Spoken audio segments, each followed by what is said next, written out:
burn, baby. Oh, we burn down the road.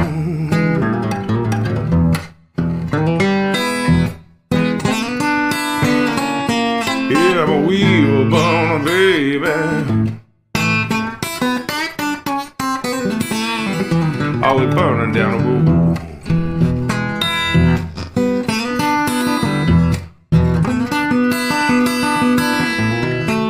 I'm a wheel burning, baby. This life never gets old.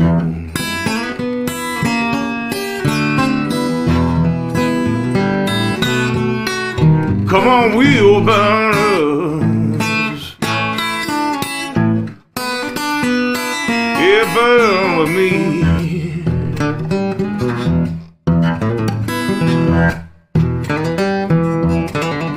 Come on, wheel burners. Yeah, burn with me.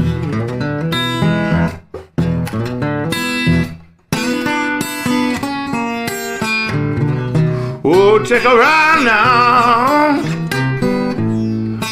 on Wheelburner Express.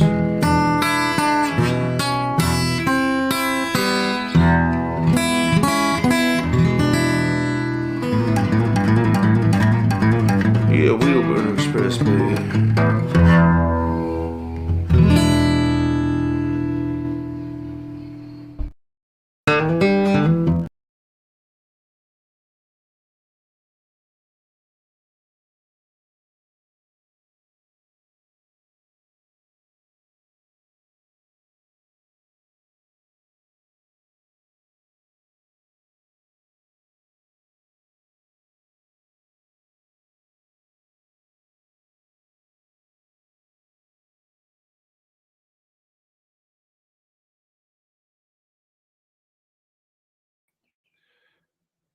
We got sound? We working?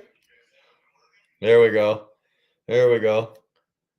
I was sitting here, just sitting here looking at the comments, and I'm looking there and I see that WCF Invader's in here, and he's sitting on the toilet doing potty training with his kids, and I'm sitting there thinking, Jesus, Don, like you should have been toilet trained, you should have been potty trained by now. Like, bro, you're well past that age. It should have been done by now. You should be cleared. You should know how to do and wipe and all that. But if your kids are still teaching you, well, God bless them. Good for them. But you really should be done by now. That's all I'm going to say about that, man. Like, really. So everybody have a good week. Everybody have a good week. We had a shit week.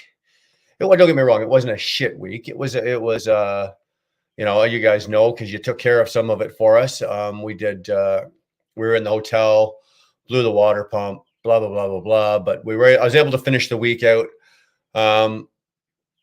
Actually, I got home last night, and then I brought the empty trailer home. I got offloaded, and I just brought the empty trailer home because it was the middle of the day, and I didn't feel like going all the way up to the yard, dropping it, and then bobtailing back home when I knew that my load leaving for next week was going to be there today. So I just went home last night.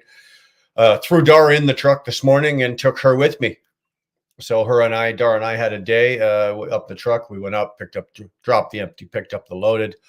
Went and had a little lunch with friends of ours, with Julie and Jer, and got to hang out. And it was a productive day. So we did okay. We had a good week. A good week. Not a great financial week, but we had a good week. Got the truck taken care of. All looking good right now. We're home.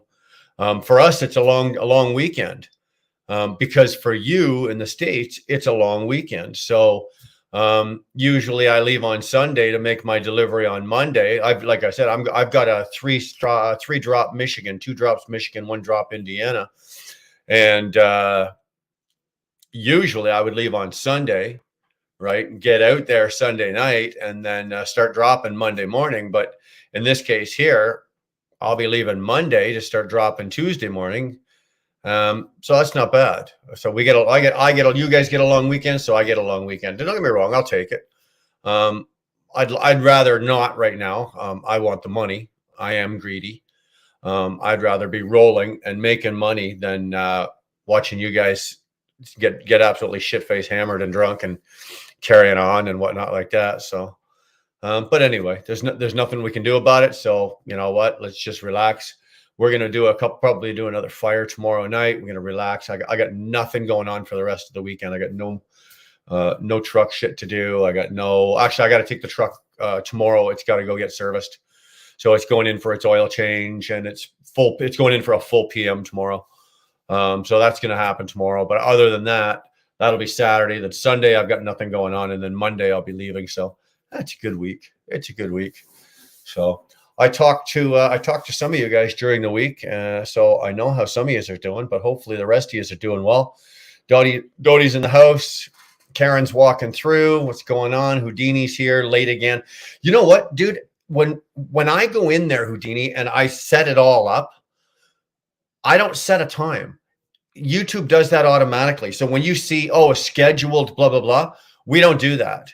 Okay. All I'm doing is going in and setting up, putting the title on it and all that kind of shit. YouTube does everything else. So, you're late for your scheduled live. I didn't schedule nothing. I just set it all up. And then I go, do whatever, take care of this. Robert had gone live earlier, and I didn't want to step on Robert's toes. But he was so I wanted to give him a little more time to run, and damn, he was on a good tirade. He was absolutely on an absolute tirade today. So yeah. So who else we got here? Houdini's here. Organized, of course. Organized is here. What up, people? What's going on, my friend? How the hell are you? Yeah, there it is there. Hello, friends. Sitting on the toilet with my son. I hate potty training. Like I said, Donnie, you should have been done by now. This is all on you. This is all on you. What's going on? DIY, what's going on, my friend? How the hell are you? Sorry, I'm a little behind on comments. I will catch up this time. Absolutely, 100%. Oh, my favorite person shorts. Dar, the dang kid, ran to his room to go potty in his underwear, then got mad that his underwear were wet. We've all been there, bro. You know that. How did I become a member? Because I fucking made you one. I forced you. You had no choice. I don't know. I think somebody, I'm not sure who did it. Sterling, you can thank Sterling. Sterling gifted 5 Wheelburner Express memberships. So, shorts, don't worry about it. He gifted it. Next month when it comes for renewal, just don't renew it. Don't pay it. So don't worry about it. But I do appreciate Sterling taking care of some business like that for me. Awesome job, buddy. Red Hawk, I see Shorts is still alive. How unfortunate.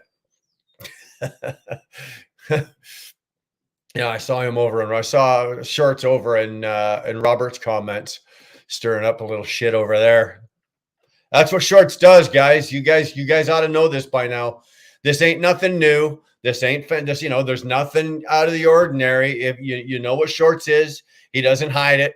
You know what you're getting when you're dealing with him. So he's gonna cause up shit. So there's no sound. I'm pretty sure you got sound now. Shoot, you were sounding better in the beginning. Shut up. Jesus Christ, Don. Thanks.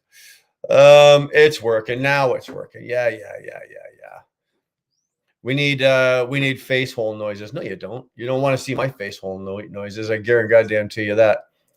Lady Boomer. It was an okay week. Well, you know what, Boomer? At least it wasn't a shit week. I'll take an okay week over a shit week any day of the week. Any day of the week. Here you go. So there, an okay week. Well, I'm glad you had an okay week. Hopefully next week is a better week. You know what? I'm starting to sound like Sterling. I think I've been watching a lot of Sterling lately. I think I'm starting to pick up his if voice patterns and speech patterns and everything like that were algorithms, which they actually do. I think I'm connecting to Sterling's algorithm. Oh God, save us all. For sure, Sterling. Yeah. I'm burning through comments here. So guys, did anyone answer if water is wet before or after you touch it? You know what, Houdini? I'm going to assume that it was wet before you touch it, but you don't know it until you do. Dar's over there going, nope. What's the answer? I don't want to read down below. I get Monday off for the holiday. My reward is to work overnight Monday through Friday, meaning I have to work on Saturday. Not looking forward to that. Oh, dude, those days for me are. I do not do the overnights. Water isn't wet. So what is it? Water isn't wet, but you are wet after you've touched water? She's Googling.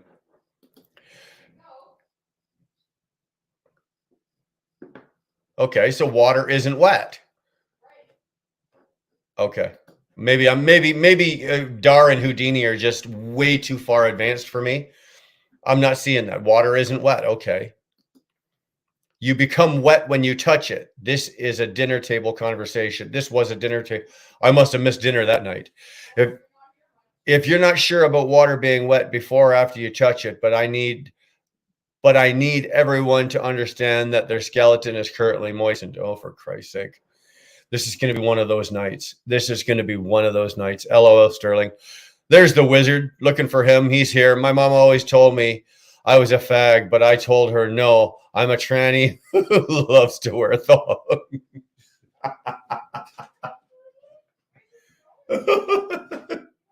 All right, wizard. There's my laugh for the night. Thank you. Am I being good on your job? Houdini, you're being just fine, brother. You're being just fine. Grand Wizard, that's far too complicated to figure out. Yeah, if Sterling's saying that, yeah, we're absolutely right. We're screwed. We like you, Houdini. Yeah, Dar says we like you. Dar's in a gracious mood today. Okay, here we go. Here's Chaos is what shrinks when it freezes? Yeah,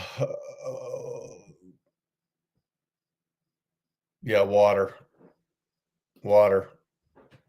It expands when heated. Oh boy, is this the flat Earth video? Harry, no, it is not. It is not the flat Earth video. I don't know what to tell you, man. There's no flat. I don't think there's any flat Earthers here. Any flat Earthers here? Any of you fuckers flat Earthers? I am not. Although Harry, I don't think I'm just looking down because on here on my screen with the StreamYard, it doesn't show whether you've been wrenched or what you've got a wrench or not. But I haven't seen you before. Henry Heinrichs. You know what? We will, well, there we go. Hold on. Here it is here. Let's go take a look at, wait.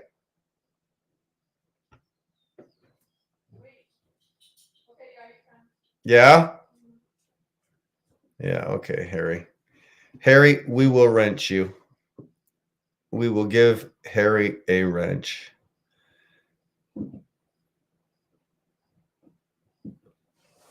Here you go, boy.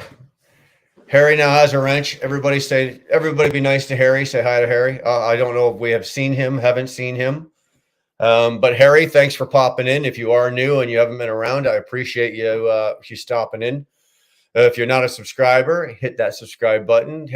And do you guys do me a favor, would you? All of you.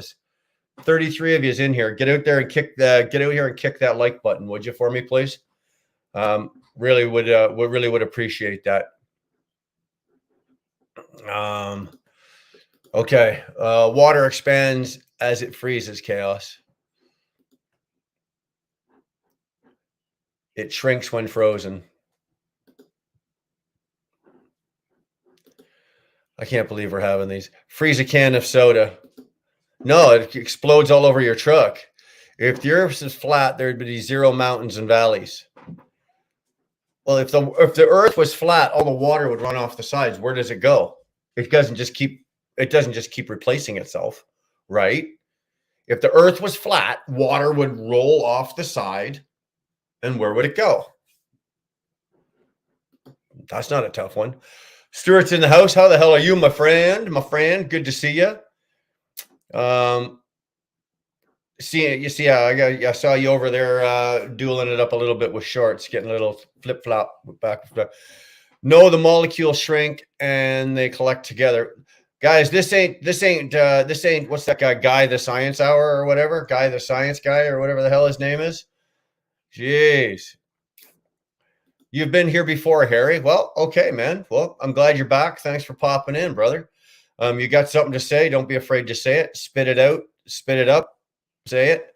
All I ask is that we don't trash other members or anybody else in here. We don't trash any other channels, and we're respectful to everybody else that's in my chat. Other than that, man, it is press go and go. So anything you want to talk about, do throw it out here. I love overnights. No traffic. The cops are cool. When I get stopped, all they ask me is if I'm drunk. They look at my eyes and respond, "Have a good day." Oh, dude, if I looked in your eyes, I wouldn't think you were drunk. I just think you were absolutely stoned out of your mind. Matter of fact, well, I don't know where you're running. If I knew where you were running, believe me, the cops would be out there. I think he's stoned. I did already, damn it. I like your thingy I am talking about. Wow. Oh, damn. I have to pull wrenches for you now? No, we gave you a wrench. I'm going to assume, Harry, you know what the wrenches do. But hey, if you're a wrench turner, I got a couple other in here. We got a couple other guys that are really good mechanics that are running through the chats that come in here. And if you are one and you don't mind giving out some free advice every once in a while, there's a couple of we turn it out and we start talking trucks and parts and shit like that. And we love having the techs in here because you guys, we've got a couple that usually are more than happy to throw out some free information and some free advice and check this, check that kind of stuff. So if you're not a tech and you're into porn, well, we can talk about that too. What is black and blue and red all over? I don't have a clue, Houdini. Oh no, I started something. Yeah, see what you started? Dude, you showed up and look what happened. Shorts is the answer. Black and blue and what? A YouTuber's face. There's Robert. Houdini 85, but it is a okay, what are we missing? It is a Bill Nye. Thank you. I couldn't come up with it. Chaos to the rescue. Hey, thank God for chaos to the rescue. Bill Nye, the science guy. I couldn't remember the guy's name. Oh, it's Bill Nye. All right, thanks, Justin. No problem. Bill, I'm gonna get 60 guys now going. It's Bill Nye, you idiot. If the earth was flat, the cats would have already knocked everything off the edge. T-Bone, you're right. If the chickens would have just walked off the edge. Ball. Okay, Robert. But it is a ball. Yeah. Okay, we got you. That was a hell of a rant you were on there a while ago. And it's funny because while you were ranting, I was parking my truck and then I had to get in the car. My daughter came and picked us up and I actually had a minute. And what you were ranting about England and Canada not being its own country and we're a territory or a province or whatever of England, blah, blah, blah. I went and I looked up our Canadian Constitution with dates and everything like that. And you, sir, are incorrect. But you and I are not going to argue about this tonight. Or sorry, we're not going to argue anyway. We would just discuss. Like good gentlemen, we would discuss. But it is not something we're going to discuss because Robert will be here all goddamn night if we start talking about it. So we're not going to talk about it tonight. But I am saying that you are incorrect. Canada is its own country. It has its own independence. It had been legally declared an independent country, not an independent state or province. And it is legally its own country, no longer a piece of the British Commonwealth. The monarchy does not represent Canada. It is here on our money, and it is here almost as a it's just like tradition.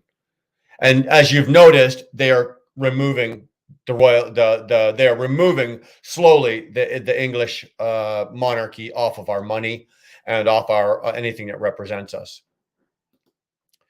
It was too cold. Pool cause shrinkage. Boomer, we've all had those days. Maybe you haven't. But we've all had those days. When it's too cold for me, it causes shrinkage. When it's too cold for you, you start taking people's eyes out. Right? I know. Am I right? If I get into a cold pool, I shrink. You get into a cold pool, it's like, look out, somebody's losing an eye.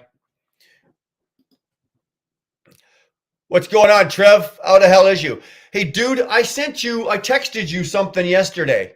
Was it yesterday or the day before? You'd made a comment that you wanted to know, the breakdown on how we do like a daily analysis of we run our business on a daily level, so how much per day this, per day this, per day this. Now I just gave you a rough, right? Like those numbers are for my business are true and accounted. Like those are the true numbers. There's a couple other things in there that I'm just not going to share, but I hope that was enough. That what I sent you was enough, and you at least get an idea when you start number crunching on a truck. On the if like some guys crunch their numbers monthly, some guys do it weekly or bi-weekly, some guys do it weekly. I've got mine calculated right down to the day. Like every single day, I know how much the truck cost me and how much the truck made. The difference, subtracts, blah blah blah, percentage, and go. And that's just the way we do business. Okay, see, any day now, I am waiting. I am the best shade tree wrench turner. Well, that says you. I don't know. That's good, Houdini. Okay. No Sterling, they don't. Grand Wizard, everyone needs a good shade tree. I love a good shade. Dude, I could nap under a nice tree. I love napping. Thanks, Lady Boomer. There you go. Look at this. Everybody's being nice and polite. Oh, I love this. I'm officially not an employee of Flying J. Today was your last day, Curtis? Today was your last day. Good for you. Congratulations. Curtis, ladies and gentlemen, is no longer working for the Flying J. He's actually doing really well, and he's moving on.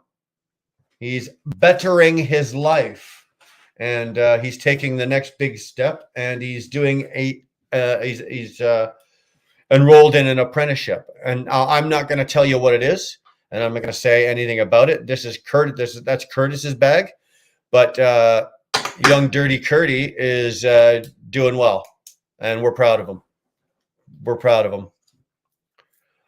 Congrats, Curtis. All the best on you. She doesn't mean that, Curtis. She doesn't mean it. She's like, oh, fuck, Curtis. Go away. Get lost. Fuck off. But me, I truly mean how proud I am of you, boy. I really am. Darson there. Yeah, okay. Yeah, whatever.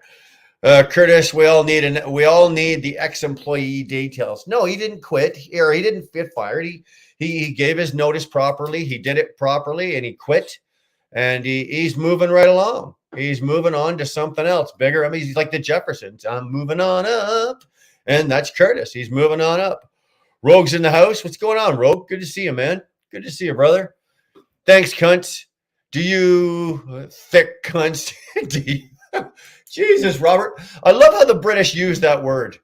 Right? You guys throw that word out like I would say, like the word pencil or pen or something. Do you not know your history? I said to you, Robert, we're not going to discuss it tonight. Because, man, you're going to fill this chat with nothing but that. And I just don't want to. I don't want to. I tell you what, I'm going to go live next week, or I'll from the truck. I don't know what day I'm going to go. But whatever night I go live, I will give you and me 15 minutes uninterrupted. I won't look at the chats. Okay. I won't look at the chat. I won't talk to anybody else. It'll be you and me, and we can discuss this. No interruptions, no nothing. Okay, that's what I'm willing to do. Shorts being a shit stir is one thing, but having the ability to flush a whole having the ability to flush is a whole different skill. Is it a good thing, Curtis? Yes, Boomer, it is. I think I just said, it is. It's a really good thing for Curtis. What are the pilot secrets? That's what I want to know. What I want to know is before he fucks off to the new career, I want a couple sets of those master keys that he's got. That's what I want. That's what I want. I want those master keys. Yes, Lady Boomer. Yeah, there you go. So, Dar, I saw a picture earlier of a cat on an aircraft carrier knocking the plane off. The caption was, "This is why cats are not allowed on aircraft carriers." Yeah, well, these little bastards are just everywhere tonight. And you know what? Dar and I got home late, so we've been gone all day. So they were excited we came in. Holy shit, man. Let me tell you. So, haha, Houdini, that's awesome. Okay, we'll say that. Curtis, what's worse? No, Sterling, you don't want him to answer that. I tell you, what's the secret the pilot saw? Okay, you want me to just leave this up here and you guys can ask Curtis? A guy shit on the wall beside the toilet, all over the toilet, and the paper too, both rolls. Jesus. I remember that one, Curtis. You poor soul. Yeah. I couldn't do it. The text info was good. Thanks, man. Is that what you were looking for, Trev? Like, I'm assuming that's what you wanted, right? Like I said, I left a couple of things out, but everything else I gave you was, relevant to my business and running my truck. So hopefully that, that worked well. Hello, Brian. Oh, Who the hell shits on the toilet paper roll? Wizard, you'd be amazed what you see. Dude, I've seen somebody, I've grabbed a fucking diesel fuel nozzle, right? Lifted it out, and there was somebody shit on the end of a diesel fucking fuel nozzle and put it back and left it there. I've seen people have done some vile shit. Truck drivers are gross. Truck drivers are horrible people. Horrible people. Big Steel Trucker, do you ride ATVs? You know what, dude? I do not. I don't think in my entire life I've been on an ATV. I've ridden motorcycles and bikes all my life. Dirt bikes as a kid, as a young boy, and then motorcycles as a later teen, and street bikes as an adult. ATV, I can't think. Mind you, if you want to count it an ATV, like those John Deere Gators and shit like that. I've been in one of those, like the side by sides, the two, seats, two in the front and two in the back. It's almost bigger than Dara's Civic. I've been in something like that, if you want to count that as an ATV. But have I ever been out on an ATV and done that? No. I would like to. I've never had that. I don't know anybody that's got them. I've never had the opportunity. I think it would be cool. What's going on, Bull? Glad to see you, TJ. Hope you're well. Hope you are well. Employees get free fountain drinks and coffee and $10 off on lunch. Yeah, that explains why Curtis used to work like a fucking dog and he never lost any weight. He had unlimited drinks, unlimited coffee, and $10 off on lunch. Well, when you work at the Flying J and you're getting $10 off your lunch every single day, you're eating J food. Dude. Water is water. When you're wet, you get water on you. Therefore, water is wet. Oh, see, you asked the wrong guy. Dar says hi to TJ. IH is here. Hey, Curtis, you ever get someone shit in the urinal? Is it IH? Is this something that you were sitting on your couch, and just sitting there going, God, you know what? I wonder if anybody has ever shit in one of the urinals in the J bathroom or a truck stop bathroom. I don't know if Curtis has seen it, but yeah, I've seen it. TJ saying hi to Dar. Sterling is doing a TJ, or Sterling is doing a bull. What's up? Grand Wizard, I don't want to meet the guy. I'll punch him. Yeah, so would I. That's just absolutely fucking disgusting. Robert, you ever wonder, Robert, you ever wonder if the Queen ever got wet in her day? Oh, Wizard, you're just asking for it. Houdini says, Curtis, way to go. Yeah, you know what, guys? We're proud of Curtis. We're proud of Curtis. He did a great job, and he really pulled his shit together. Really liking it. Roxanne, hi to TJ. That beard, are you joining ZZ Top? No, dude, I'm not. But you know what? I'll tell you right now, I can't play the only instrument I can play is a harmonica, a blues harp. I can't play a single blade. I can stand in the shower and I can put on a fucking 2-hour concert with an ovation singing. No problem. Air guitar, nobody better. I'm your guy right here. Air drummer, I make Bonham look like a puss. Real life instrument, dude, I can't do shit with an instrument. Nothing. Absolutely nothing. Make believe, I'm your guy.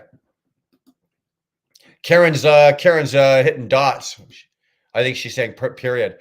Curtis, I would too. I'd shove a broom where it don't shine. Oh, absolutely. If I ever walked in and saw somebody having a shit in a urinal, he wouldn't be getting his ass out of that urinal because I would just literally kick him right in the middle and just push him right into that urinal, push him. The urinal would drop. He'd drop. Everything would drop.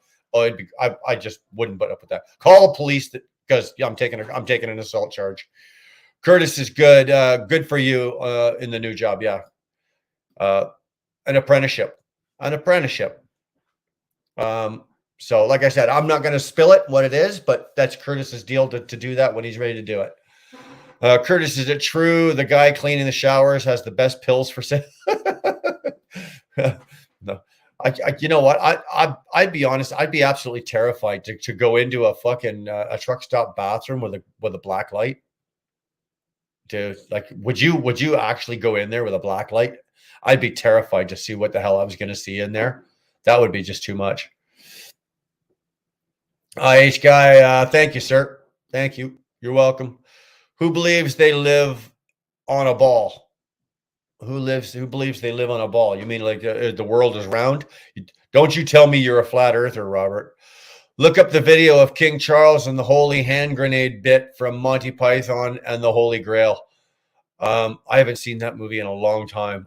Matter of fact, you know what? I should go back and watch that movie. I remember. Actually, the last time I watched it, I think I was still drinking. So that's like 30 years ago. I watched that movie. Yo, mama. Who's mama? Who you talking about there, son? Water is flat. It is flat. The stories the shower cleaner would be enough to fill an entire wheel burner leaf live stream. Yeah, could you imagine if we had two or three guys in here like Curtis, right? It would be a never-ending shit, piss, dirt story, toilet story, shower story, fuel pump story. Water is level. Look at that. They actually used to use water as a leveling tool. Thank you, Dar. You're welcome, Curtis. I'll speak for Dar in this case. Third graders do that here. Well, we had a guy that was masturbating in the shower for 3 hours. We could actively hear him. The fuck are you doing beating for 3 hours? Was there anything left of him when he came out? They shit and do not wipe. Oh, Jesus. 3 hours. There's no time limit on the showers. Yeah, I know. I got no problem. I have absolutely no problem using up as much time as I want while I'm in the shower, because I will literally stand there. Once I've showered and I'm clean, I will literally just stand there with my hands up against the wall and shoot that shower nozzle right between my shoulder blades and take the hot water as hot as I can get it. And I'll stand there for like 30 minutes, just letting that hot water like run down my back. So yeah, I got no problems. That was me. Sorry, Curtis. Well, there you go, Trucks. Hey, Curtis, there's your culprit right there. Trucks is. You know what? I had a sneaking suspicion in the back of my mind that somewhere lurking around somewhere was Trucks, and sure as shit, there he is, and he was responsible for it. So yeah, I'm not. The one expense you left out was for lot lizards. Dude, there's my lot lizard's right over there. She's right there. And that expense is between her and I. So no lot lizard expense. Of course it was, Josh. Oh yeah, of course it was, Josh. Father Josh, glad you're here. What's going on? Yeah, Josh, what is going on? Houdini, I used to be a school custodian. Kids are nasty little creatures. Oh, aren't they? Boomer, aren't they? Kids can be absolutely disgusting. Have you ever? I remember sitting, with my kids, and you take them to the park, and at any given age, we'd always have 2 or 3 that were close enough that we could take them to the park, and you sit there on the bench, and Dara would be over here fucking around with this kid and this kid, whatever, and you watch, and there's little Johnny over there, and he's got his finger up to his knuckle, up his nose. The other one's got his hand down his pants, or another one's got her hand. I mean, like, they are gross. Children are nasty little fucking things, nasty little creatures. You're absolutely right.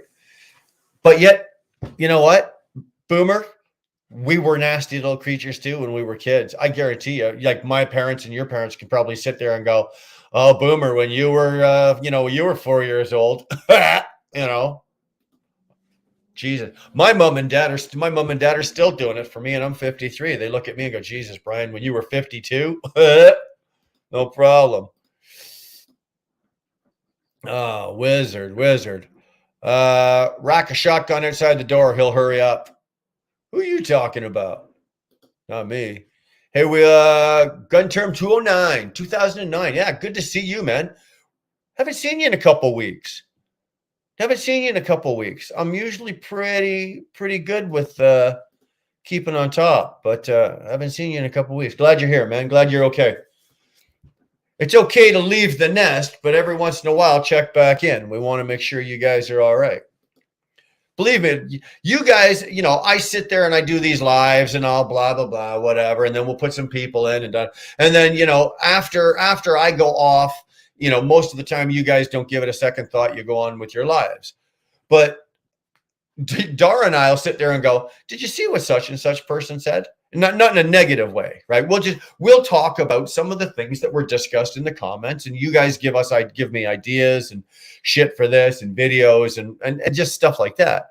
But yeah, it's kind of cool that when we hang it up, like maybe some point tomorrow, Dara and I will be talking about something that was said here tonight. Curtis, did you get the enjoyment of cleaning after his enjoyment? Oh, Jesus. That's gross, man. That's gross. Brian, did that guy stick the fuel nozzle up his ass? That's gross. Dodalina, I don't have a clue how you'd get a big smear hunk of shit on the end of a fucking fuel nozzle.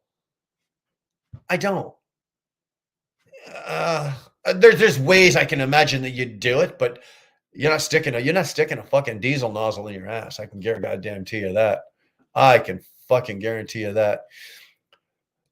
Will Burner, come on down to Southern California sand dunes, and I'll take you for a little ride in a sand car, dude. I would love that. Now a sand car is a whole lot different than an ATV. Rogue, I would love to bomb around in a sand car. Like those would be ATVs are there. I guess they'd be fun, but it's not something I would want to jump at. If you want to take me out in a sand car and then get out and let me take a turn driving in it. Yeah, dude, I'd sign up for that. That's almost worth the drive down to or the flight out to California just to try that. WC, I didn't clean it. Baha, I went on lunch. Yeah, you see, good Curtis, eh? Leave it for the next guy. Kids do that also. Shit in the urinals. Oh, I'm telling you, Houdini, you're right. Kids are gross little bastards. They really are. Truck drivers are heroes. All of them. Dun, dun, dun, dun. You got it, baby. You got it. Brian, it was a Letterkenny video. Watch it and you will laugh your ass off. Okay. Hold on. You guys know what I'm like with my fucking memory. Hold on. If I don't write this shit down, it'll never get remembered.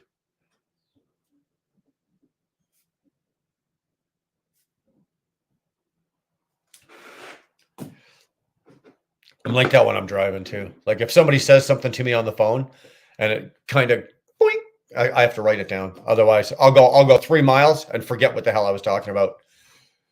Uh-oh. Jesus. Do we announce this?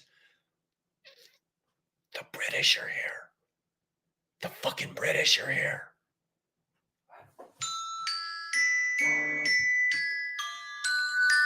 Hey, GW. GW Bulls. I'm live. I was going to answer it, but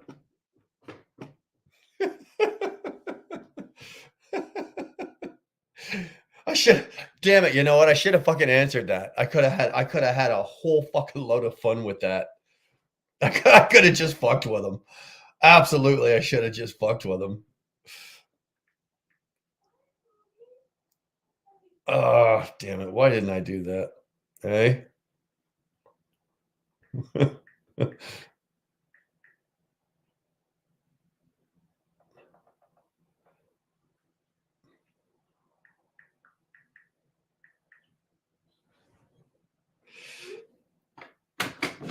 Next time, GW. Next time. We'll fuck with you next time. Anyway, what I was saying is the British are here. What can you do when the British show up? Everyone's gonna say hi to Mark, Nomadic. What's going on? Curtis, Curtis is telling Nomadic. Everybody's saying, oh, this is good. I can catch up on Kurt. I can catch up on fucking comments here. That you moving on to Curtis? Yeah, is Curtis going to tell you what he's doing? I don't know if he's going to tell you. Curtis and I are selling some stuff and making some money. Down, This guy trucks. Glad you're doing good, Josh. You know what?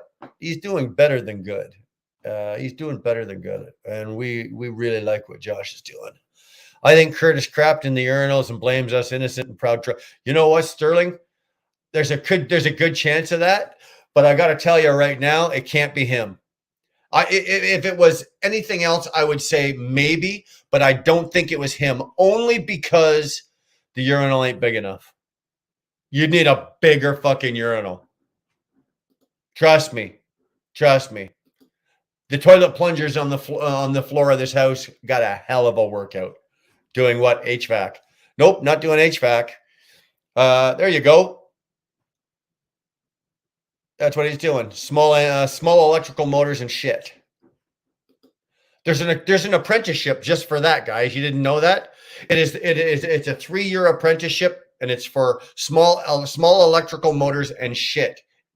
And that's what it's called. So, in case you want to know, go look it up. That's what it's called. Curtis, did you get an apprenticeship on how to be professional waffle stomper? Oh, dude, he could probably teach that. There you go, you thick cunt who hasn't looked at the law. None of your constitutional documents have ever been made law. Do your research. You know what? It was funny. He vanished for like 15 minutes. From the time that I was talking about that before till now, he's been gone for about 15. You know that Robert was out there Googling the motherfuck out of this. Absolutely. He was Googling everything in sight about this thing. And he's still wrong. Nick Girl, what's going on, my man? Hopefully Nick was broken down at the he was having the same shitty problems I was last week. He had actually more than I did. Nick blew out what did you do? You blew off the water pump on your truck, and then you were having battery issues or electrical issues. Thank God the battery issues were easily straightened out. So hopefully you got where you're going. Nick, hopefully you're home, man, and get to spend some time at home. But if not, hopefully you're doing well. I've caught guys shitting and pissing at the fuel pumps. I'm not surprised. I do the same, Brian. Yeah, I know. Driving but listening. All right, man. Well, hopefully you don't crash. What a hell of a thing to say. Hopefully you don't crash. Interesting. Never run out of work. You got it. Hello, Riveted. Ooh, somebody. Every state of Canada is free if they fuck if they fuck the country off. Okay. We're not going to go down that road tonight. I'm going to wash my car. I'll be back, guys. It's gold. It's a gold car, a bronze goldish car. It's just almost the same color as Shannon Thomas's truck. You don't have to wash that. Jeez. Robert, Canada doesn't have states. He knows that. He's being very technical. We're not still nasty creatures. Got it. Oh, Nick Earl, yeah, you're a nasty creature. The student farmer. Hello, Brian. Hey, man, how the hell are you? Thanks for hanging out with us tonight. I just got a notification that Fate went live as well. If you guys, if anybody wants to jump over and say hi to Fate, I certainly do understand that. That's not a problem. I would actually myself. Actually, let's go over and say hi to Fate. Can we do that? I think we can do that. Let's go say hi to Fate Truckin'. Fate is live. There he is. What's up? So yeah, I'm broke down over Memorial Weekend. Paul Harris is in the house. What's going on, man? I see you, no hair. There's your voice. Okay. Can you guys hear me? Okay. I just threw a what's up dude over to Fate, so Like I said, I got a video coming out. I'll post it. oh, you know what? Unfortunately, it doesn't sound like I got an update in there. it doesn't sound like he's doing all right. It looks like he's broken down again. It looks like the Mac is broken down. Damn it. You know what? If there was ever a guy I'm absolutely just like pulling for, that I myself personally, like I've taken a personal interest in, it's Scott. It's Fate Truckin'. And that's one of those guys out there that I am absolutely fucking every single day looking at his shit, looking at his channel, looking at his stuff, and I'm rooting for him. Absolutely rooting for him. And fuck, it looks like he's taking another kick, man. It's like, son of a bitch, man. I'm sorry, Fate, that you're dealing with that, man. That sucks balls. That does. Anyway, let's get back to us. Most men kind of are, Jesus H. Christ, Darlene. Hello, Robert. What's going on? Nick Earls. I worked at a college in Mount Pleasant. Ladies are nastier. I've heard that ladies can be absolutely horrendous because they've also got stuff that they can do. And it's like, I would have no part of that. Been busy at truck school, graduated and got CDLs again Tuesday. Ain't had much time for YouTube. Dude, congratulations. Been busy at truck school, graduated and got CDLs again. Good for you, man. Good for you. Awesome. That's fantastic. Congratulations to you. Cleaned both men's and women's bathrooms. Dude, I don't do that. I've cleaned my bathroom. That's it. I would never work. I could, like what Curtis was doing, cleaning bathrooms. There's not enough zeros. Well, there is, but the Flying J doesn't pay that for me to go in there. I'd have to go in with a fucking toxic, one of those like toxic suits. What do you call those suits? No, that's not happening. Not doing it. Grand Wizard provinces. Canada has always been a province until 1950. Fuck. So I was at Subaru yesterday, and they said their EV was junk. Dude, I wouldn't doubt that. Who did I see this? Where did I see this? I saw something. First of all, I saw the state of California asking people not to plug in their electric cars. Here's a state. Okay, here's a state in the US that they're pushing electric, no more diesel, no more gas. Every vehicle's electric, but you can't plug them in or the air conditioners are all turned off or you'll crash the power grid. How is this going to work, ladies and gentlemen? How is this going to work? And their EVs are junk.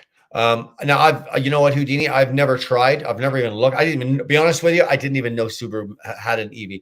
I should just automatically assume that most of the car makers are going to be dropping the new electrics any day now.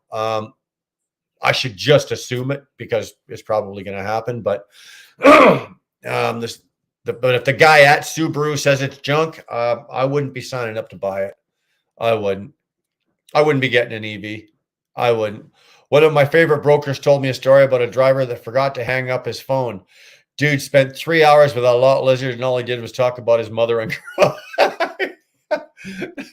That's expensive. Actually, you know what? That's probably cheaper therapy than going to see a psychiatrist.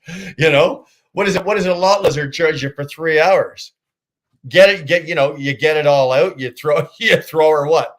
$100? I don't know what a fucking lot lizard is for 3 hours. But it's probably cheaper than a shrink. That's for goddamn sure. I miss my Polaris and four-wheeler. I thought that when we moved out, to the country here, that we would probably get a couple of ATVs and some shit like that. But as it turned out, we haven't needed it. What we probably should have out here is a couple of sleds, right? A couple of skidoos, just in the winter.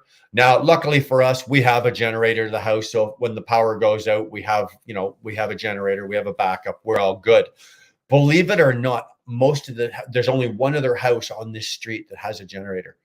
And we lost power a couple of times. Dar and the girls lost power a couple of times last year. And thank God we've got a generator. And the guy across a little farther down from us, he's got one as well. But I thought for sure I would probably need a couple of ATVs and a couple of sleds. I would still probably be interested in picking up a couple of skidoos. Nothing fancy, nothing high powered, nothing, but just something, to tootle around, something that we can, in the wintertime, I don't have to get in the car because the general store is less than a mile away. So I can, and if at any given time in the winter, you pull in there's a pickup truck, and a dozen skidoos. So it's not uncommon. Oh, sorry. What was that? The provinces of Canada. No, we don't have. We have we have provinces and territories. We have no states. Don't dar. They like to start fires. Don't dar. They like to start fires. Houdini, you drinking? Are you drinking? Hey, Brian, I got a project to work on this weekend. My Park Smart AC quit. I'll blow out the AC condenser. Won't kick on. Going to try to fix it tomorrow, hopefully. You know what, Invader? That's one of those areas, bro, that I'm of no help to you. I'm of no help to you. Thankfully, mine has been trouble free since I've owned the truck, and hopefully it'll continue to be trouble free until I sell the truck, and then it becomes somebody else's problem. But good luck with that, man.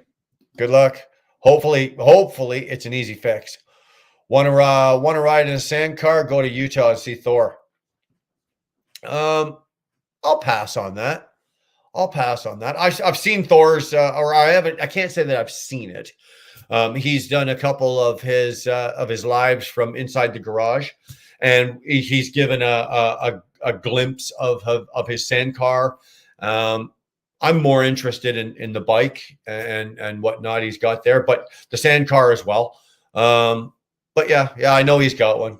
I love watching hours of video of old school stories while watching the scenery from the cab of trucks. There's actually a channel out there that you can actually, what's the name of that fucking channel? What's the hell is the name of that? Sorry, you know what, Nick? There's a channel out there. It's one of those other channels that all it shows is old trucking footage. Nothing but old trucking footage. Old trucking, back when they had like 8mm cameras, and there was a guy sitting in the passenger seat with one of those, and they were going down the road, and the fucking camera is like, it was awesome. It's awesome. Sorry, Nick. What's Letter Kenny is the funniest show I've ever seen. Yeah, wankers. Love how you guys talk to you guys talk to each other like, shoot those Brits. Well, I don't say we need to shoot them, but I think they need to learn how to speak English a little better. What up, Nomadic Brit? Should I call next? Nomadic Brit is in the house. Abide. My cat stroller came in yesterday. Brian is putting it together for me tomorrow. No, he's not. I don't know why she said that. No, he's not. It's sitting in a great big box at the front door right now. Right now, I'm assuming it's a fucking stroller for cats, but it's still a stroller. It's going to come pretty much all put together. Like if I have to break out a 25,000 piece tool set to put a cat stroller together, but like I said, either way, I'm not doing it. I'll be honest with you, what Dar wanted to do is she wanted to put it together. She was hoping we'd be home a little. She wanted to put it all together, then put the cats in it, and then put them in the chair here. And then I was going to hit the go live, right? I was going to hit the go live button, and boop, the screen was going to pop up, and there was going to be the two cats like looking at you while sitting in the, and I'm so glad that didn't happen. Sorry about that. GW, you didn't know, but you would have if you turned your fucking notifications on, you dumb Texas motherfucking redneck. Oh, sorry. You're almost in Canada, aren't you? Oh, you should be actually. You're probably in Canada right now. GW is in Canada. Oh, dude, the things I could fucking get you into right now. I should make a phone call, Jack. I know where you're at. You better. That Peterbilt does more than 85 mile an hour, right? You better hope so. Don't worry about it, GW. You didn't know, brother. It's okay, man. It's all good. Thanks for popping over there, and make sure you hit the like before you leave, Brian. I know it's not a fuel mileage great truck, but I've been poring over videos and info on the Freightliner Argosy. You know what? They are better on fuel. Those Argosies, they're better on fuel than say the K100s were, or the international cab overs were. I do like some people think they're ugly. I do like them. And if you get like the top of the line deluxe loaded version of the Argosy, it's like when you open the door, the steps actually come out of the side. So you don't have to climb up the side like the old day cabs. The actual steps come out and you just walk up into it. I think that's really cool. And I think with those as well, when you get out to go get in the bunk, it's sort of like just like our trucks. You get out of the driver's seat, you make a left hand or make a right hand turn, to swing your legs, and you walk right into the back. Yeah, they're pretty cool. They are pretty cool. I like them. But again, I guarantee you, they're not built for fuel mileage. They're really not.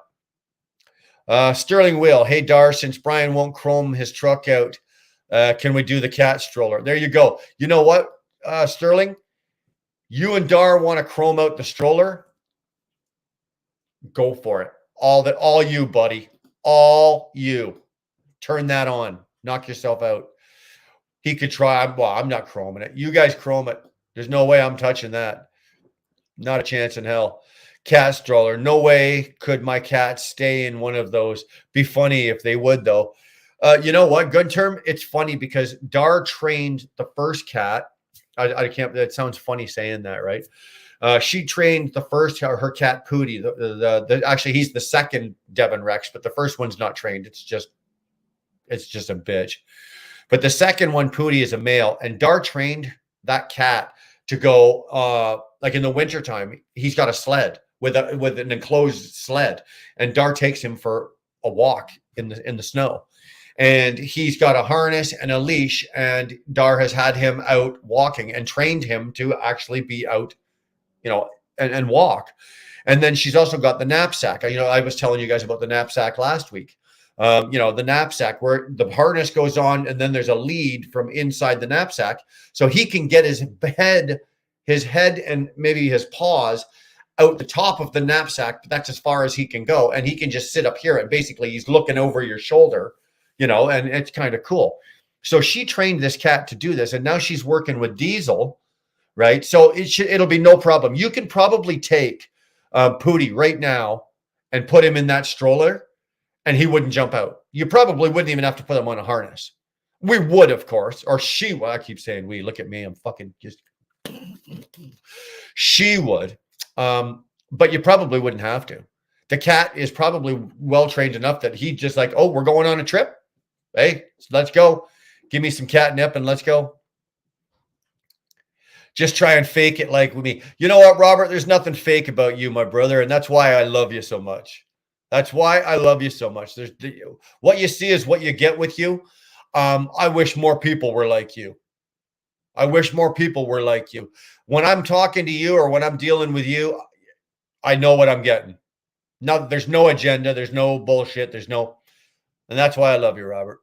That's why I love you. Pneumatic Brit, hi, you tea drinking twat waffle. Wow. Student farmer. You can't talk to the Brit like that. I have mine harnessed and leash trained. Well, one of them, the tiny one I'm working on this weekend. Yeah, dude, it's pretty impressive when you think about it. It really is. Coach Pooh hollered. Did somebody say shit? Yeah, there's shit flying everywhere. Well, in the conversation, it was earlier. Go truck yourself. What's going on? Good evening. How the hell are you, man? The tea drinkers have it. Well, teetotalers, that's what we call them. I had a leash trained Bengal Dar. You're nuts, Boomer. You're fucking crazy. Who does that? Sorry, what was that? Go truck yourself. Good day to ya, student farmer. I did, and I'm done. That's awesome, lady. Bengals are good for that. I'm not big on taking Karen's back, by the way, guys. Okay, farmer, what up?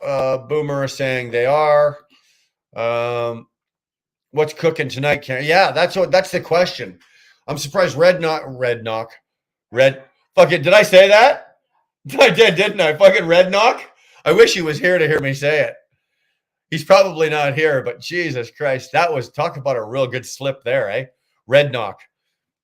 Red Hawk is one of Karen's biggest fans. He loves, for some reason, when Karen. It's like food porn for Red Hawk when Karen starts talking about what she's cooking for the old man. It's like, holy shit. Never tried to put a leash on a cat yet. Would be interesting. Normally they are running around like crackheads on a racetrack. Well, you know what? It's one of those things. Gun term. It's the breed, right? It's the breed. To tell you the truth. Dar's cats are purebred Devon Rexes, and they're bred to be. It's a breed that's trainable. Like you can teach these cats. You can teach any cat with enough repetition to come, to sit, to whatever. But these ones here are more easily trained. If you can actually say that, they are easily trained, and they're really, really smart. And these ones here, if Dar can train this cat, like she said in the chat, she can train this cat in a weekend to be leash trained. Now, I don't know if I could train another cat, like just a regular cat. I don't know if I could train that in a weekend. Tea drinkers haven't lost a war in 1,000 years. You know what? I'm a tea drinker. I drink coffee, but I do enjoy tea. That is from my grandmother. My grandmother, from being from England, my grandmother gave us was tea was the cure to everything that ailed us when we were kids. Have a cup of tea. She'd give you a cup of. To this day, ask Dar. I still drink my tea with a couple of ice cubes in it. I drink it black, no milk, no sugar. I drink it black. And 2 ice cubes. And that would be my grandmother when we were kids. She would make us a cup of tea. If we weren't feeling well, you'd have a cup of tea with 2 ice cubes in it, and that would make you feel better. Bullshit. It never worked. But to this day, it's still ingrained in my brain that when I'm drinking tea, I throw a couple of ice cubes in it.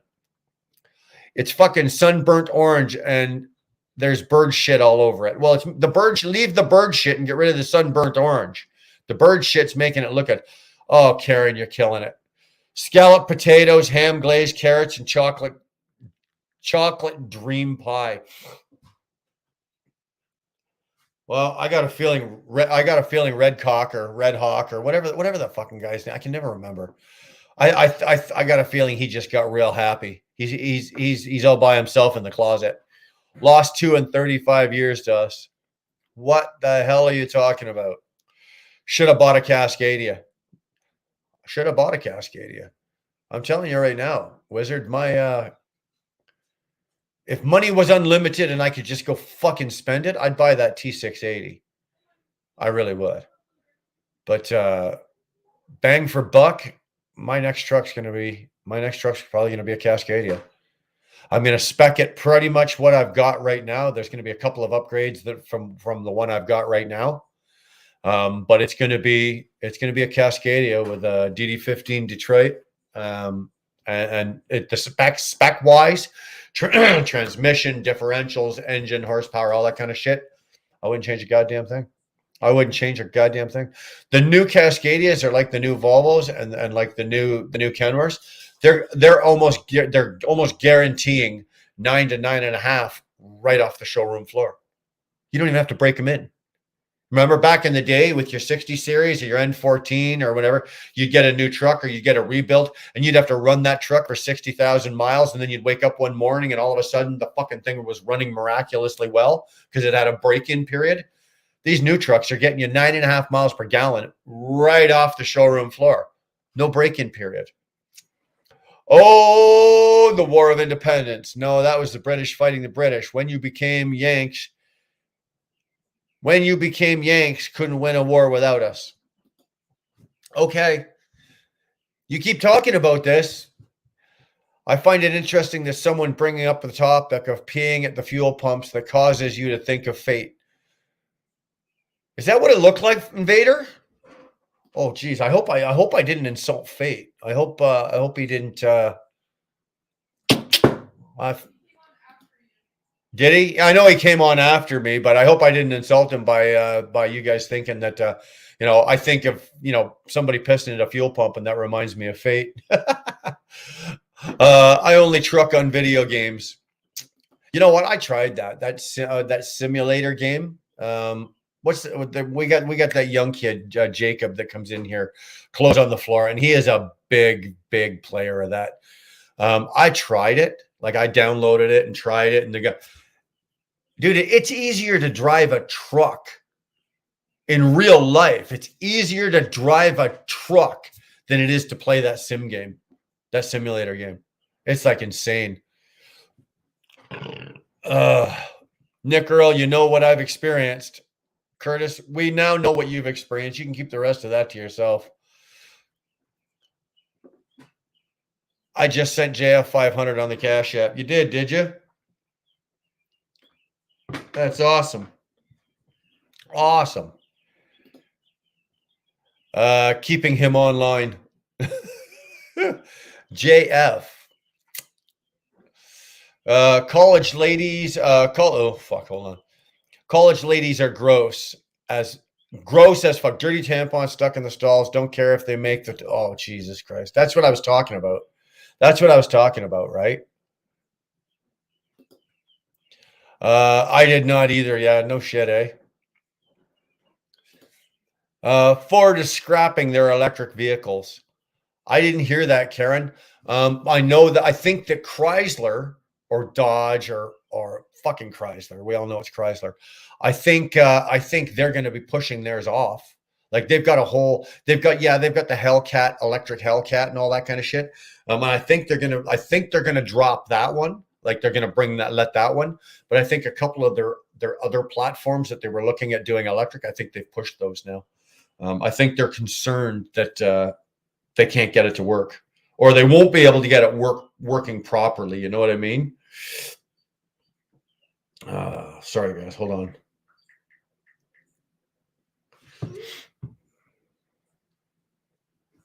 Yeah.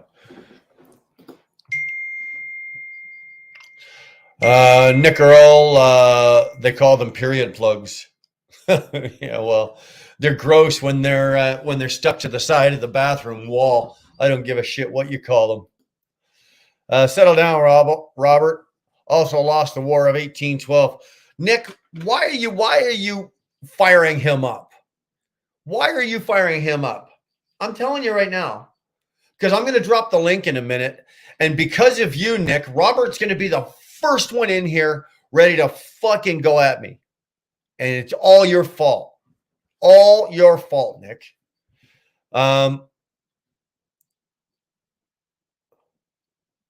Grand Wizard. I'll 6BT my Suburban and make a biodiesel before I buy an EV. Yeah, you know what? I'm not going to be in any hurry. I'm not in any hurry to run out and get an electric vehicle. Be honest with you, I'm not. I really could care less about electric vehicles right now. Know your own history. Oh, Nick, stop. Or you know what I'm going to do, Nick? You're going to come in here. Okay, you're going to come in here, and Robert's going to come in here, and I'm going to go make a sandwich, and you two can sit here and all back and forth. If a guy switches to a new company, is their old company supposed to provide their previous HFR records to the driver of the new company? No, Quinn, you are required to do it. When I leave, for example, if I'm at KBD and I leave KBD and I go work for TransX, I am required to go back to KBD. Now, KBD has to supply them to me, but I have to go back to KBD, and I am required to get those and move those on to TransX or to the new company. The old company is not required by any way, shape, or form to supply anything except to you as the person, as the driver. Get sled dogs, way better than Ski-Doos. Dude, where the fuck am I going to put fucking what? How many sled dogs? I'd need at least 6 Huskies and a sled. Christ, you know what my food bill is for animals right now? How many dogs we got? 2 dogs. Thank God we're down to 2 dogs. We're down to 2 dogs, but we're up to fucking 4 cats. My food bill for animals right now is higher than my food bill for goddamn people. Legal Defense Fund. Hello, mate. Yeah. All you need is a Polaris all-wheel drive 450 four-wheeler. Okay. That, you know what? It's one of those areas you could tell me what I need. I really don't know a whole lot about them. I don't know a lot about quads. I don't know a lot about ATVs. Like I said, it's not an area that I ever really got into. I don't think I've ever ridden one, and I think I've only been in the side-by-side. So they are cool, though. No, hold on. Brits literally couldn't defend London during World War II. Don't forget, U.S. and Canada saved y'all. That is a good point. Fast Eddie, how the hell are you, Fast Eddie? I'm doing well, man. I'm doing okay tonight. I'm a little bit tired, dragging my ass a bit. I don't know why. I fucking had more than enough sleep over this week, right? I really have. I've had more than enough fucking sleep this week. 2 nights in a hotel. I only worked for fucking 3 days. 2 nights in a hotel, 1 night in my bed. So really, I haven't really done a whole lot of work. Really. Snowshoes or skis, very low maintenance. Rig pig, dude, cross country skiing is a bitch. And snowshoes are not as easy. Like I've snowshoed, being Canadian. Like I've snowshoed in my younger days. When I've done a lot of it. Snowshoeing is not as easy as it looks, and it takes a lot of energy. And trust me, dude, unless your legs are in really good shape, you snowshoe for more than say an hour of hard, like dun, dun, dun, dun, dun.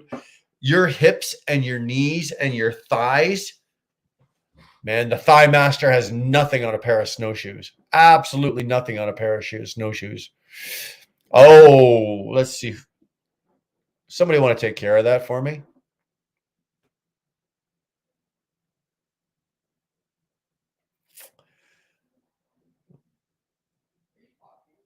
No, I'm just looking at something for a second here.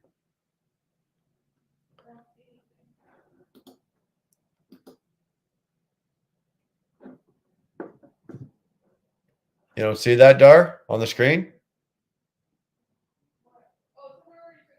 Okay. All right. Damn right, Wizard. Okay. Sorry, guys. I got distracted. Shiny. Something shiny. Distracted. When British, no, fuck, come on, Robert. Robert, we did this last week. No. Whose roster? You know what? I'm not doing this. I'm hoping removing the fuse and cleaning the system out fixes it before it stops. It was blowing ice cold. What about the condenser? Check your intake. Make sure there's nothing blocking that. And your fan. Make sure your fan's running properly. You call LOL. You guys called us crying. We won the war we weren't even going to be involved in. You were our lackeys in both world wars. All right. Look at, fucking fist fights are going to start here shortly. Thank God you guys can't see each other. I'm telling you. Yep, we saw Brit's ass getting bombed, and we didn't want them to go into the camps. Be thankful, Robert. Red Hawk is a Californian. Imagine that. Well, I know where he's from. I do. It's not the British fighting the British in 17. Oh, fuck off. Okay, guys, knock this shit off. I don't give a flying fuck about whether Canada, England, France. I don't care about any of that. Don't care. Zero fucks given. Zero fucks. I'm just gonna bypass all of these comments and go right to the bottom. That moto in the sand car from that motor in the sand car is from a Grand National, over 1,000 horsepower. It's nice when he makes a video and when he go. Are you talking about Thor? Fast Eddie, you're talking about Thor? Can we get a pic of Wheel Burner pushing the cats in the stroller? That's not going to happen. You won't get that picture. Dar's in there laughing right now, but it's not going to happen. Why has the price of diesel dropped so much? Is there something going on? That's a really good question, because it has dropped in Canada, not as much as it has in the States. It's really dropped in the States. Like, we're finding diesel in the States now for like between 245 and 275 for diesel in the States. In Canada right now, I think diesel was still $1.70 something, $1.72 a liter, right? So it's probably still about $4. I'm close to $4 in Canada. But I think what's happening is, Steve, I think the Dems and the Libs are buttering us up. They're setting us up for something. They're giving us a false sense of security, if I had to guess. Because it's really eerie when you see that. Unfiltered through our lens. Hey there, Wheel Burner. How are you doing today? Bro, I'm doing okay. I'm just sitting here being a talking head, just shooting the shit. I really don't have a whole lot of topics to talk about. I'm just throwing it out here like this for you guys. If you guys want to talk, let's talk. If you want to shoot the shit, let's shoot the shit. Whatever. I just do not feel like talking about, England dominating the world and the rest of us being subservient to England. I've just had enough of it. I've had enough of it. Why don't the British have right? I don't think it does, Sterling. Hold on. Sorry, Sterling. I need to know if Dar's cat stroller has warnings all over it saying not for human use. No, but I can arrange that. I can arrange that. Absolutely. Okay, because here, look, think about this, Sterling. Okay. There's a couple of ladies that live like at the other end of this road, right? And every once in a while you'll see them, they're out for a nice afternoon stroll and they've got their baby strollers, right? And they're just do, and they're walking up the road. And then imagine you get there and you go, hey, hi, nice to see you. How's it going? You look down, there's two cats in there. Like, what do you do? What do you say? I don't know. I don't know. I'll have to ask Dar.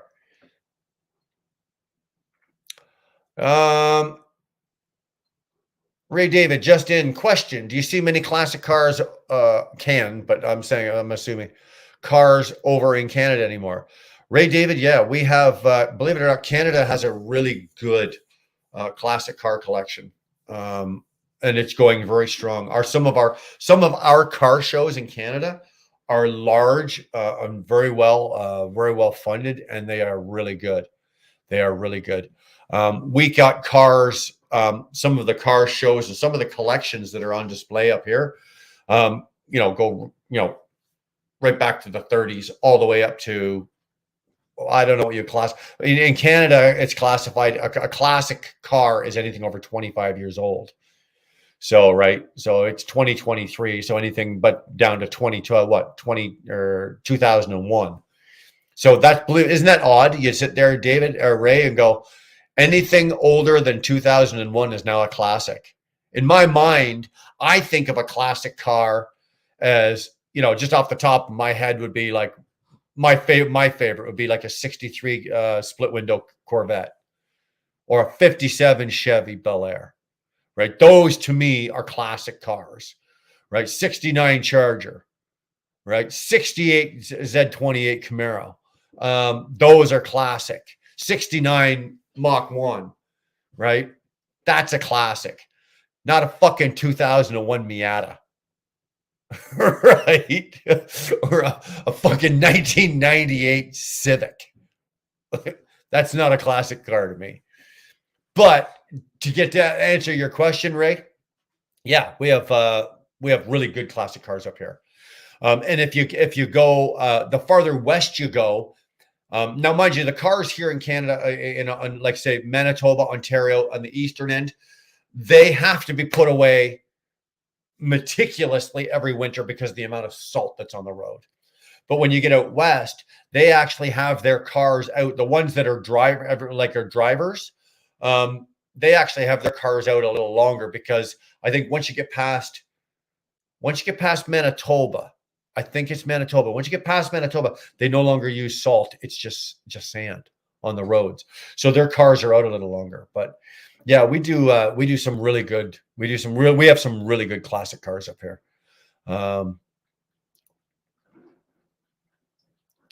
Steve saying, "How are you, Dar?" No, she's great. Gun term. I'll post a picture of. No, you won't. No, you won't. Fuck you. You won't. No, you won't. That's not happening. Saw an old hot rod today in Calgary. It's nice now. I'm seeing more and more. I saw like a 72 or 73 Camaro in town today. Now it was street rotted up. It wasn't all factory, all original. But they're starting to come out now. It's nice and the weather's changing. We got the good weather now, so you got the cars coming out, and they're coming, and they're not just coming out on weekends. You know, they're not just coming out on weekends. Thumbs up, everybody. Yeah, everybody hit that thumbs up. Do me a favor. Would you hit that like? Thanks, Trev. Freightliner Argosy is literally Freightliner Columbia without a hood. It's an amazing truck. Thanks, Curtis. Camo Bill and Spider. There we go. What's up, y'all? Brian and Dar. How the hell are you, Bill? How the hell are you, Spider? Doing good, enjoying the sun. You know what? We had a beautiful day today. I actually heard my wife complain today. It's too hot. She complained in the truck going down the 401. Right? She actually had the fucking balls and audacity to look over at me and go, "It's too hot." It's like, lady, we're going 65 miles an hour. You see that little button on the fucking side of your door? Push it. Push it. You know? So, of course, I rolled her window down for her, and she got a blast full of cool air, and she was good. But, you know, yeah.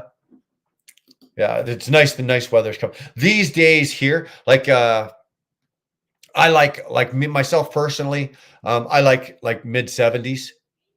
Right. I'm not big on hot. I like mid 70s up to say 80 degrees for just walking, hanging, or working. That's where I kind of like the temperature. Anything over, 80, 85, anything you're getting into that's too hot. That's too hot. The weather today was 20. At one point it was 27. So that's like high 80s for you.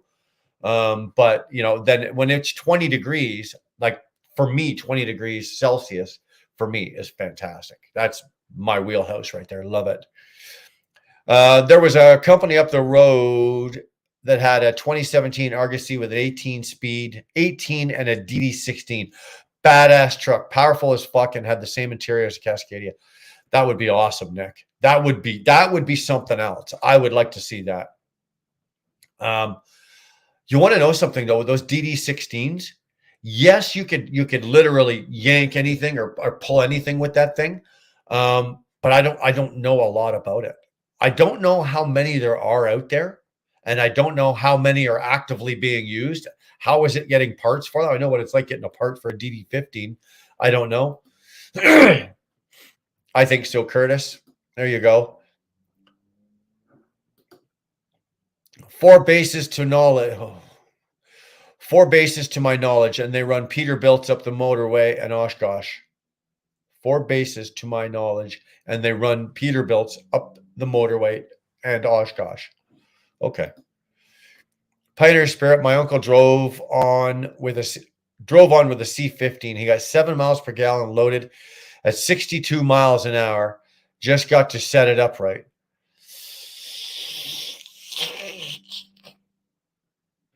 Oh, shit. I gotta call it. Gotta call it. C15, 7 miles per gallon loaded at 62 miles an hour. Somebody didn't do the math right, Curtis. Sorry. Show it to me. Show me the video. Drag your uncle out and bring him to me and have him explain.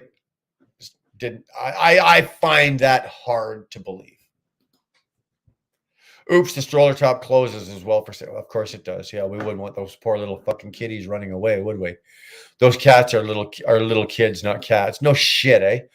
I saw a 2017 Argosy for sale with a Detroit 60 and love the massive chrome grille.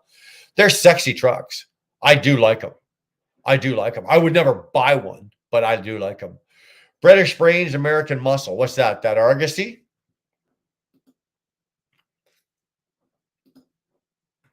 Pioneer Spirit, Detroit 60 is an amazing motor. That is my favorite motor for dependability, durability. For that era, for fuel mileage, it was more fuel efficient in my experience, because I've had them.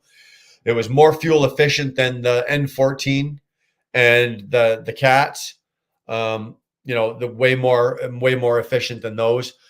They were easier to fix. Parts were more readily available, and they were just a really good motor, right? I owned a 12.7 and I was familiar with the 14. Both of them were great motors. If I had to choose between basically, let's say the 15 liter and the 12.7, I would take the 12.7. With the MPG on those, what's the MPG on those Argosies? You know what? I don't know, Wizard. I've never driven one. I've never been around one. I've never had one where I could do the math on it, like do the testing and everything. I've never had one long enough, or a matter of fact, I've never had one, period. I've never been in one. Can't be great being a cabo. You're right. I would expect anything with a cab over like that. I would expect it to be somewhere around between 5 and 6. 5 and 6. Depending on what you're pulling and what the hills are, but 5 or 6, I would have to say. Would Curtis say? Probably 6 to 7. I'll give you the 6, but I won't give you the 7. It's not Grand Wizard. That's why they sold it. Yeah, okay. Blasphemy, Grand Wizard. Oh, wow. These are big words. I'm going to need a dictionary soon. There's an 89 K100 that stopped at the J. He got 8 to 9 miles per gallon. Is that what he told you?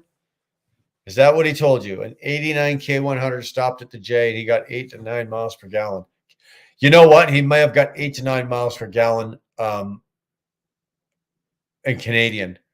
He did not get 8 to 9 miles per gallon in Imperial. Didn't happen. Not in a fucking K100. Lori's in the house. What's going on, Lori? How the hell are you? I spoke to you on the phone today. Hopefully, hey, did you make it home? Hopefully you made it home. Hopefully it's all good. Chicken noodle soup cures everything. Am I that far behind, dude? Where I was talking about tea, now we're down chicken noodle soup? Yeah, I am I? Holy shitballs, son. Look at that. Let's just keep going. What I'm doing is I'm just going to pick off some. Is there somebody in here that I haven't said hi to yet that's now here? There we go. Oh, look who it is. The lady with the golden truck. Good evening, everyone. I just parked for the second part of my split break. Me and Dee Dee getting our steps in before bed. Atta girl. It's Friday night. Are you shutting down, or you're running over the weekend? Hopefully you're doing all right. I don't know how you let Dee go swimming. Doesn't she stink when you get her back? Even though you dry her off, when you get her in the truck, does she not stink? Like my dogs, every time I would do the same thing when I had one of the dogs with me in the truck. If there was like a small lake or something like that, or it was dog and they could get in the water and play. But Jesus, for like hours, that dog would reek. And then you get that dog smell in your truck, that wet dog smell. It takes fucking like months to get that out. It takes months to get it out. Contrans bought out my company about a year ago. Now it's time to find a new company. Quinn, I hate to tell you, but Contrans bought out a lot of. Contrans was actually bought out. Contrans didn't buy out your new company or bought your company. Transforce bought your company because Transforce TFI, they own Contrans. But because Canada put Transforce on hold, saying you're no longer allowed to buy any more companies because Transforce was starting to have what's called a monopoly. And in Canada, that's illegal. They won't allow it. So what they did is instead of Transforce buying other companies, their subsidiaries, QuickX, Contrans, all the companies that are owned by that TFI are buying up companies. So there's loopholes for everything, but that sucks balls anyway, dude. Sorry to hear that. If you don't mind, what was the name of your company? Just so we know, and we know not to apply there. We don't want to send people anybody there. I fucking hate Trudeau. Well, Wizard, you're all by yourself. You're the only one. None of us hate him. We all love the man. The most awesome prime minister that's ever been around for the last 60 years. Love him, worship him. I want my wife to get nailed by him and have his babies. How's that? Fuck. Hope he dies tomorrow. Yeah, that was about Thor. When I came in here, you were just speaking on it, just saying, yeah, okay, that's what I thought. I've never seen Thor's sandcar going. Like I said, I've seen a couple of clips of it while he was in the garage doing his live, but I've never seen it running. It'd be interesting to see. Did you see the video about the what? Did you see that video, Canada's dying, Wizard?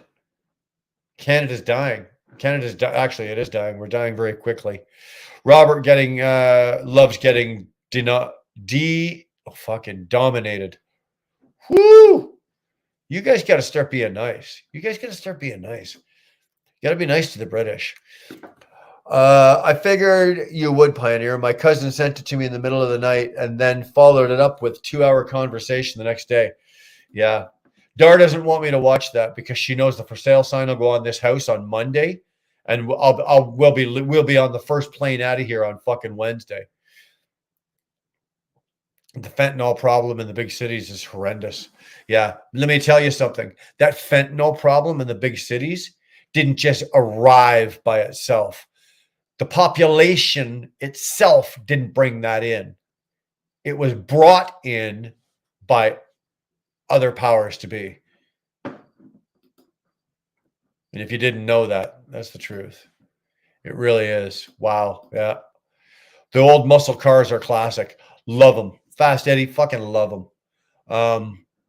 I would very much, except it's way so far out of my price range. Like I said, my favorite car is that 63 Corvette split window. But they're such ridiculously out of reach. I can't afford that. I wouldn't mind like a 68 or 69 Camaro, 69 Mustang,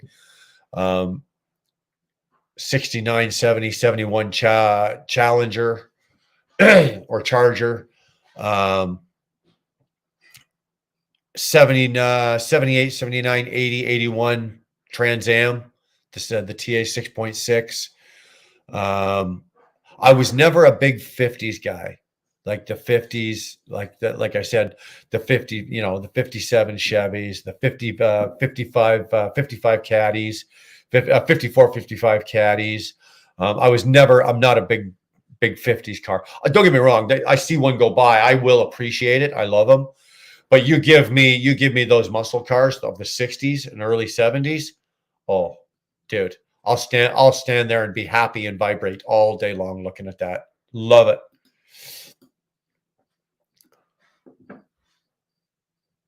Alberta classic cars only come out 3 months of the year. Everything rusts. Wizard, I wouldn't think that they would because of there's nothing to rust them. They don't use salt, right? You guys use sand on your roads out there, so why are they rusting? I'm just curious. I would think because I know in Ontario it's very much like that, right? And even in the summer the cars don't get driven anywhere; they're trailered everywhere.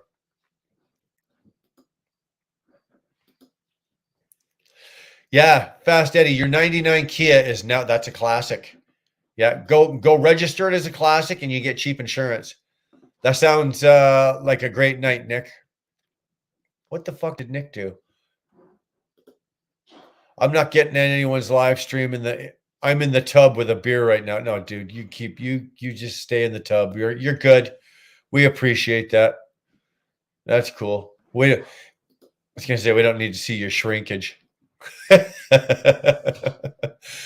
right, I'm going to read one. Constitutional monarchy in the province is called Canada. Deny the reality at your peril. You need to fuck the king and his government off. Okay, Robert, I fuck the king and the government off. That's what we're doing. There we go. There we go. Okay. Kias are my fave. Anytime I need a free car, I hit one up, dude. I almost bought a Kia. What was it called?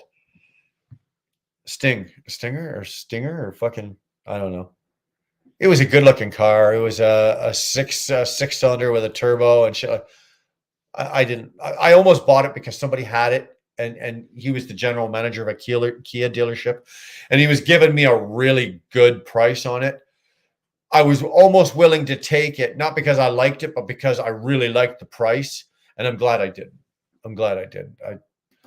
My daughter's got a Kia. They're not bad cars. You know, they're not bad cars, but what's going on, Greg? How the hell is you, Bry? Bry, how the hell is you, bro? Hope you're doing well. Hope you're nice and warm up there. Dar, did you hear what happened in Brampton today? No, we did not hear what happened in Brampton today. Hi, Greg. Did you watch Canada is Dying video? Oh, I'm sure Greg probably did. Was it a death, Karen? I feel like I half heard something. I didn't hear anything. Dinner is served, wheel burners. We out. Truck safe. Aim for spectators. You got it, brother. That's the only way we aim for them. Hi, Dar. Not yet. Karen. A 17-year-old was shot at lunchtime. Oh, Jesus. That just fucking breaks me when I hear that. That absolutely just fucking breaks me. Jesus. You know, I can't stand it. Curtis Pecker is also 16-inch long too. Curtis Pecker. I don't know about that. Grand, sounds like you have some experience with it. Well, if he's playing with Curtis Pecker, he's bored. He's not doing well. Yeah, I agree. 9 schools in hold to secure until they had to come home. That is a shame. That is a shame. It just fucking kills me to hear that. You know. I won't ever say what? I won't ever say no to Curtis's loving, dude. Like I said, he lived in our basement. He rented that room. He lived in that room down there, and we still haven't. You know, I don't think we've got all of the marks and everything off the walls. I'm not sure how that's. I think Dar's going to have to hire that company to come in. Yes, she's doing okay. A couple of wounds on her leg. Jesus, I can't hear it. Ask Dar, or anybody ask Dar. She can't read me stories about children being shot or killed. I can't. There's something in me as a father, or it's just my personality. I can't register it, and I can't listen to it because there's no gray area for me. I get instantly angry, and I want to start hurting people. Like, I don't know if that makes sense to you. When I hear that somebody walked into a school, or Darrell said, "Oh my God, did you hear this? You know, this guy walked into a school," or another student walked into a school and killed 5 people and 2 teachers and 5 kids and da da da da. I'm instantly angry. I feel sorrow later, but I'm instantly angry and I want to hurt people. And so Dar doesn't tell me. I don't talk about stuff like that. It's probably not good because I should probably know what's going on in the world around me. But when it comes to children dying, there's enough bad fucking shit in the world that I see and listen to and I come across every day. I really don't need to know that, you know, some teenager was shot. No, in this case, hopefully she's okay. I'll hop on in a bit when I'm done driving, buddy. No problem, Dorlina. Anytime, whenever you're ready. Kids getting shot left, right, and center. Maybe they should be armed and protected too. Wizard, you know what? Who knows what the goddamn answer is here? Really? You know, who knows what the goddamn answer is here? I know that Trudeau doesn't have the right answer. You know, trying to take everybody's, well, he thinks he's taking everybody's guns away, but no. Edgewood's saying, beware. It's a fantastic night, Dar. Well, you just stay in the tub. Of what? You're right. No wonder I don't go out during the day. Last time I went out, I had a woman complain about how I was dressed. Well, yeah, you probably didn't have your face and eyes covered, and you weren't covered from head to toe. Grand, have you heard anything about people being evacuated in Alberta, and when they come home, the only thing missing in their homes is their guns? Yeah. Actually, Wizard, you're out there. You must have heard something about that, because we've heard about it here, right? People, because of the fires and whatnot, they're being evacuated. And then when they come back to their homes, their safes are, everything's still there. Clothes, jewelry, money, everything's there, but their guns are gone. Tell me. What the hell, Karen? Why does she care what you wear? Well, Dar, I just said that. It's because she doesn't have her whole body covered. Thank you. My cousin in BC says he heard of that happening where people are being evacuated from the fires. Yeah.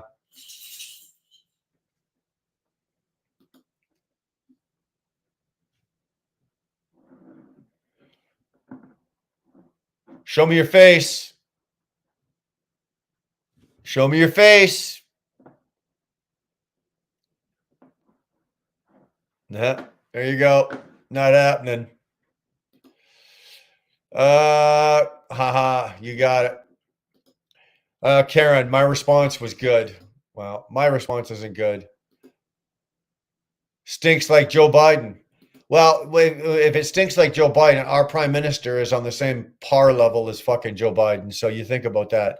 Our liberals are your Democrats. Our liberals are destroying our country. What do you think your Democrats are doing? Grand Wizard, oh Lord.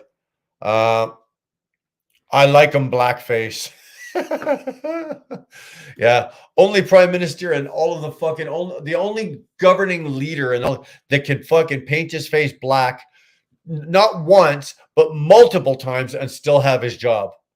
I'm on my way home. I deliver tomorrow in Dundee, Michigan, then go home for a night. No, Dee Dee never stinks. She still smells like that good puppy smell, and she never has bad breath either.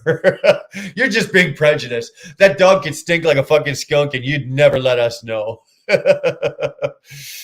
I have seen Canada's dying. It's despicable. Wizard, you know what? I have not seen it. I don't know what you guys are talking about. I know that Dar was talking about it today, but I did not see it. It is weird because I expect it, but nope. She stunk when I got her from the farm for the first time. I showered her immediately. It was awful. She hasn't been stinky since. It's weird, but true. Oh, okay. I'd love a 69 too. Wow. IB6, UB9. Tom Bro trucking out of Milton. Tom Bro. Okay, Quinn. So they got bought out by Contrans out of Milton. We haul a lot of brick and stone. Yeah, I know what Tom Bro does. A lot of heavy haul. A lot of heavy haul of the bricks and the stones and that kind of shit. That's interesting. That's interesting. You see, you got to wonder if somebody's going to buy a company, it's because they offer something that company's lacking, right? Ow! You little bastard. Come here. Here's Diesel. That's my Diesel. That's Pootie back there. Diesel's watch this. Diesel's just gonna he's gonna kill it. But if a company like Contrans is buying somebody like another company, it's usually you guys don't know how much that fucking hurt.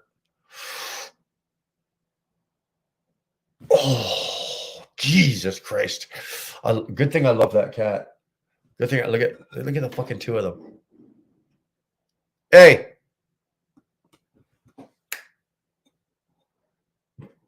The fucking pair of them think I got food or something.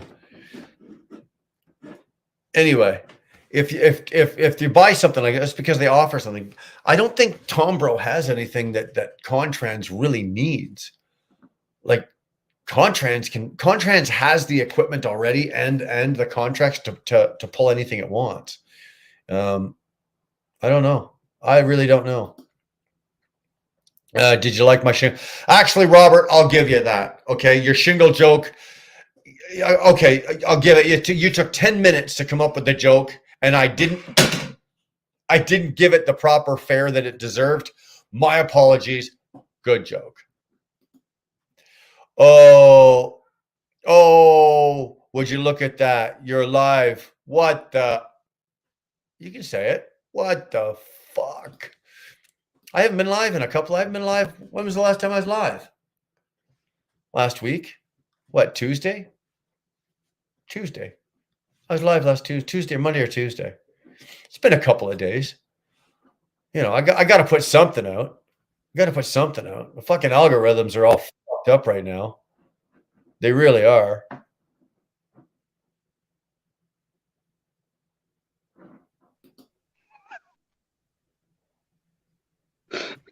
One more month. Fuck off, Don. One more month. Fuck off, Don. Dark, you see this? Look what Invader's got for you. Just one more month. How old is that one? 2 months. What is today? It's not coming here, dude. Yeah, 2 months today. No, Invader. It's not. That cat's not coming here. I don't give a shit how cute it is. It's not coming here. I'm meeting you in Detroit. No, you're not. You can go to Detroit. I'm not going there. Okay, fine, Buffalo. I'll get my tags. I'm not taking another cat. No, it's not happening, man. Look at this goddamn. I got more pussy than I can deal with here, right? Like, what am I gonna do with another goddamn cat? Gee, this thing's hard to do. Come here, you little fucker. What? You don't want this little thing? It's getting big. No, you know what? I'll be honest with you. I'm kind of partial to these Devons. I really like. He likes the beard, and this one here is my guy. He likes to sleep. Like he sleeps tucked up underneath here. Don't you? Hey, look at that. He just goes right for the beard. Loves it. Mwah. What? This one's not too sure about this right now. They're still getting used to us. Where are you? Where do you have the litter? Is that out in your garage? In the garage right now. We're getting ready to move them out to the shed. Yeah. The outdoor cats. Mwah. Look at that. He loves to nuzzle. I don't know how old this guy is. Dar, how old is Diesel? 4 months? I don't know where she is. We're here. How about this? You don't want that one? How about this one? Oh, Jesus. See, that's cute. That's cute. Now, what are they? Are they just regular, like, run-of-the-mill, like, house cats, barn cats? Like, what are they? Yeah, barn cats. I don't know what they are. Are they short hairs? Yeah. Well, no, not short hairs. They're regular cat hairs. The mom's a tabby. And I think one of the dads is a tabby. I don't know what the other breed is. The other dad looked like this cat. Right on. So. Well, I think I'm going to stick to these guys. I don't think I want any more right now.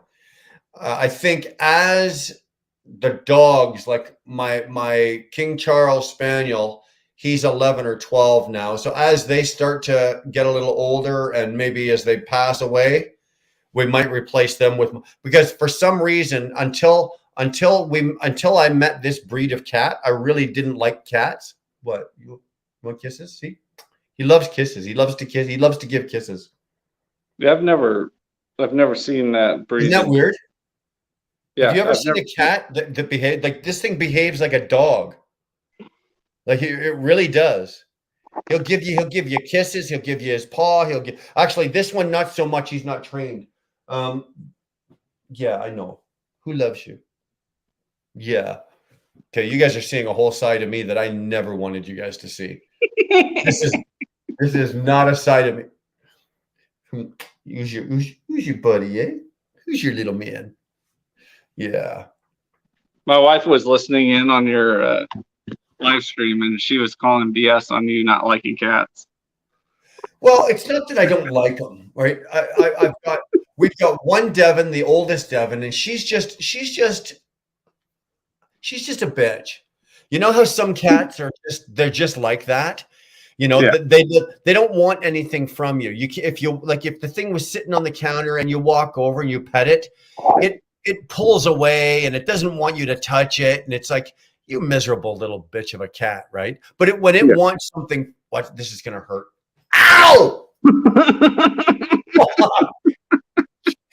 Oh, That's the nails right. God, that's twice. That's twice now.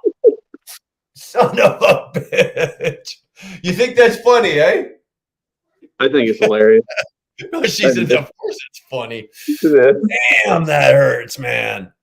Oh, but like these guys here, he's actually cool. Like he lets you play with him, and he wants to play, and he's very personable, and you can pet him, and you can pick him up, and you can hold him, and as soon as I pick him up and put him like where he was there, the minute I get him there, he starts purring, and he brings his face right up to you, and he's trying to kiss you, and it's like, I love this. Like this kind of cat, I'm good with. The other ones where they want nothing to do with you, and when they do want something, they're very demanding, right? Yeah. When she wants attention, then she's demanding. When she wants to be fed, she's demanding.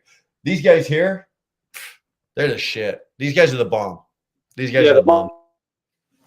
The mama cat loves us. The kittens couldn't care about us any less. Nevada, you're short about shingles is very confused, but I'm very confused. That probably went right over my. You know what, dude? Just get your wife to explain it to you. Danny will explain that to you. You should see. We did the two shorts. I did two shorts last week, right? I did the one short on the Western Cascadia, right? So on YouTube, that fucking short got, I don't know what, 600 views, right? 600 views is what it got. On TikTok, that short right now is over 41,000 views. Wow. Yeah. I would have thought you would have had more than just 600 on that. Exactly.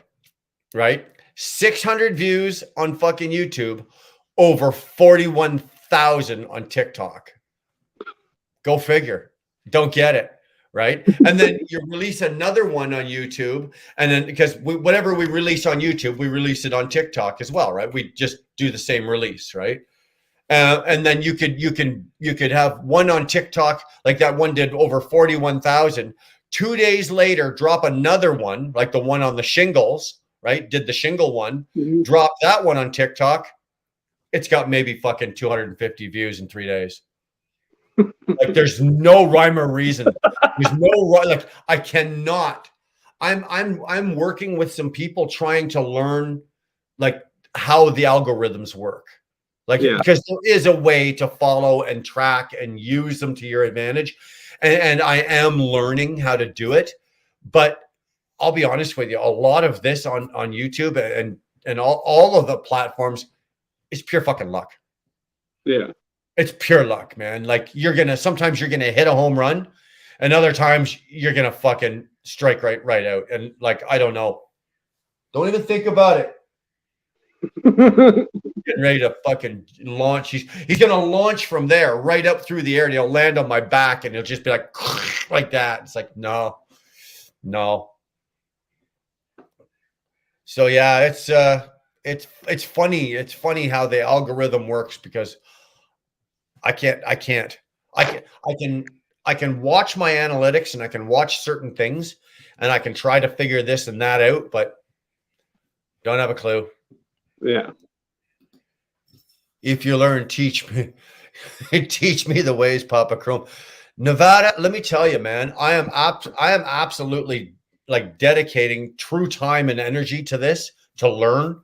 And for me, it's even a little harder because of my age, and I'm not tech savvy as say like some of the younger guys and girls are. But I am really trying to learn, and I'm making an effort to, okay, watch what words you're using, watch your titles, watch in the first 7 minutes of your video, use which keywords, certain keywords that you use in your video that the algorithms pick up.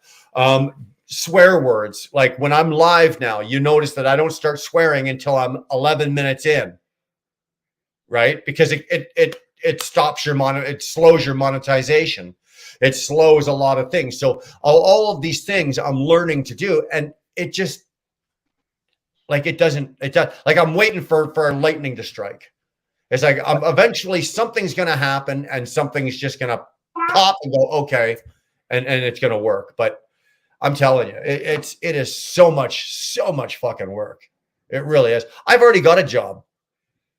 Like Don, you've already got a job. You've got a full-time job and a career. Like this YouTube is like, this is a lot of work. What is the handle for the TikTok? It's a Wheelburner Express. Wheelburner Express on the TikTok. Go hit it up. I got to get back to uploading some videos. I got really busy past 2 weeks. You got what? Lazy? Busy. No, what's that? You got lazy? Right. No, hey, I gotcha. You know what? I put out 2 videos this week and 2 TikToks. Why? Yeah. Because I was sitting around in my ass in a hotel most of the week, right? I wasn't overly busy. So I got you. On the weeks where I'm busy like you, 1 video, 1 TikTok, and a couple of lives. I'll do a live on the weekend and I do one from the truck. Right. Ow, there he is. Oh, look at that. He got you good. I'm gonna cry.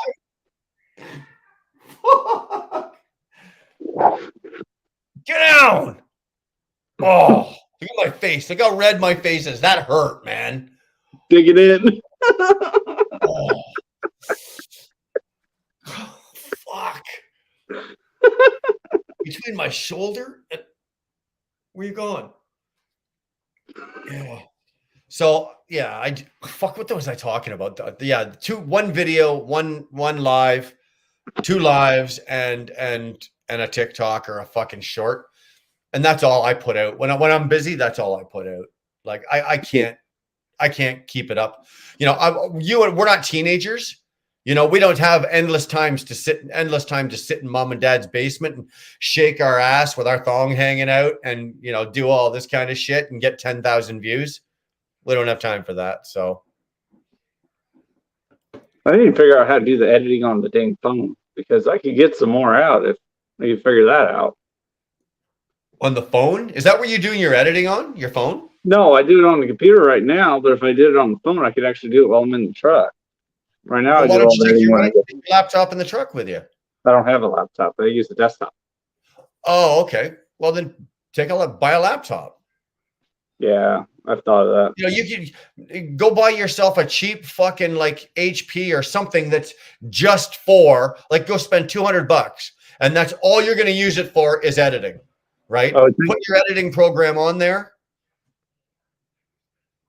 But I think it'd take forever to render on something that low end. I don't know. Like when Dar comes in the truck, she brings her laptop with her and we run the laptop off the hotspot on the phone.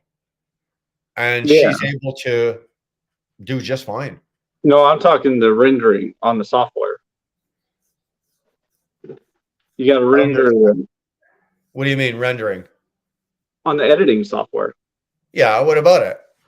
You got to You load it on before you put the computer in the truck, or are you saying that if you got a low end computer, then the editing software will work too slow or it'll be shitty? Yeah, exactly. Dude, speak English to me. Yeah, like that's like rocket science to me. I didn't have a clue what the fuck you were talking about there. You see, I had to figure it out. Jesus Christ. That's why I bought Dar a Mac. She's got like a really good Mac, right? Every couple of years we'll get her a new one. The software program goes on there, and that's why she does and she does all of my editing. Dude, I don't even know how. I said to her, maybe I should learn how to do this. No, don't worry about it. Don't worry about it, right? I should probably learn how to do it. I don't have a clue how to do it. I don't know how to download it. Like I send her the videos, like I'll do all the video. I'll do everything from my phone, obviously, right? Or from my GoPro, right? So I have to download it from my GoPro down to, and then it all gets sent to Dar, wherever I am. It gets sent to the house here. And then she patches it and puts it all together, does the little thing, puts the music on it. But I don't have a goddamn clue. I'm just as surprised. Let me put it this way. I'm just as surprised as you guys are when a video comes out. When one of my videos comes out, I don't have a fucking clue. I go run into she'll tell me, she goes, okay, it's processing right now. It'll be up in like 5 minutes or whatever.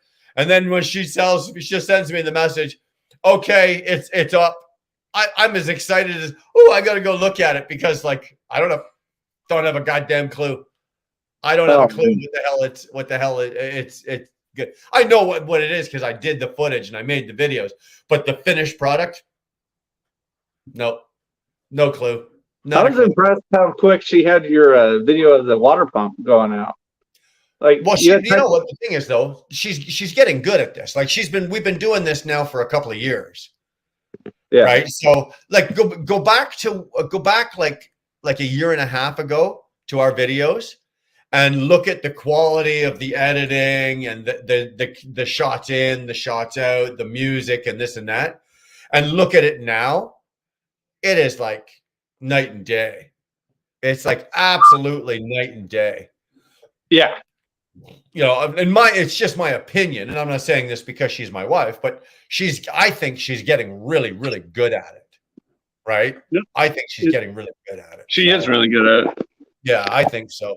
And and I'm lucky. Like I got Mike Campbell that's constantly throwing new music at me for the channel, right? With the wheel burner. He's got I think he's done what, three different wheel burner songs now for me.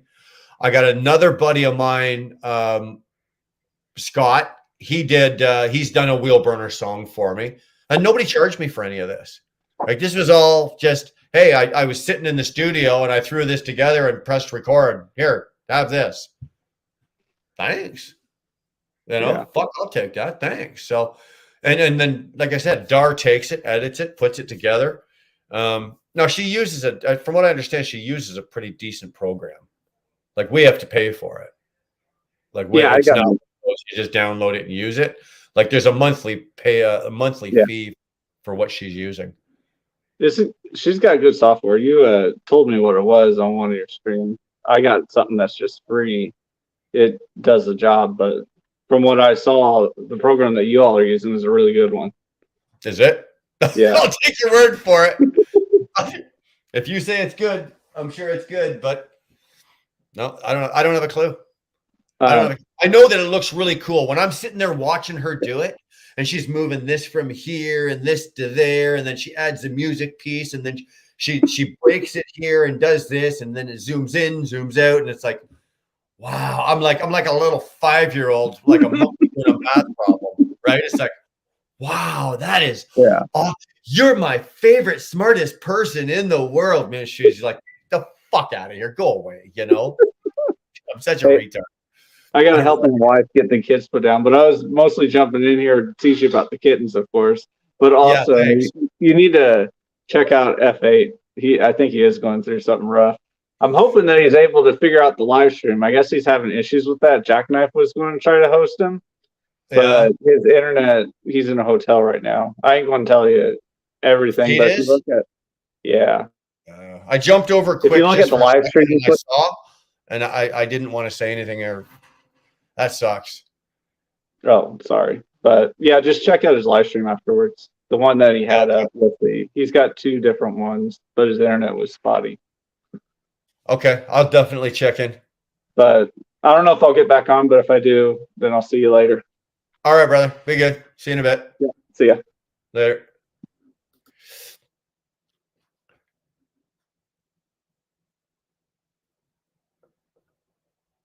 Jupiter, Saturn, Mars, and Venus make almost a cross. Wait until they align. I did not know that. My last live rant just disappeared. You know what might have happened, Robert? They may have taken it down. I'm going to be honest with you. Robert, when you are live, you use so many fucks and you use so many, like every third or fourth word. And you use a lot of C words, like the cunt word, and I mean you rant. It's okay that you rant. We love your rants, but I think YouTube has, I don't know, what do you want to classify it? Maybe like a so many fucks per minute, and I think you just exceeded your fuck per minute, dude. Limits. Yeah, that's what it is. Robert Limits. he exceeded his fuck per minutes because every second or third word at one point when he was going. And I think that's what's happened. If your live has been taken down and you didn't take it down, that's probably it. Holy shit, Zach.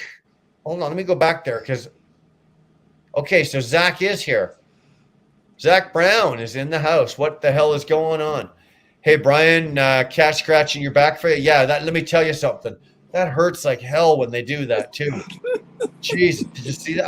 I'm gonna go look at my back in a minute and take a look. But Jesus, that's Christ, that hurts. There's Jersey Trucker. Watch this. I didn't even see the comment, but I knew he was gonna say hi to Dar first. Hi, Dar. What the hell is that? What are those? What is the cat on the dog? They're cats. Out of the truck talking about today. Oh, what is the pussy in the truck? Out of the truck talking about, he's calling me a pussy. Jersey Trucker's calling me a pussy. Oh, I'm telling you, that's not nice. He's talking about everything. Yeah, I know. So you're back in your truck. Everything good? Yep. Yeah? Yep. I got a load back to Minnesota. So that's good. Actually, it's my usual route. Yeah. It's like 54. Although I stayed in El Paso yesterday cooking all day long. Right. God, it was like it was 108 degrees down there last night. Oh, that's too hot. It was hot. That is too hot for me. No, well, I don't do 108. Forget it. Yeah, it was miserable. And we were in the sun. That's the bad part.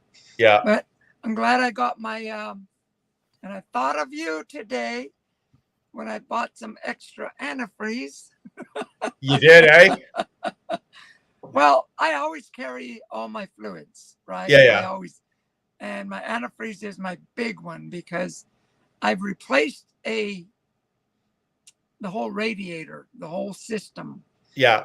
And so I always have but my little tank, it's a little, what do you call those where you put the antifreeze in? Reservoir. Yeah, reservoir. Yeah. It's a little old-fashioned one. It's very old school. Is it metal?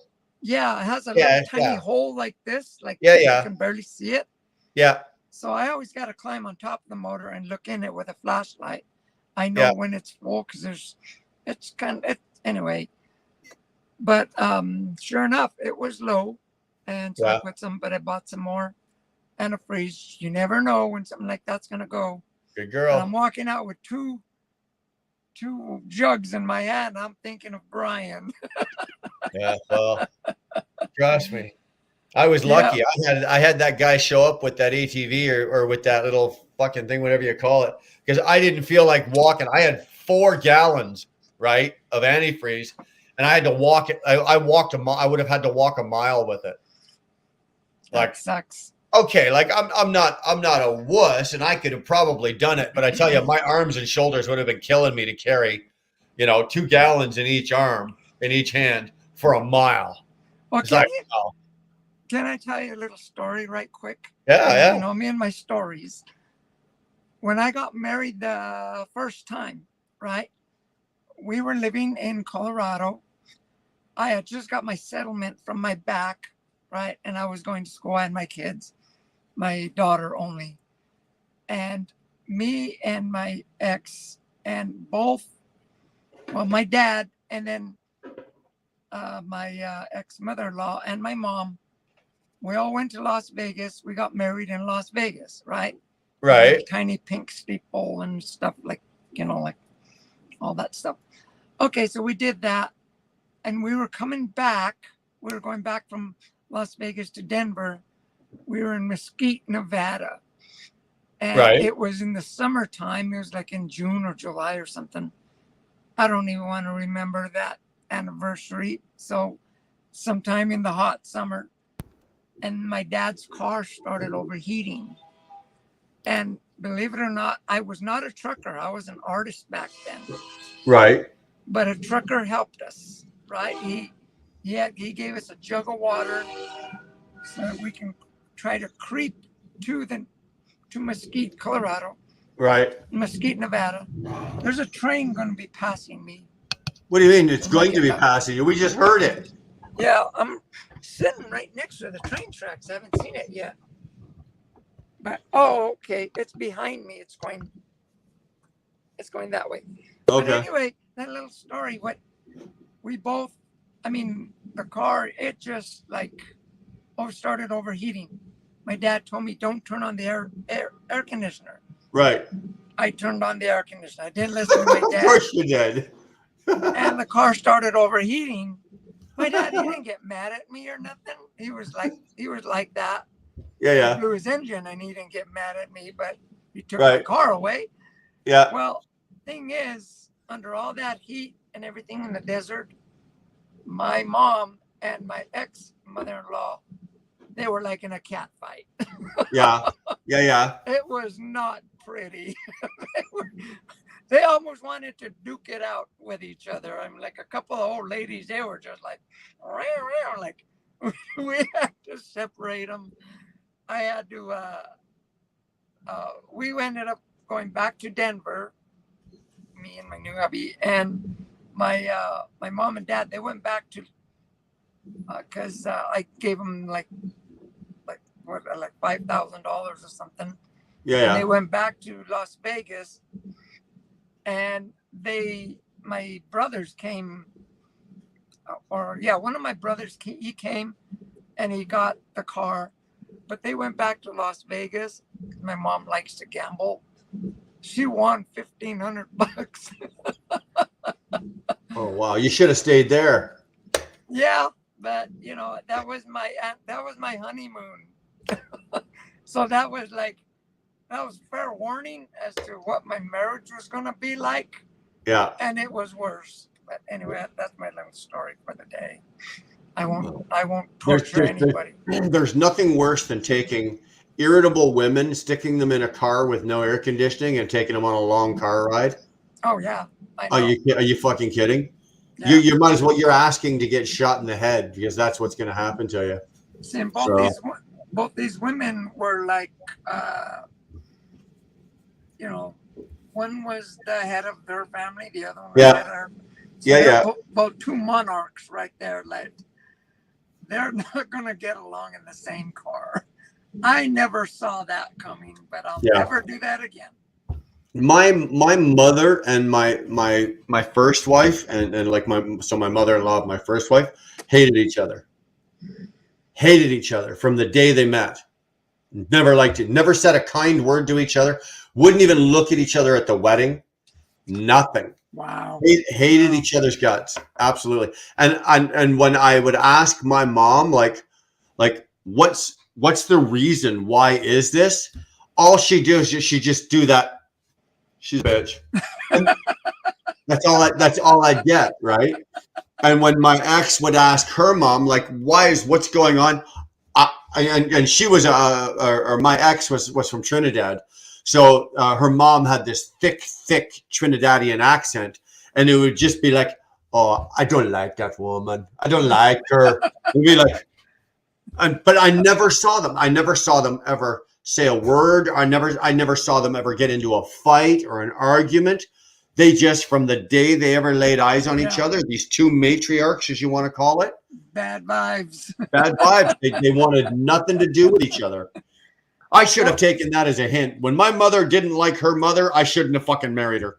I should have known to run away. I should have known. I should have run the other way. I should have just fucking jumped in my truck and boop, gone. We were married. We had just come from getting married. I should have gotten an annulment. Like, no, thank you.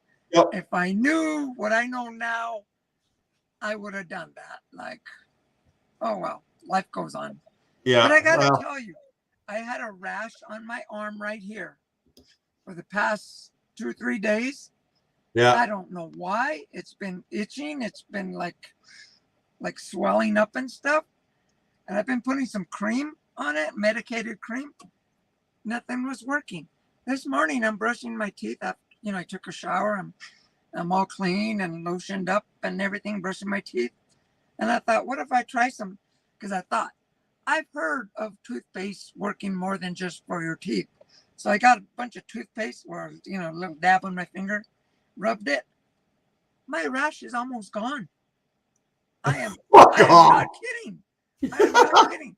I'm going to put some more some more lotion. You're going to put some more rash cream on your fucking arm? Toothpaste. What kind of toothpaste are you using? Pepsodent. Yeah, Pepsodent, something like that. Yeah, Pepsodent. Oh, shit. I'm going to put some more of that tomorrow in the morning when I take a shower. Yeah. Heck yeah. I'm thinking, I'm driving all day. I'm looking at my arm like, that thing is like almost gone. And that's only the first time. I've never done that before. So if you put it on, if you put it on tonight, like wash your arm tonight, right? Wash your arm all up and everything, and then put it on tonight when you go to bed. I bet you by tomorrow morning, it'll be gone. Well, I thought of doing that, but at night I'm tossing and turning and rubbing my arms on a blanket and stuff. So, but I'll do that. I'm still going to do that anyway. But that's. Oh, I would. I don't give a shit if my bed smells like smells like toothpaste. I don't give a shit. I'm the only one sleeping in it, right? So aren't you guys married? Well, of course I'm married, but I'm not fucking. My wife's not in the truck with me. If I was in the truck, I took her in the truck today. She was a good girl. I'm getting her broken back into it, right? Just getting her broken back into it. So I took her today. We got up early. Well, actually, we didn't even get up all that early. We didn't go that far. We just did a couple 100 miles today. Went out, took the trailer up to the yard, did the switch, brought the trailer back.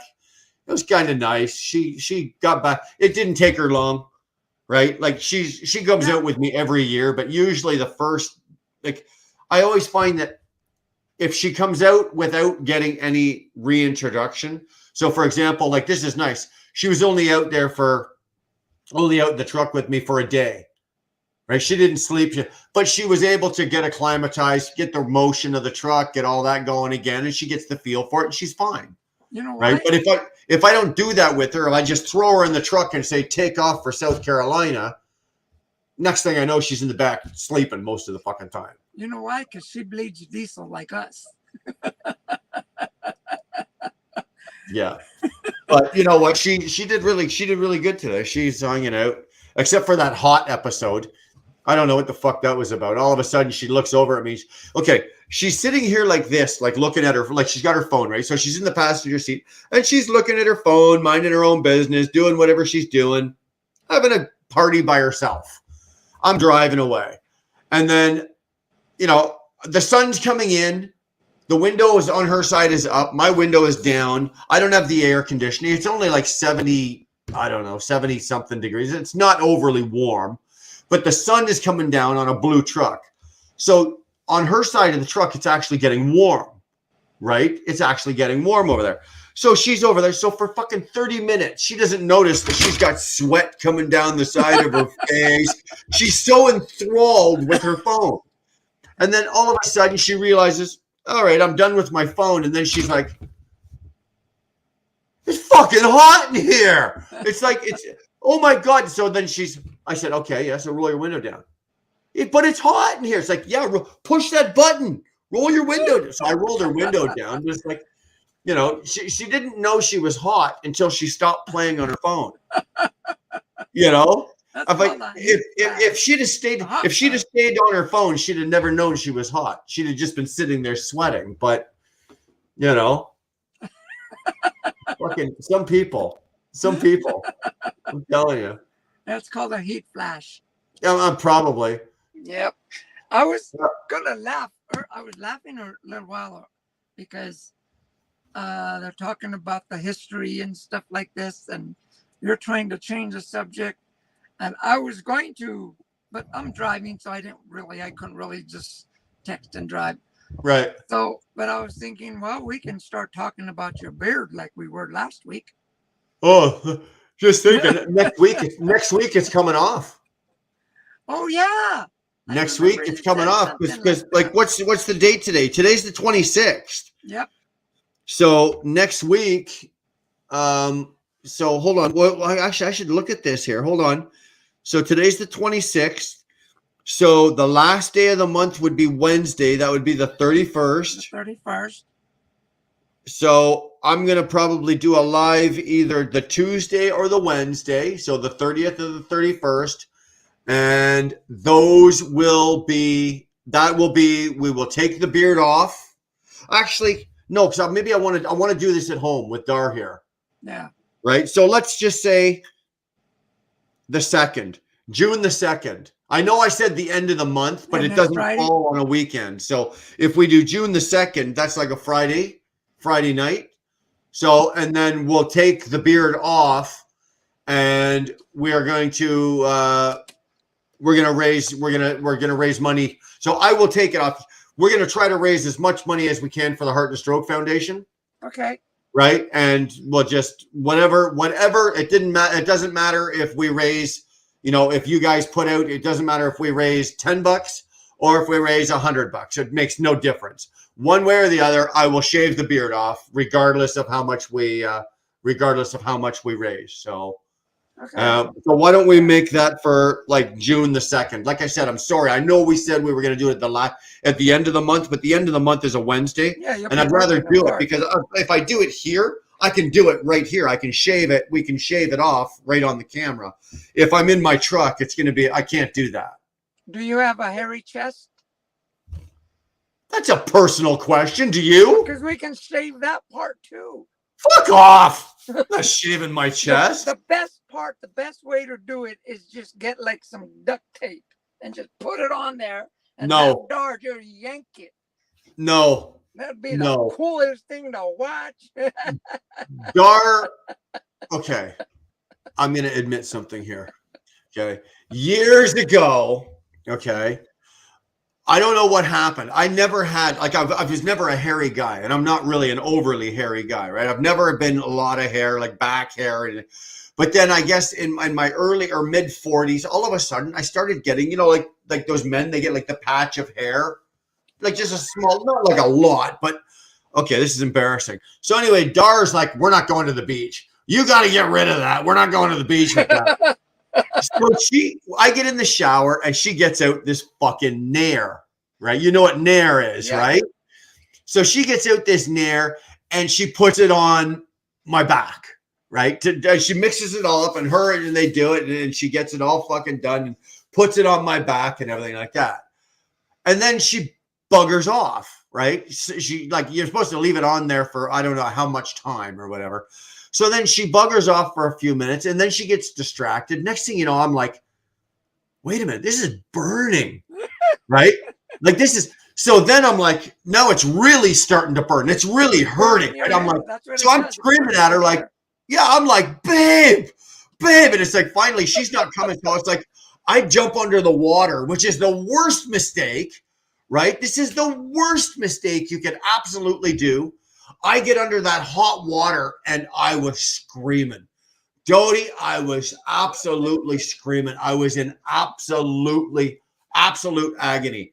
And I will never, ever, ever, ever do any kind of hair removal again, ever.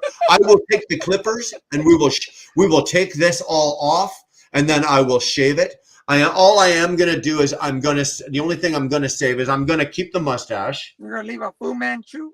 No. I won't have a Fu Manchu, but I'm going to leave the mustache and a very small goatee. A very small goatee. But I will shave all of the rest of this. But Hold on, Doty. Sorry. Fate Trucking, my favorite Canadian trucker, deserves a tip. My brother, I appreciate that, but dude, you need to be hanging on to your money. I don't know exactly what's going on with you, but I was talking with Don or WCF Invader, and he did let me know that you're sitting in a hotel right now. So obviously, I know because I was sitting in a hotel earlier this week. I know that can't be a good thing. I appreciate. Trust me, I do appreciate the $50. But my brother, like, take care of yourself first. I'm doing this right now. And Don was saying that you were having some issues with your stream or whatever. Fate, if for any reason you want to come in here and hijack this and take this stream and go live on my channel, I'll give it to you. If you want to go out, if you want to do it, I'll give you this channel. I know I'm live right now, but there's no reason why you can't come in here, and I'll turn this over to you, and you can announce it on your channel that you're doing a live on my channel, and I'll be happy to give you my platform for as long as you want it, man. I will. Whatever you need, brother. Whatever you need, just let me know if I can help you in that way. But on the other hand, like I said, I don't know 100% of what's going on with you. Hopefully, I did pop over real quick, and at least I know you're safe, obviously, because you were live. So you're alive, you're safe, you're breathing. That's good. Again, thanks for the dough. But bro, take care of you first. Okay, please take care of you first. If there's anything that Darlene and I can do for you, don't be afraid to ask. You've got my number. And if there's anything I can do for you channel-wise, if you, like I said, you want to grab my channel, if you want to take it right now, I'll give it to you right now. It's all yours. Just say the word. I'll give it to you. We can switch you over, make the switch, and you can take my channel for the night and do whatever you want. You want to go live. It's entirely up to you, okay? Fate Trucking, glad to hear it, bud. You're so resilient, good overcoming just one issues you're going through. Yeah. Jeez, if anybody doesn't need a fucking hard time right now, it's you. It's business. I try not to take it personal. You know what? You're absolutely right, Fate. This is business. And breakdowns and all of this kind of crap that's going on with you. Gonna happen. The stuff I went through, and Dodalina's been through it. It's the price. This is an old man told me long years ago, and this is how I phrase it. It's the price we pay for doing business. We are in business. Scott, you're in business. I'm in business. WCF Invaders in business. We are in business to make money. And in order to do that, sometimes there's some setbacks, and you're going through it. I'm going through it. It's the price. It's the price we pay for doing business, brother. It really is. May I add something? Sure. With like last week when you were going through that problem with you Brian. Yeah. I can say this to Scott and anybody. I found out kind of almost the hard way, but we're friends here and we're all here to help each other. So yeah, absolutely. So yeah, you absolutely. I can't see the comments, but you might want to, if he's watching or something. That's all. You're 100% right. Yeah. You're 100% right. There are some people in this YouTube world, in this YouTube community, that actually do good work. Fate Trucking is one of them. WCF Invader is another one. I wish I did good work. Well, you do good work as well, but these guys do good work with their channels, and you know they're out there trying to be very helpful, trying to help people, trying to teach by experience and everything like that. And Fate is one of them. So and if there's something, if he's having a hard time, and for some reason he can't get a live stream going tonight on his channel, you know what? I've been jabbering away for 2 hours and 30 minutes. If he wants to take my channel over for a couple of hours, why the hell shouldn't he? Right? Yeah, I believe there's a lot of the people that are on this channel that are subscribed to him and stuff, vice versa. Well, it is. Yeah. A lot of us in this community intermingle with each other, right? Scott's like Fate's subscribed to my channel. I'm subscribed to his channel. Totalina, you're subscribed to both our channels. We're subscribed to your channel. We all get to know each other. That's why I say, like what you're saying there, for him to come on and that's very honorable of you, Brian, and I surely wouldn't have a problem with that or nothing. I think that'd be really cool. Yeah. Well, the thing is, Scott's got an audience. He's got some people on his subscribers that are not subscribed to me. Mm-hmm. Right. So if they can't see him on his channel and he can get them to see them on my channel, then why the hell not? Let him do it. Yeah. Let him absolutely do it.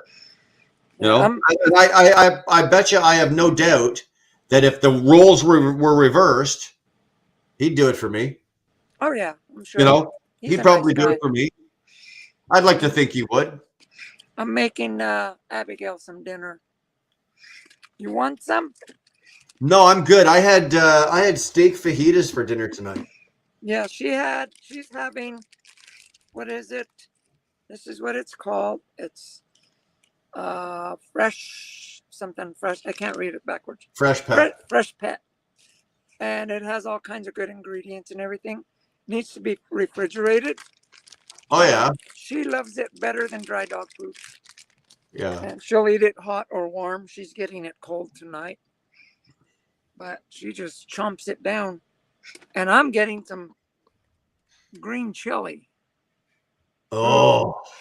Yeah. Oh. You're gonna pay for that tomorrow. Well, see, my mom makes it so that it's not spicy and it's not gonna, turn your stomach inside out. Yeah. And I don't know how she does it, but she does it like that. And she can make it whether it's hot or not. I don't know how she does that, but yeah, she gave me some chili. I'm just coming from home, but I'm going to be warming that up after I'm done with you guys. But I was going to say, if you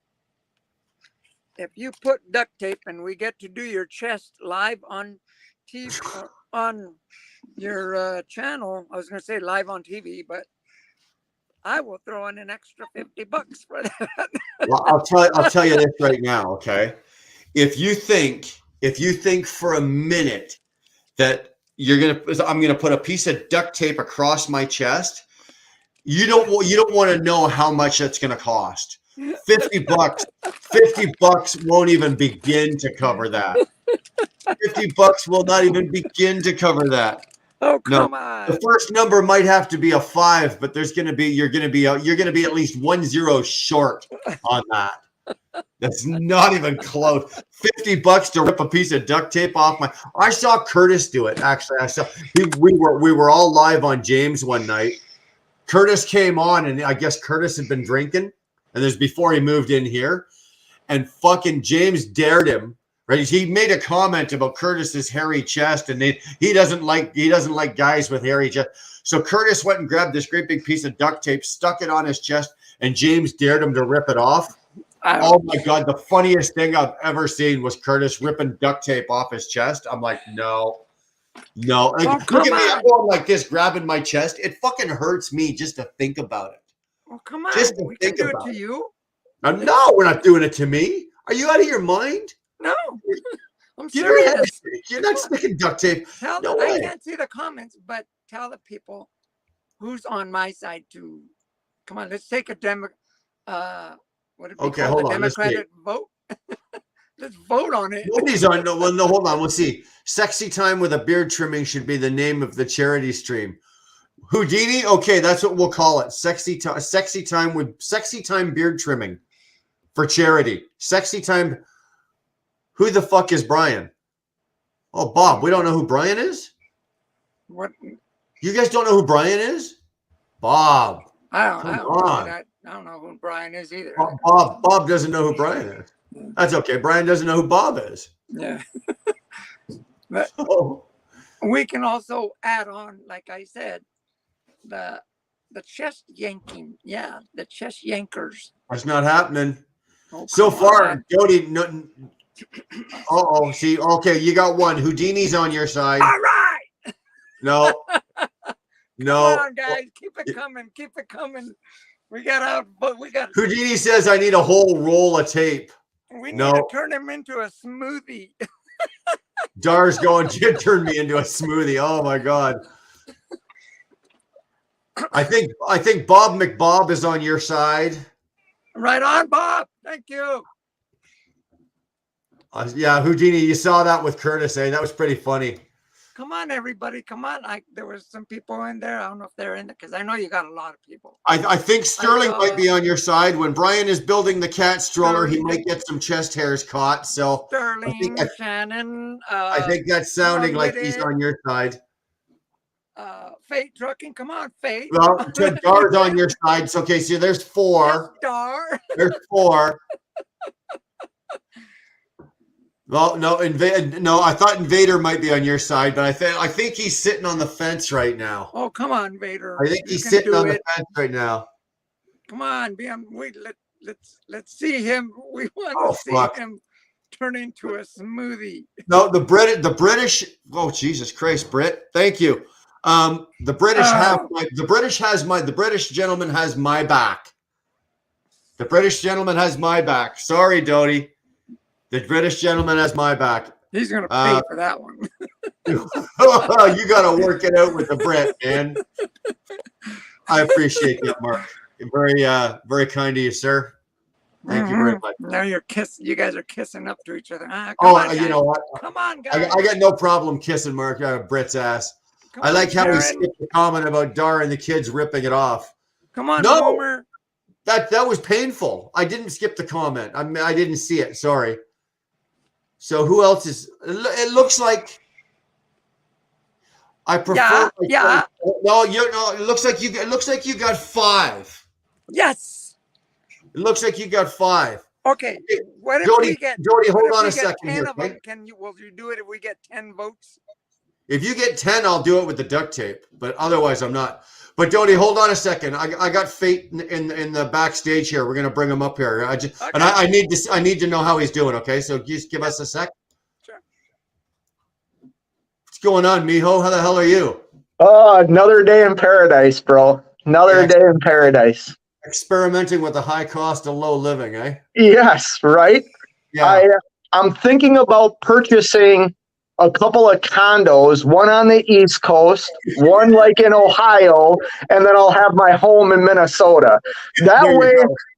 every time I break down, I have a place to call home instead of these damn hotels. Dude, let me tell you, Scott, I've been there. I know what you're feeling, man. You know, I know. I've been I'm thinking, okay, I need a place in New York State. I need one in South Carolina. I need one out in Nebraska. Dude, do you mind if I ask you, like, what happened? I blew my turbo. Okay. I blew my Just turbo. the turbo? Like the turbo or the turbo actuator, both, or just the turbo? Okay, so what happened was the turbo actuator went out first, and like it's a whole process. So like I was under a load and noticed. Let me say this: I don't need your channel. Like I appreciate the offer. I want to talk to somebody. So I don't need to hijack anything.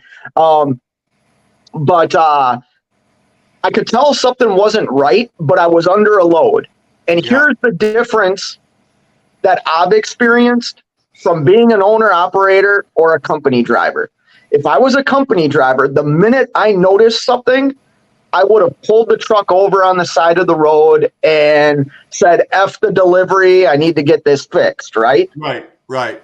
As an owner operator, like, I can't really do that because not only am I letting the customer down, I'm going to have to pay to have somebody else deliver my, hook up to my trailer and take it to the receiver.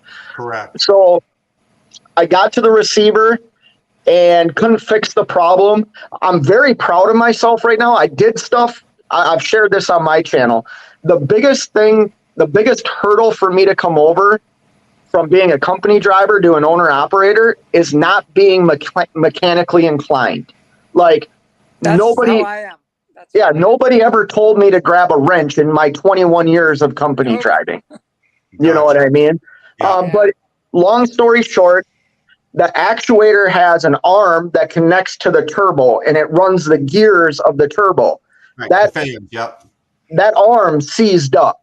Yeah. So that in turn destroyed my turbo and then caused the DPF filters to, just get filled up. So Yeah.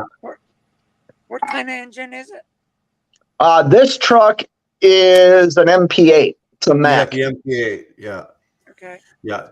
That MP8 is actually a really good engine. Those aren't bad engines, right? Because it for all intents purposes, it's a D13 Volvo engine just painted red. Yes. Right? Like everything on it is, and they are good. They are good motors. Like they're strong, they're workhorses, they are good motors. I can't be 661,000 miles, man. It is the original actuator and the original turbo. We were due, Scott. Yeah, it just sucks. I don't mind sharing this because I don't think many people understand. We see the glitz and glamour of being an owner operator, or not even that. Like, there are some channels that show the glitz and glamour. But let me ask you this question. Sure. Can you survive spending $36,000 in 1 month to keep your business operational? If the answer is no, don't become an owner operator. Like, right. Just don't, because that's the cost of doing business. I have 2 trucks. I just bought another. So like, I've spent $36,000 in like 3 weeks. And now I have a $10,000 damn bill. Like, this is real life freaking Scott, shit. Yeah. Don't feel bad. Let me tell you something. From what was it, October of last year, all the way to January, in maintenance costs, breakdowns, parts, everything from a new radiator to a new fifth wheel to new rims, new hubs, everything. I averaged out $4,000 to $5,000 extra a month just on that. My maintenance bill just went through the roof. I'm like you said, I'm worried about like my truck breaking down because, I'm at that point where I am on eggshells. And if anybody gets in my way, you think I'm nice? I am screaming at them to like, cut your, blank get it out of my way. I'm not playing with this stuff. It is expensive, but you're welcome to truck driving. That's what I got to say. Brian's done the same thing. And I blew the motor out of the Volvo, just so you know. Okay, I had a 14 Volvo, so I had a D13, 2014 D13. I blew that motor sky high. I mean, it grenaded, Scott. Just for a new in-frame on a D13 motor, and this was back in 2018. I had to stroke a check for $42,000. Oh yeah, on the spot, right? On the spot, or they don't fix it. The dealership doesn't care, right? Right. They don't care. So I blew the motor and the turbo and the filters. Like everything went right through the whole motor. The motor grenaded. They were pulling pieces of steel off my DPF filters. Here's the funny thing. I bought that newer truck that's still in I don't want to reveal too much because I got a video coming out tomorrow. Yeah, but cool, I have another truck that's in a shop about 200 miles away from where I currently am. And the reason I purchased that truck was I spent so much in maintenance last year. And here's the thing, like the Mack truck is great. I ended up selling that truck and then buying it back. You know what I mean? So I know. it's it's just, I don't know. Like, I'm not mad. Like, here's the thing. I'm disappointed. Like, Yeah. I'm frustrated. But you made a comment that I want to kind of talk about.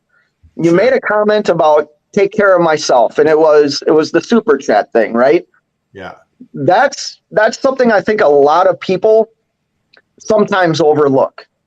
Now, I'm an owner operator that's leased onto a carrier, right? I Go have on. Yeah. I have business money, I have personal money. My personal money That's how I am. it is good. But the way that personal money continues to grow or continues to feed the lifestyle I live is by the revenue of the business. And thank God I'm good with money, because if I wasn't, there's no way I could afford this stuff. I would be broke. And here's the thing. I'm not knocking company drivers at all. I've been very clear. I was a company driver for over 20 years. I just never want to go back to that. I never want to give up everything, including the stress of this. I never want to give that up and have somebody tell me what I have to do every day I'm out on the road. Right. I never want to go through that again. I Me agree neither. with you 100% on that. Me- That's how me I am. neither. That's why I am where I am. Yeah. And I mean, Scott, you're talking to a couple of veterans here that Brian's got more owner operator experience than I do, but we feel your pain. We know what you're talking about. I think Welcome. I spoke You're one of I us. spoke to Darlene about this because we were making some decisions last year, right? About my physical body and some things, and maybe my career winding down. I'm starting to wind my career down, right? And I thought, well, maybe I could go, let's sell the truck while we still have some good, we still, we got some good money in it. We can sell it. We can take that money and we can shut it down. And maybe I could close out my career as a company driver. Scott, that thought lasted about 9 seconds. Okay. The processing of that thought, maybe I could just end my career as a company driver. Count to 10. And that thought went, no. Yeah. I can't do it. And I'm not saying that because I think that sort of company drivers are any less than we are. They're not. They're just as important out here as we are. They do the same job. They deal with a lot of the same stresses on the day-to-day job that you and I do as owner operators. But as an owner operator and the pride that I take in that, okay, I'm proud that first of all, I'm proud that I'm a truck driver and that I'm gonna whether you as people or the general population know it, I am an essential worker. Nothing gets done without me. And I'm proud of that. And I've always been proud of that. I'm proud of the job that I do and how I carry myself and present myself and my business. I'm proud of that. I don't always nail it. I don't get it right every single time. But you know what? Most of the time I do, and I'm damn proud of that. And you want to know something? I'll be honest with you. And this is where people have said to me, friends have said to me, says, that sounds a little arrogant. But you want to know something? I'm pretty goddamn good at this. I am. I've been an owner operator where I've run my business through the recession of 2008. We survived. We're still going. That's 2015, amazing. the recession in 2015. This business is still going. We ran it through 18. We're still going. We're running it now. And guess what, guys? I'm still standing here. I'm still kicking. I'm pretty good at this. And I'm proud of that. Yeah. And that's why I think I would have a problem going back to being a company driver. So what you just said, I think, is something that a lot of us should hang our hats on. Is we're still here, right? And I've only been an owner operator 2.5 years, right? So like, have I seen the cycles that you have seen, Brian? No, I haven't. But I saw them as a company driver, and you know what happened when those cycles came? I got laid off. Right. I got let go, which that was their business. That's what made sense for their business. But I look at things from the perspective of if this doesn't work out, if this fails, it's due to like things out of my control. And I'm really good at controlling the fucking controllables. Like I hear you. That's what I love. If I can control the controllables, I'm winning. You know what I mean? And I work every day to get better at that. Hence, taking apart some of my truck this weekend and doing it at a truck stop parking lot. Like getting over that fear of, not knowing. That's part of what I do. Sometimes I'm gonna have to do something that I've never had to do before. You're right, but I'm gonna tell you something. And any owner operator that tells you differently, Scott, they're full of shit. That fear that you sometimes feel of not knowing because maybe you haven't done it yet or you're not there yet, I still have that fear. 21 years. This is our 22nd year as an owner operator. Scott, I still have those feelings. I still have those moments in my career once in a while, because just because I've been doing it that long doesn't mean I've done it all. There's still shit out there that could still go wrong that I haven't done, that I'm going to have to deal with.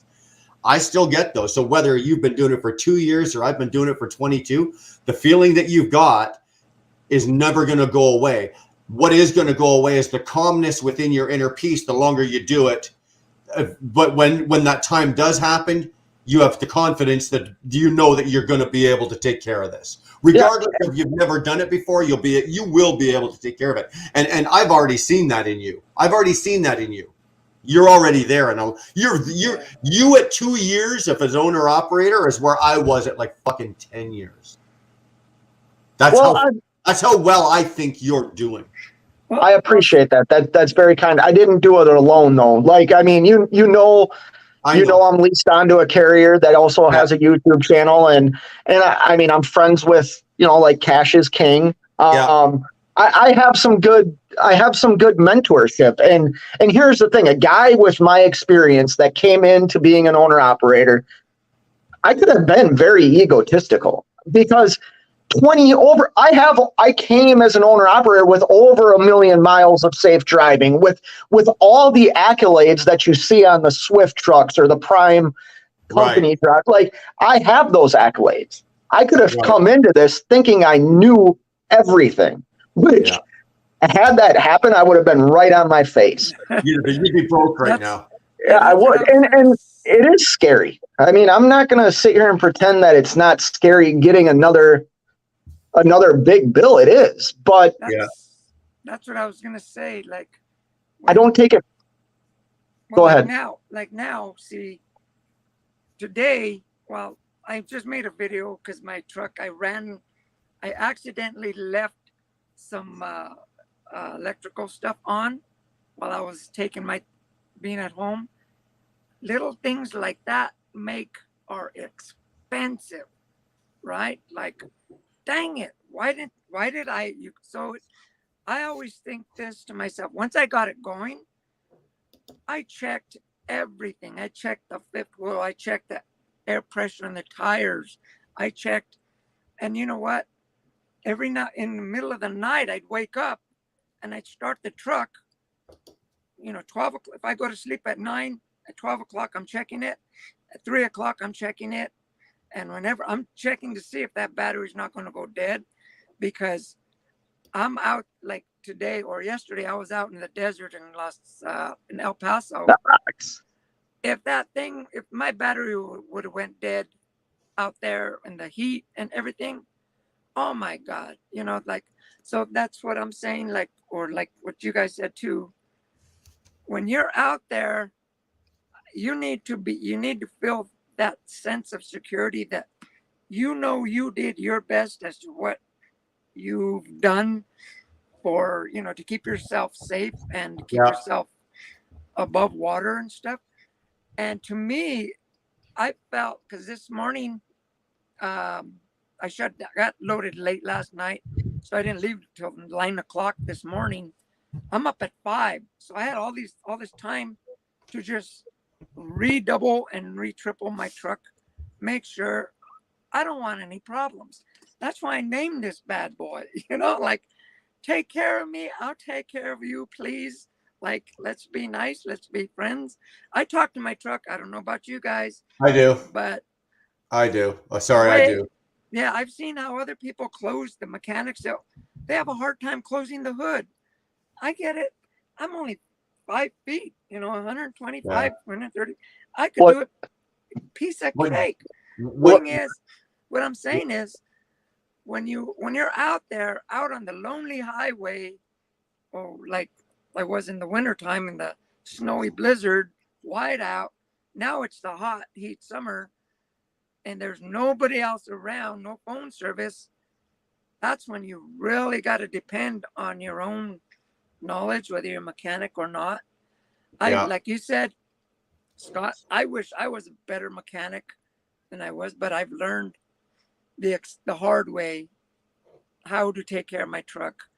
And I am very particular of how I make a turn, how I go into a job site, whether I'm not going to run how I'm going to get loaded, how to, get out, everything. It's like being an owner operator to me has taught me way more than just being a company driver.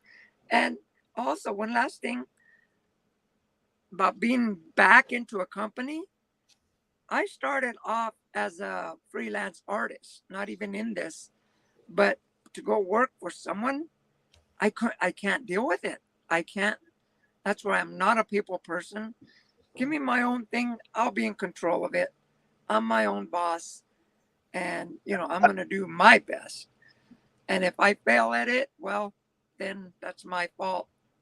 So I can't say I would never go to being a company driver again. I just would have a very hard time adjusting to, and it's not a work ethic thing. It would be adjusting to what that company wanted me to do, because the freedom that when I talk about freedom, it's not just the freedom to go home when I want to go home. It's the freedom that encompasses every day. If I want to stop for 3 hours and take one of my naps, I can do it, and nobody's going to call. I might get harassed on YouTube for doing it, but nobody's going to call me and tell me that I need to wake up and keep driving. You know what I mean? Like, I gotcha.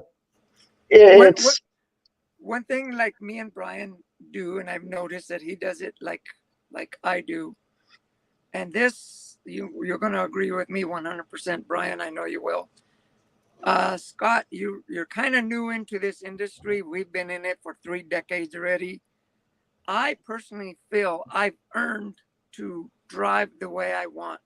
I don't drive nights anymore. Well, wait a minute.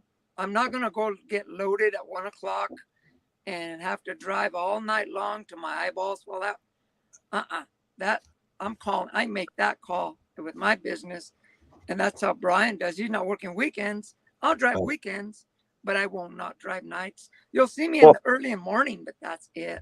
Yeah, but I see Scott working nights. I see Scott, but Scott's doing totally different than we do. But, I don't do LPL. My point is having control, like you said, Scott, having control of what you do, the way you want it, the way, when you want to take a nap, you're going to take a nap without them calling you up, how come you're not there or something.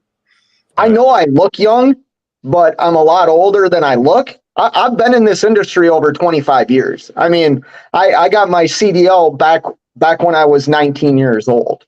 You know what I mean? So I've put in, for hence a better term, I've put in my time. So then you're you're like about what, 85 right now? No, I'm 43. I'm 85. I'm 43 years old. 43. Wow. Yeah, you don't look it. You carry it well. Time is being good to you. Yeah, it's getting, Although I looked Honestly, like you at 25. I looked like you at 43. I'm 53. yeah. The last 10 years are gonna hurt you, motherfucker. You wait. Yeah, I got a new camera. I got a new camera for making. when we pull a duct tape off your chest too. Not happening. I got Come a on, new guys, camera. Vote. Don't forget that. Go ahead. I got a new camera for doing my vlogs and the videos I do. And I'll tell you, it's like better definition, like higher definition camera. And I was rewatching one of my videos I'm going to post. I'm like, holy crap. Like I got a wrinkle up here. Like I started seeing, holy crap, I'm starting to look old. And you can see my old, hockey scars. So you'll look better. Yeah, I know. Yeah. That. Yeah. What did you get? Did you get the new GoPro? What did you get? The I got 11? a GoPro. Yep. The 11? Yep. Yeah, It's nice, it's a great camera. Yeah. And then I'm still using the 8. Right. I've got a couple of the 8s. I haven't gone up to the 11 yet, but I know somebody else that's got one and they swear by it. They say And I also got a new phone that I use specifically for YouTube. Right. And it's that even the definition on those cameras is absolutely insane. Yeah. But no, I just wanted to stop by. I don't need to stay long here. You know, I heard you talking and I was like, I don't want you, because I do think there is a good community in this trucking industry on YouTube. Oh, like I really do think there is. And there's people that genuinely care. You know what I mean? And I agree. I heard you talking and I just wanted you to know that, yeah, it sucks and this is a business deal, but like, I'm good. Like I've learned not to take it personal. Like, you know, if anybody's giving you shit about, excuse the language, but if they're giving you crap about you breaking down and stuff, you know what? You know, take it from me, tell them, send them to me. I'll straighten them out. You know what? Screw them, because this is what happens. This is how, you know, these trucks, they're not made to run forever. So if they're going to give you crap like, oh yeah, you're back in the hotel again, like, you know what, with you, you come and do this stuff. You know what I mean? I hate that when they start giving me crap that I broke down again, or I bought the wrong truck or something. I bought my truck because I like my truck, right? It's my dream truck. Too many people, I think, forget that it's a truck.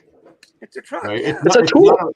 It's not a matter of if it's going to break down. It's a matter of when. It is eventually going to break down, and we are going to have breakdowns. It's how you and I conduct our business up until the point of that breakdown that we have the funds and the backup to support ourselves. You know, when I'm writing $42,000 checks for an engine, I'm still having to do business. I'm still having to pay myself. I'm still having to pay a mortgage. That money has to be there. Dude, You know, I'm paying. It's not there. I'm like, what am I doing? This is going to sound ridiculous. I've had a truck that's broke down for like, I think it's been like 79, 80 days. The truck has been in the shop. Now, granted, it was due to something I did, but the truck has been in the shop longer than I've like driven it to make. I've made truck, like I'm in the red on this truck, not because I'm paying insurance on it. I'm paying the truck note, and it's made like 4 weeks of revenue. You know what I mean? Yeah. Don't quit. Stay strong. Oh, I'm not. Stay strong. Shit, if you knew me, I am. Like I bring stuff back to sports, dude, and I know you're from Canada, and you know my relationship with Canada and hockey is like this. I'm from northern Minnesota, man. Like I'm from the fucking.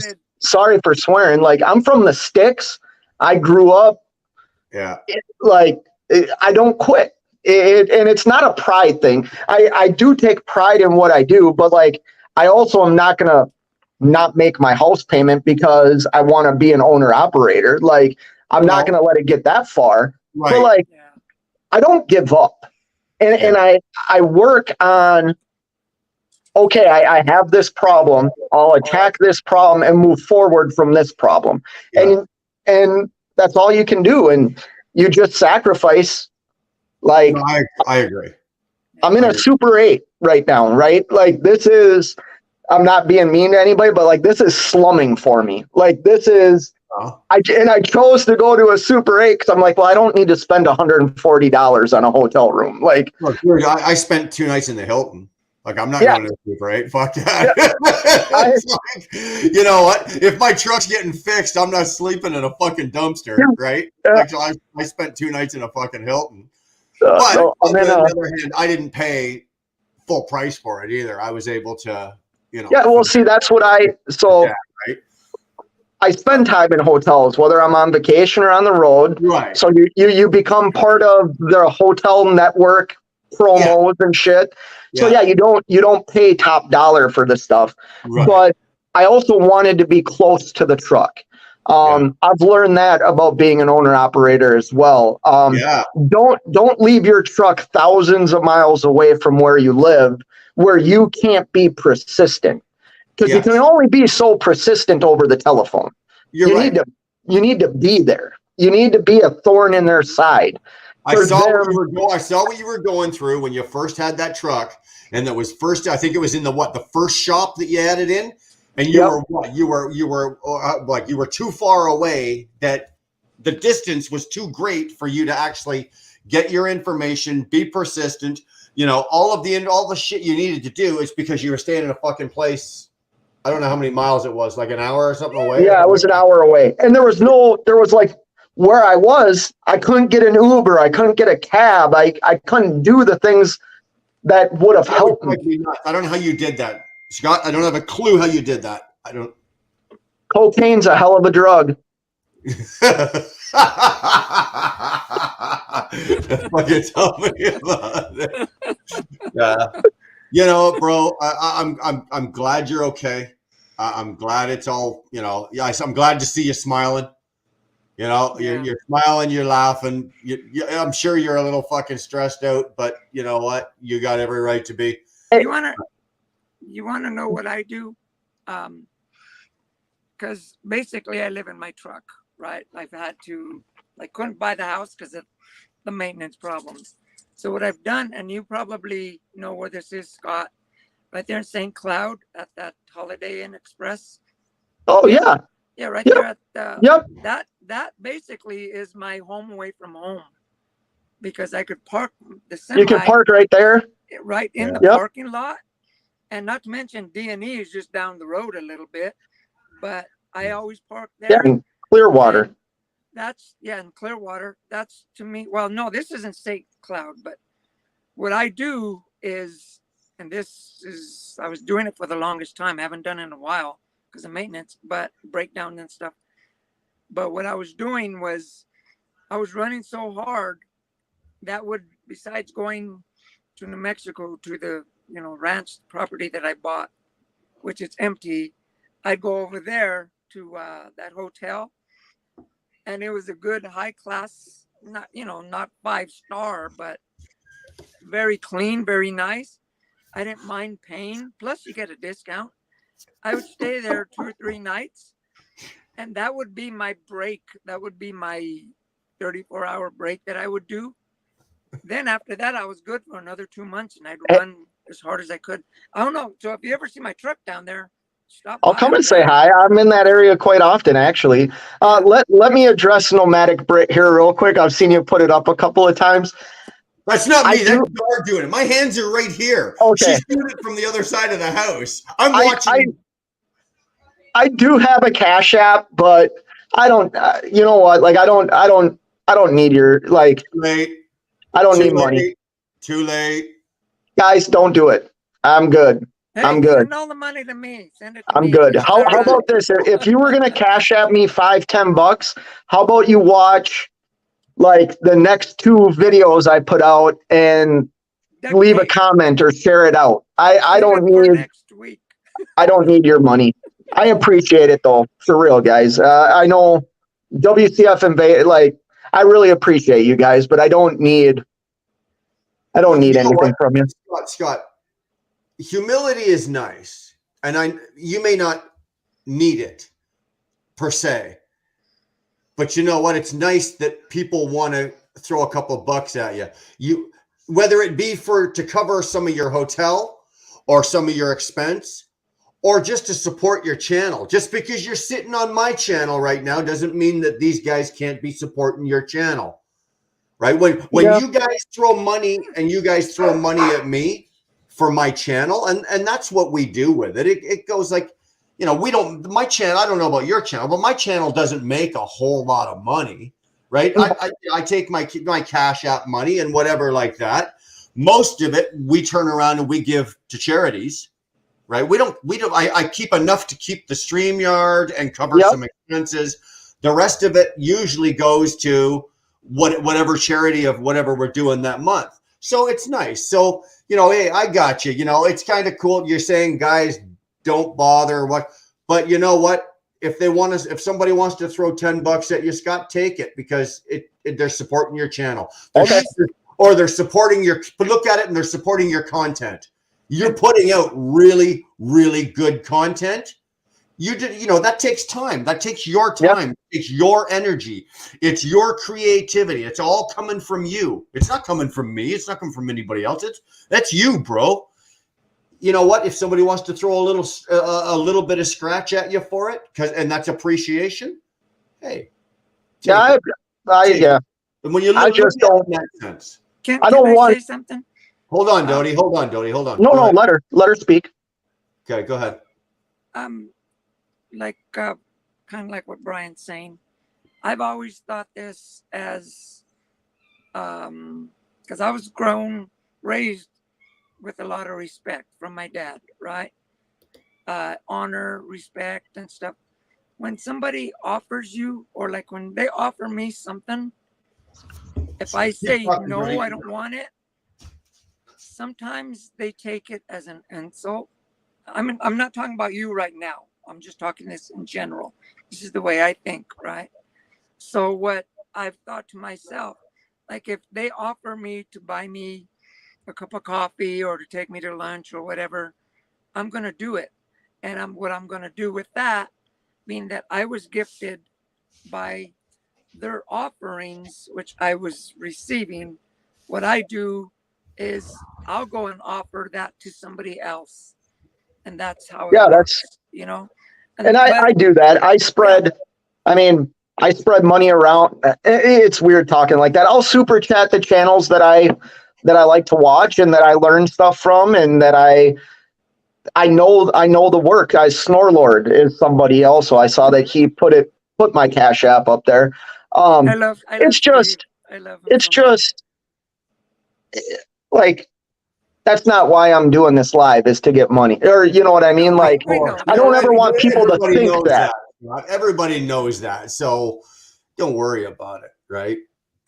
No. If somebody wants to, like I said, if somebody wants to throw some bucks at you, I appreciate it. It's weird. Like it's hard for me to take things from people. You know what I mean? Like, I don't know how to explain it. It's a weird feeling. When I get Cash Apps, I don't have trouble with public speaking, right? As most people know, I can walk into a room full of people I've never met before in my life. It drives darn nuts. I can walk into a wedding where 300 people and I don't know a single person, and inside of 5 minutes I'm talking to 20 of them, right? And that's just the way I am. But when somebody, like, for example, when you or like Britt, he throws like $99 in there, that actually takes my breath away for a minute. Just like, yes, what? You know, yeah. Like, what why? do you say? You say, I want to say thank you, but I can't say thank you enough without saying, you know, oh my God, fucking thank you. But you know, I want to be. And Britt has always been very, very good to our channel. That's what I'm saying, is receiving it is part of the thank you, because receiving it for me is very hard. I struggle with it. I struggle the same thing. You know, I don't need anybody's handout. I don't need a charity.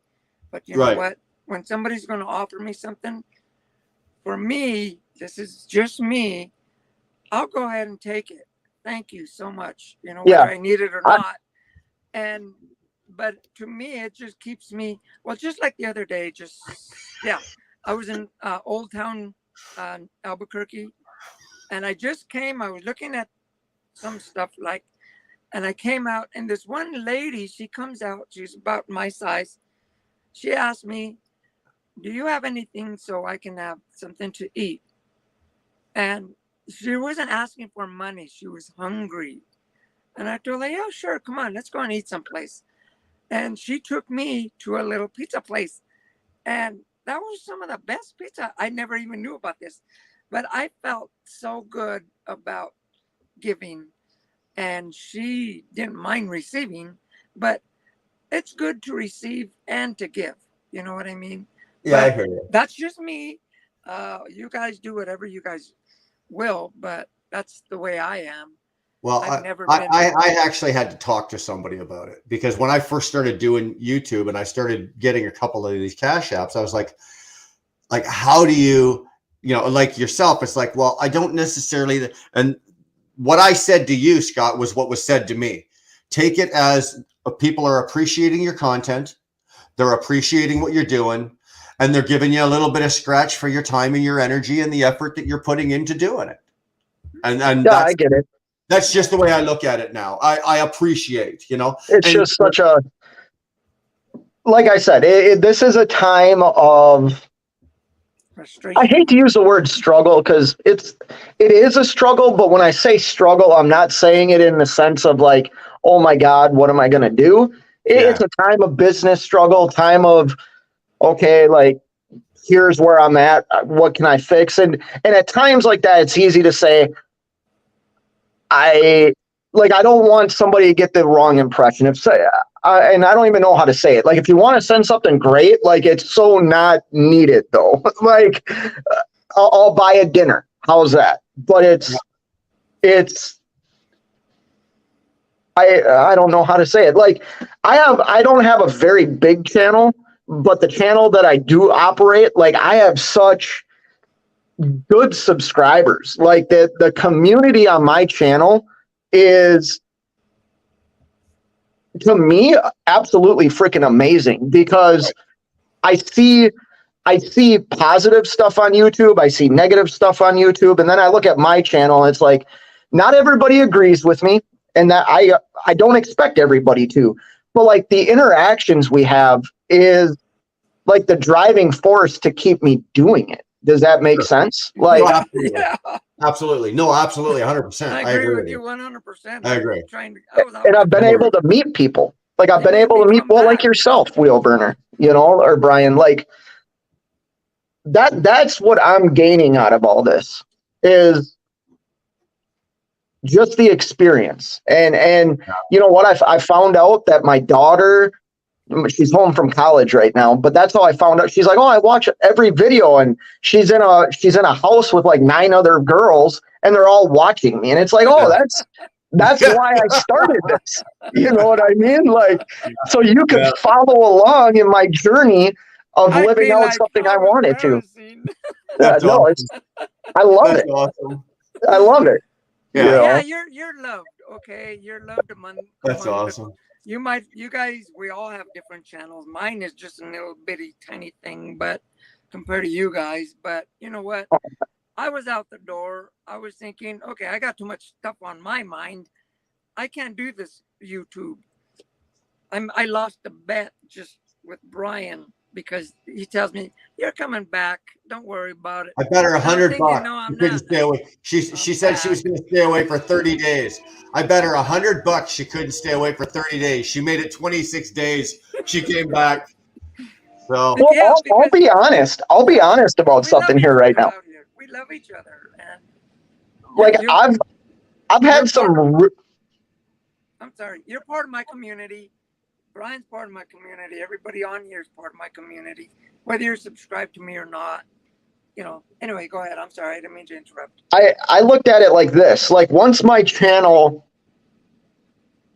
like, for me, kind of started growing and continues to grow every day, actually. I looked at it like this. So I got StreamYard, even though my freaking internet sucks everywhere I effing go.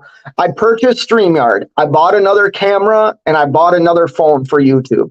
That Right. came out of the revenue that I've made for YouTube from Right. YouTube. So I just looked at it like this. If I post a video every other day and do the work to make those videos, if that can continue to give me like $100 a month, like then it's paying for all the things I'm using Yeah. to do this YouTube channel. And that's why I talk about the community on my channel is I always make at least that $100 that keeps new, like me being able to provide better content for people, Yep. you know, and that, oh, sorry. I feel like she left.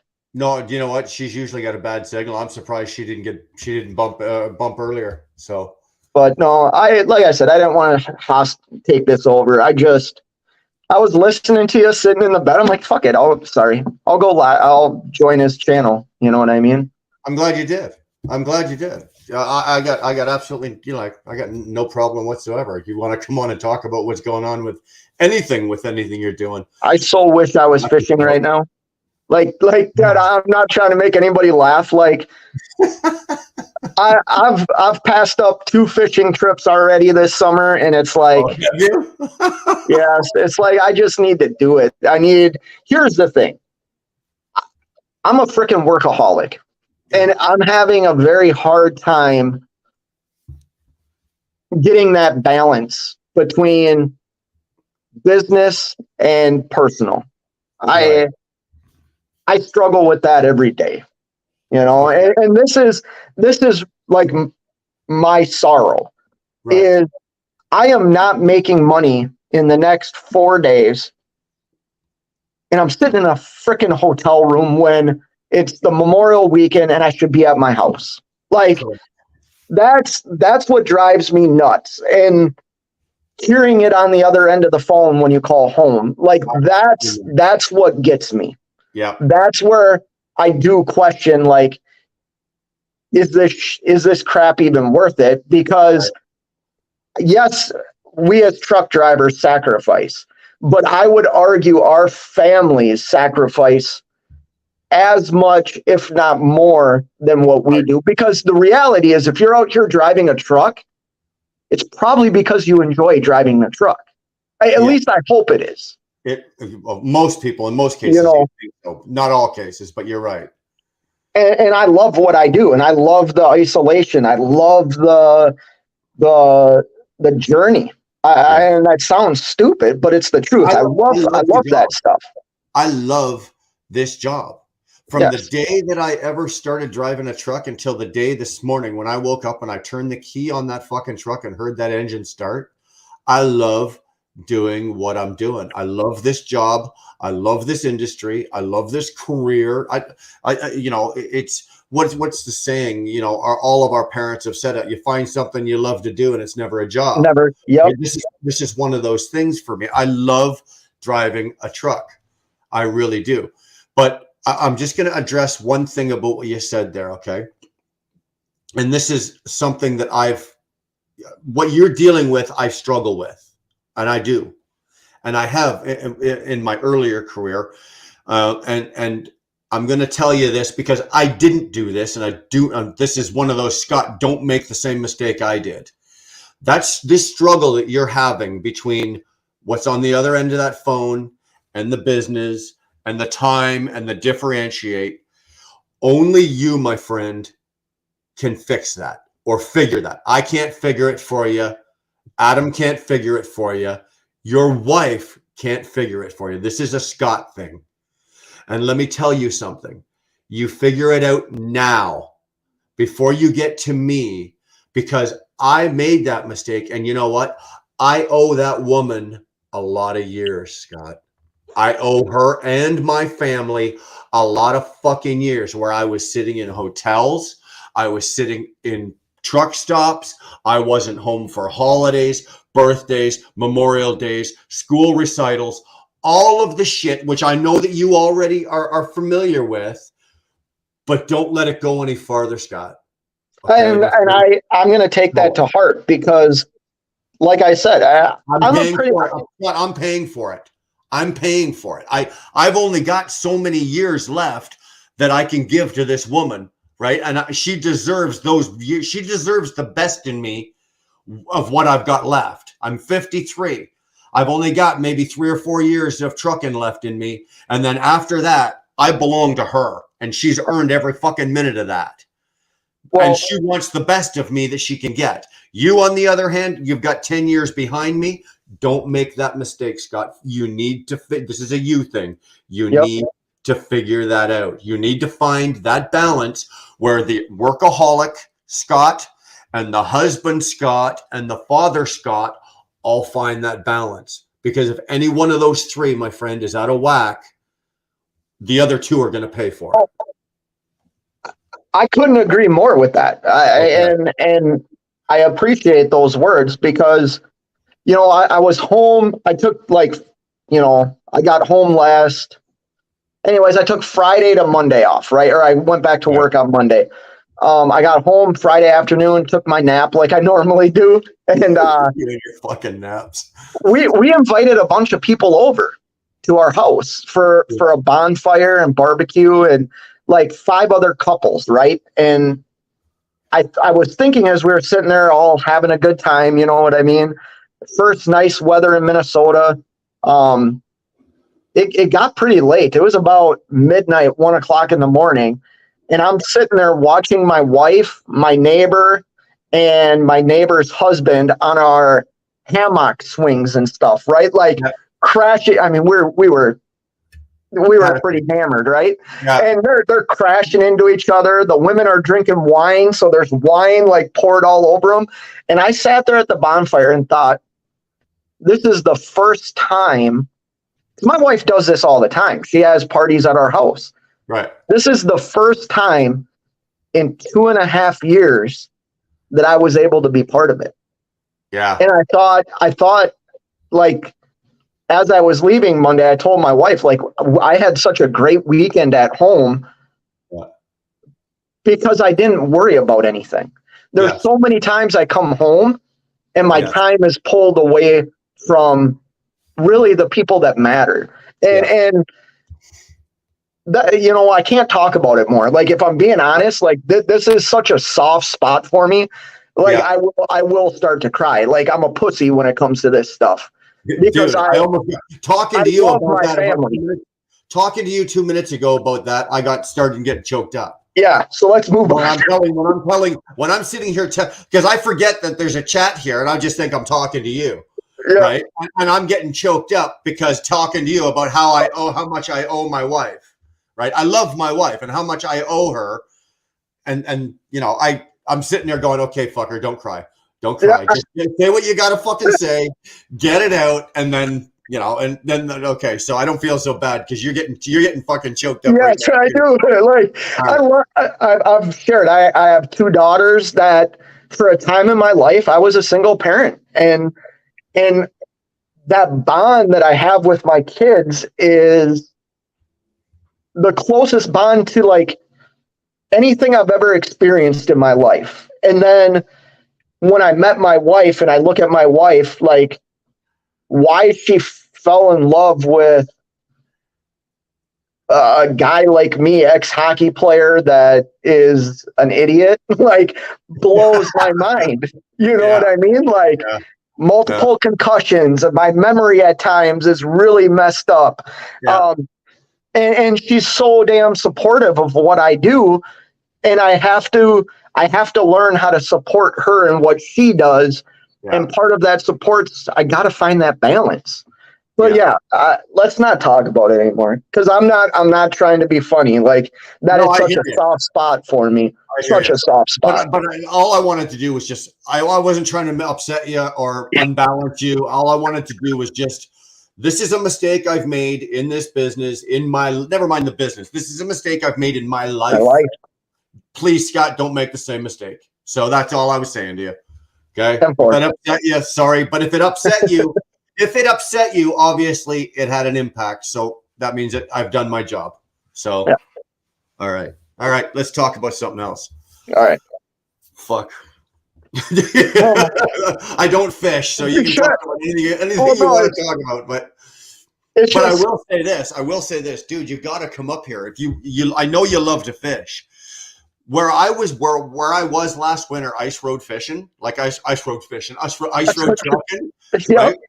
Dude, I was on some lakes, okay, that were like that nobody ever. The only time anybody's ever on that lake is in the winter when it's frozen. Come Yep. summertime, you can't drive in. The only way to get in there is you need to fly in, right? And that's the only way to get there. And I was talking to some of the natives because it was all Indians, right? Like the native Indians up there, and they were saying there's some lakes up here that no human's hands have ever touched. Like you can go and no human has ever been. That's how big Canada is, and that's how few people there are. There are lakes up there that no human has ever been in, or no human has ever stepped foot in, or swam in, or touched, or fished. You'd be the first one fishing in this lake, and some of these lakes I could take you to. Yeah, I mean, that would be awesome. We used to go to Canada every summer for a family vacation. And we'd go to different parts of, like over by Thunder Bay and, stuff over in like Ontario, because that's directly north of where I live. But Canada's, I like absolutely beautiful. And it, like the fact that I'm an outdoors guy, I wish I got there more. I mean, I haven't been to Canada in probably 10 years. Just it hasn't worked out for me to do that. All my fishing trips now, I say that, but like in the wintertime, I literally will be fishing on the Canadian border. Like I get within like 5 feet of the Canadian border to fish. I saw the video you did, and weren't you literally, you were sitting like at the border, and at some point, your line was probably in Canada. Yes, which you can get in trouble for. On the U.S. side, but your line was actually in Canada. Yeah. So I'm sitting there going, okay, is he going to pay customs on those fish if he catches them? There's a Canadian fish there, buddy. Yes, you can get in trouble for that. I did that. Get out of here. Oh yeah. You can a game warden you can get a ticket for like if they can determine your line is in Canadian water, they're gonna, and especially if it's a Canadian authority, they're gonna seize everything. You know what I mean? Because you don't have a license to fish in Canadian weather or waters.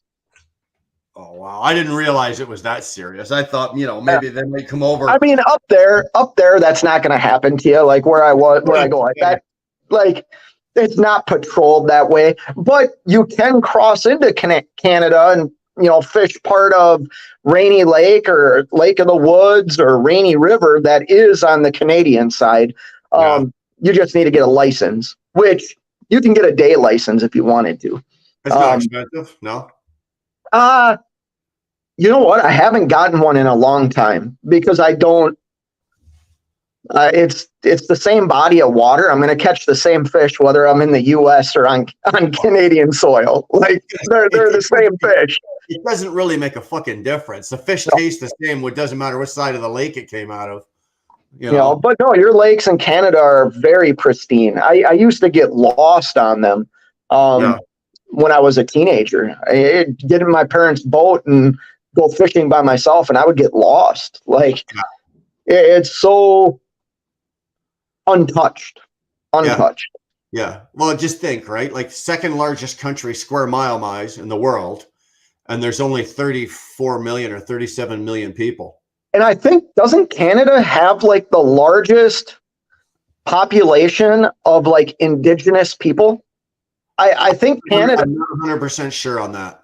I think Canada has a very high population of indigenous people. Yes. When you look at the population, right? So like the percentage of the indigenous population is higher than other countries, You know what, Scott? It well could be. It's just something I've never really inquired about. I do know that we do have a very high population. Like, for example, if there's 20, let's say there's 30, or what is it, 34 million people in Canada, or 37 million people in Canada, I would not be surprised if that the indigenous population came in at around 10%. Yeah, that's a If lot. it was that high, I would not be surprised if they came to us because, dude, it doesn't matter what province you're in or territory, they cover them all. Yeah. They cover them all. So, yeah, I wouldn't be surprised. I wouldn't be surprised. Where in I mean, where I should know this. Where you're over by like you're north of like New York and everything, right? Yeah. If you go Yeah. 81, you go 81, right? Yeah. I-81, you go Yeah. I-81 right up to the Canadian border, right? Okay. New York State. And then if you go 45 miles to the west on the 401, Highway 401, which is our major highway, right? Yeah. 45 miles west, you're going to come to the city of Kingston. It's a Okay. major city. They've got big blah, blah, blah. And if you go, Kingston is a major city, but if you go up north of that into the country, I'm up there. Nice. That's where I'm at. So I partied once in a little town in Canada called North Bay, Canada. it's not a Over little there, town. it was North like a Bay? college town. It's a university town. It's a Yeah. university. Well, how long ago was that? Because North Bay is Oh, now God. it's a bigger city now. Well, it was a big city. For where I'm from, it was yeah. like small. Yeah. God, that would have been like 2006, maybe. Oh, like- okay. Yeah. My buddy and I took a road trip from Rhode Island up into like Montreal and then cut across, and we stopped in North Bay, Canada, and we get a hotel room and we asked the lady at the front desk, "Hey, is there anything to do around here?" And the lady looked at us and was like, "You don't know where you are, do you?" And we're like, "No." She's like, "This is college town, Canada." She's like, "Go Yeah. down." I'll never forget. The place was called the Zoo, I think. And this place was the craziest nightclub bar still Yeah. to this date that I've ever been to, including like Mexico and Jamaica. This Yeah. little bar nightclub in North Bay, Canada was off the hook. Dude, there's It was- nothing to do there but drink, fucking fight in that Dude, order. They had a thong. They had a thong challenge.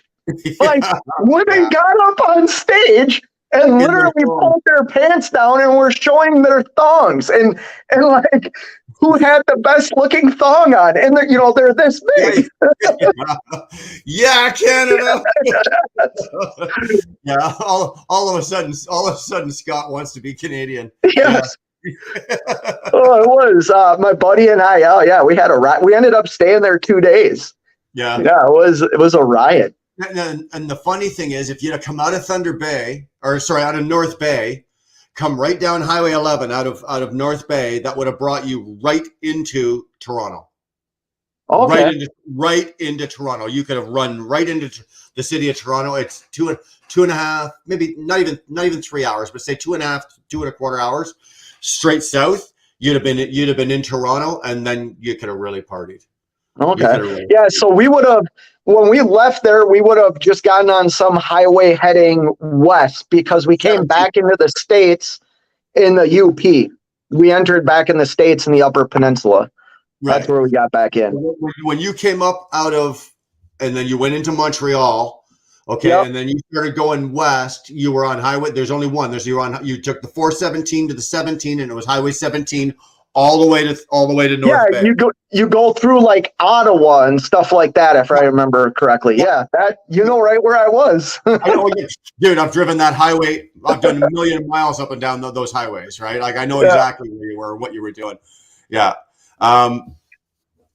Yeah, it's kind of funny when you have somebody like when I sit here and I hear somebody like you talking about my country, like, oh yeah, and then we were here, and I'm like, oh, I know where you are, and then it's like it would be like me going to your hometown for the first time and going, oh yeah, but it was like 20 years ago, and I was going, oh well, Scott, I did this, and then we hit the strip joint, and you're like, oh yeah, I've been there, yeah, and then it's like, it's kind of cool when you hear somebody else that's just talking about it, and they've never, That was actually the last time I was in Canada. Oh, yeah? That was the last time I was in Canada. I need to go back. Yeah.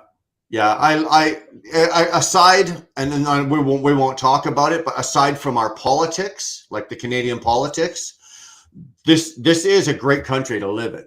Hey, Like you know, we do really well here. We have good medical, we have good healthcare, we have good tech sector. We have some of the best doctors in the world, like the best universities for doctors. We turn out some of the best doctors in the world. We can't keep them here in Canada.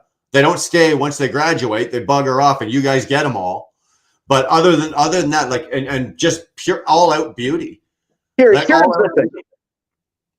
You brought the reality is no matter where you live, you're going to have people that like the politics and people that don't like the politics. Correct. Doesn't matter what country you live in. I mean, Right. more wars, more people have died over religion and politics than like anything.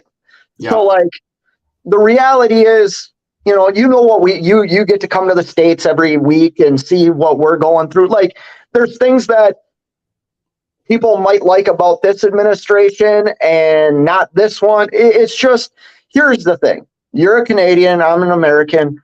We need to stop the fighting amongst our neighbors and like conversate with our neighbors and come to more of like a community versus just hating somebody because they might agree with what this person's doing. I don't understand that.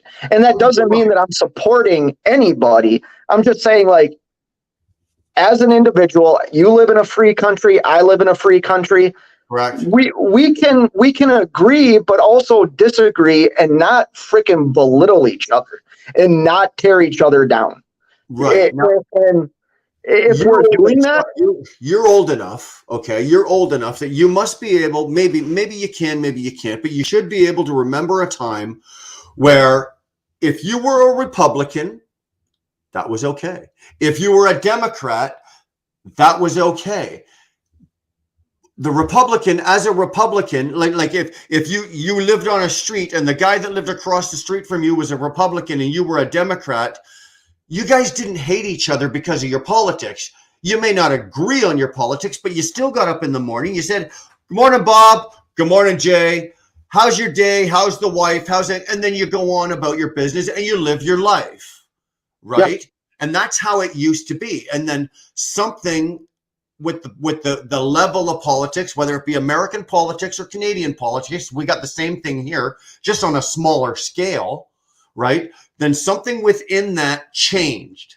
And all of a sudden, it almost turned into, like you said, something almost like a hate group. It's like if you were a Republican, you wouldn't talk to, associate, or have anything to do with anybody that was a Democrat, regardless whether that guy 10 years ago used to be one of your best friends. Yes, and you got labels put on you. Thank you. Right? That's a good way of putting it. Exactly. You're labeled, and you're labeled this, and that is what you are. And all of a sudden, like, you know, the Democrats' kids on the street aren't playing with the Republicans' kids on the street, but not because the kids don't like each other, but because the parents don't believe and have the same political views. Right. What the fuck is this world come to, Scott? How about little kids? Drawing stuff in chalk figures out on the driveway with like political statements on? When I was a kid, when I was a kid, I never heard anything about politics. I learned it in school. Yes. You know what I mean? Like, oh, there's presidents. Oh, what's the president do? Like, I think we live in a society now that we all have instant access to what we want to hear, whether it's right or wrong. Right? Like we have access to hear what we want to hear and what we believe in. Yes. We forget that the person to the right of us has the same right to hear and listen to what they want to and what they determine is right. Well, correct. all of a sudden we just decide to fight each other. And I'm going to make a statement here. Like the fact that we interfight, they've already won. Whether you're a freaking Democrat, Republican, Libertarian, like they've already won. And if you're too naive to see that, just turn on a different channel. Like, Yeah. because you're going to hear something completely different than what you want to hear. And that's Yeah. what they're causing us to do, is to fight within each other. That's not a good place to be as It's a not. country or society. It's not. I think what it is the generation, like you were talking about, the kids, for example, that are now they're like chalkboard or chalk on the sidewalk, and they're writing political. Some of that also comes from the aspect that they have information and aspects of information readily available to them that you and I didn't have when we were kids. Yeah, And that's I all. agree. That is all the internet. Right? The internet has made information available in real time. Whereas you and I would have to go to a fucking library, look it up in an encyclopedia, or look it up in look something up to find out information. Nowadays, bro, it's right there. Well, that's what I was going to say too. It's at the tip of their fingers. You got TikTok, you got YouTube, you got all these things. Exactly. When I was that age, like I have a daughter I have an older daughter, 19, and then I have a younger daughter, 16. And I look at the difference. That's only like a 4-year difference, right? And I look at the difference on my oldest daughter's like screen time, and then my youngest daughter, where like when I was their age, I was out doing something. I wasn't watching TikTok, hearing about the latest Budweiser mistake. You know what I mean? Like, Yeah. I like, that was not part of my life. That's a part of my kids' lives. Like, they talk about that. When I was their age, I was worried about what girl I was going to chase, or if I was going to hit a home run in baseball, or if I was going to make the hockey team. Like, those were my worries. Yeah. You know? My biggest worry was making the rep team, like playing baseball, right? Have I started my training too early? Have I started my training too late? Am I going to make the cut? Exactly. What girl? Am I going to play my senior year in football in high school? Am I going to play football, or am I going to be a cheerleader? You know, I had goofy fucking decisions to make. I was not sitting there, literally. And here's the shitty thing, okay? If I don't train myself, Scott, I could, on my day off, if I'm home by myself, say Dar's running around doing whatever and the kids have fucked off, I could sit there with no TV on with this phone. I could sit there for 12 hours. I won't even get up and go pee, dude. I did that shit the other night in my truck, literally watching YouTube shorts for like 3 hours. And I go, what am I doing? Like, I'm exhausted. Yeah. And all of a sudden, a Joe Rogan short got me. And then this other short got me. And it's like, oh my gosh. Yeah. I spent 3 hours watching short videos on YouTube and thought, I call it going down the YouTube rabbit hole, right? Yes.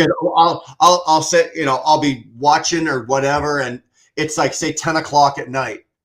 And then next thing I know, my phone battery dies and it's 4:30 in the morning. Yep. And I'm like, my alarm's going off in 45 minutes. It's like, oh, what did I do? What did I do? Exactly. And what have I gained? Am I any smarter by? No, I'm probably dumber. Yeah, I'm probably 10 IQ points dumber than I was when I went. I was like, oh my God. Now, thank God I don't do it very often, but these cell phones and having this technology right at our fingertips, it hasn't, in some aspects, it's helped our kids and it's helped us. Like, I will joke and bitch about the technology, but hey, I enjoy it as much as anybody else. I enjoy having a Rand McNally GPS instead of having to use a map book. And like, I do like that. I like Google Maps, blah, blah, blah, blah, blah. And I do rib the young guys once in a while going, yeah, well, none of you guys ever had to roll through Chicago or roll through Atlanta with written directions on the back of a cigarette pack, you know, like none of that kind of, and I rib them and I make fun of them. But at the end of the day, hey, man, I like this new technology just as much as they do. But on the other hand, I think guys my age, maybe not so much, but the next generation coming after me, they're becoming too dependent on it.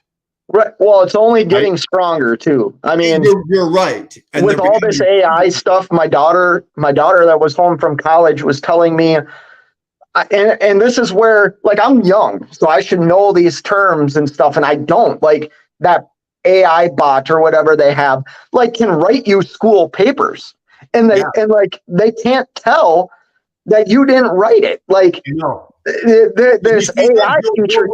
Joe Rogan did a thing on that. Did you see that? I think I didn't see that. Rogan did a thing, and they literally took 2 papers, right? One that was written and one that the AI software did. Okay. And they went to, what was it? Harvard, right? And they took the presented papers to the Harvard professor. The Harvard professor wasn't in on the deal, knew nothing about the deal, took both papers, graded it, couldn't tell. The AI got the better grade. Yeah. Like, Dude. that's crazy. You don't even So, have to go to, you don't even have to go to fucking school anymore. yeah, you're not in 20 years, like, not even probably 10 years, like, college isn't going to be what it is, like what my daughter's going through right now, or what it was when I went through, because college isn't even the same when I went to school in 2000. Right. You know, I mean, technology and growth is good. It's good. It is. You have to It's have just, progression is good. You have Yeah. to have it. Otherwise, we become stagnant, you become stale, and Yeah. you can't go backwards. So it's yeah, just so weird how different things are today. Yeah. You know, and Yeah. I don't know if that's good or bad. I know my childhood was fine with, like, a Game Boy that I turned on at night after I had spent 12 hours outside with my friends. right, You know what I mean? right. But You know, anyways. we got home from school. We were allowed to be outside for first of all, we had to do our homework, and if we had our homework done before 6:30, we could go outside till 6:30. We had dinner. After dinner, we were in the summertime. We were allowed to go out until the fucking street lights came on. Yep. Right. As soon as the street lights came on, you had to come home. It was a little tougher in the winter because obviously it was dark and a lot sooner. Nowadays, kids don't even want to go outside. No, Right? it's They a don't wanna go struggle. outside. There's none of that. Hey, I'm going over to call. Bye, Mom. I'm going over to call on Scott, and we're going to go play. No. What are you going to play? I don't even know what we're going to play, but I'm going to go call on Scott, and we're going to go fucking Yeah. play. I had to wait. My parents enforced a rule that I had to wait until 9 o'clock in the morning on weekends to call my friends' houses Yeah. to, like, see if they wanted to go out and play, because they didn't like it when my friends called before 9 in the morning because it woke them up. Woke them You know, up.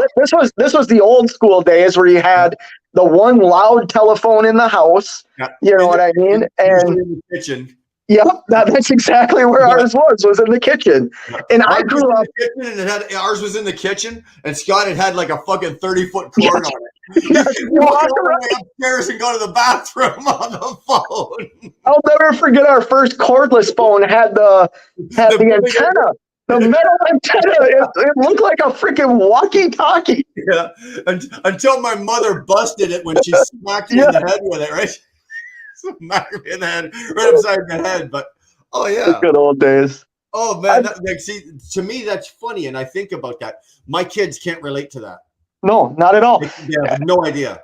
So they did a test at this was my oldest daughter. So this was probably, I don't know, 3 years ago. They brought a rotary phone. Remember the rotary phones? Yeah. They brought a rotary phone into one of her classes and said, dial your phone number. They didn't know how to use it. How many times? 9, 7. They didn't know how to use it. And it's like, the kids don't know how good they've got it, because how many times you're like 6, 2,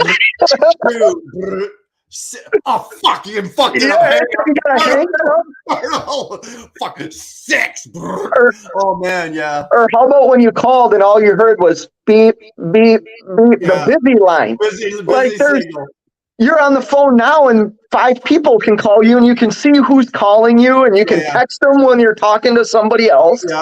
I mean, it's crazy. It's Oh yeah. crazy. My kids have no concept of that, no idea about it. And when Mom and I talk about it, like when Dara and I talk about it, they're looking at us like we got 2 heads, or like a monkey doing a math problem, or it's like no, I don't. No, it's almost like I don't believe that. It's like, well, no. Like how do you think you got your technology? It came from our technology. Like I looked at my kids and said, I remember when we first got our first black and white TV.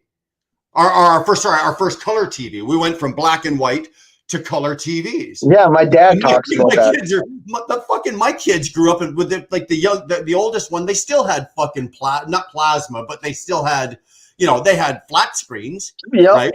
It's like they don't know what a black and white TV is. If I was to actually find one that worked and plugged it in and showed it to them, they'd look at that and go, "What is that?" We had an old TV that you had to get up, mess with the bunny ears, and then turn the dial. And then remember the other dial that was in there that you could change the frequency? Imagine your kid trying to work that now.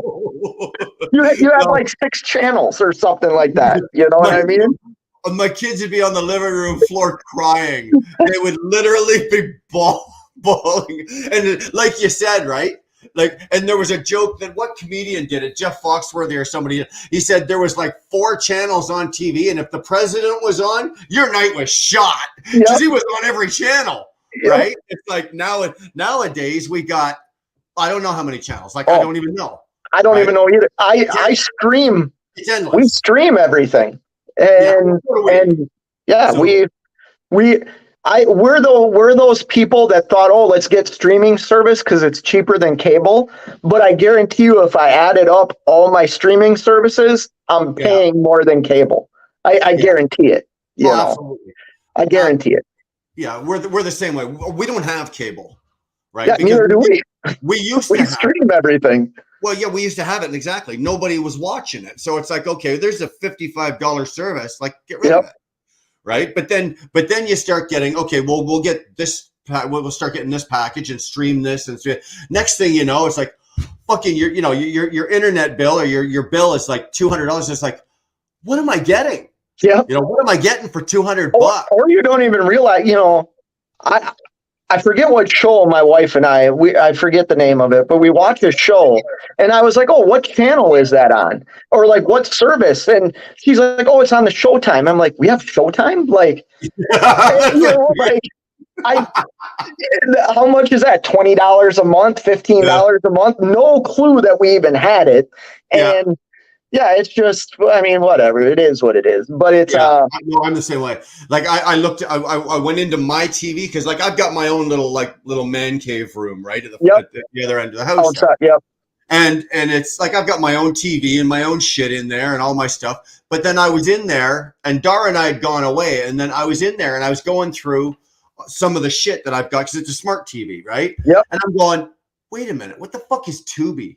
What the fuck is this? Well, the fucking kids had been in there, right? While Dara and I were gone for a couple of days, and they downloaded all their shit on my fucking TV, and I'm like, what is all? And you pay for all of this? It's like, what is this shit? I don't. What is? I had to phone my daughter Brianna. I'm going, babe. What does Daddy do with Tubi? Like, I don't know. I don't have a goddamn clue. What am I doing with Tubi? Oh well, it shows older movies, and then I'm like. Oh, cool! Okay. Yes. Movies. All right, let's check this. It was shit, right? I fall into that trap all the time.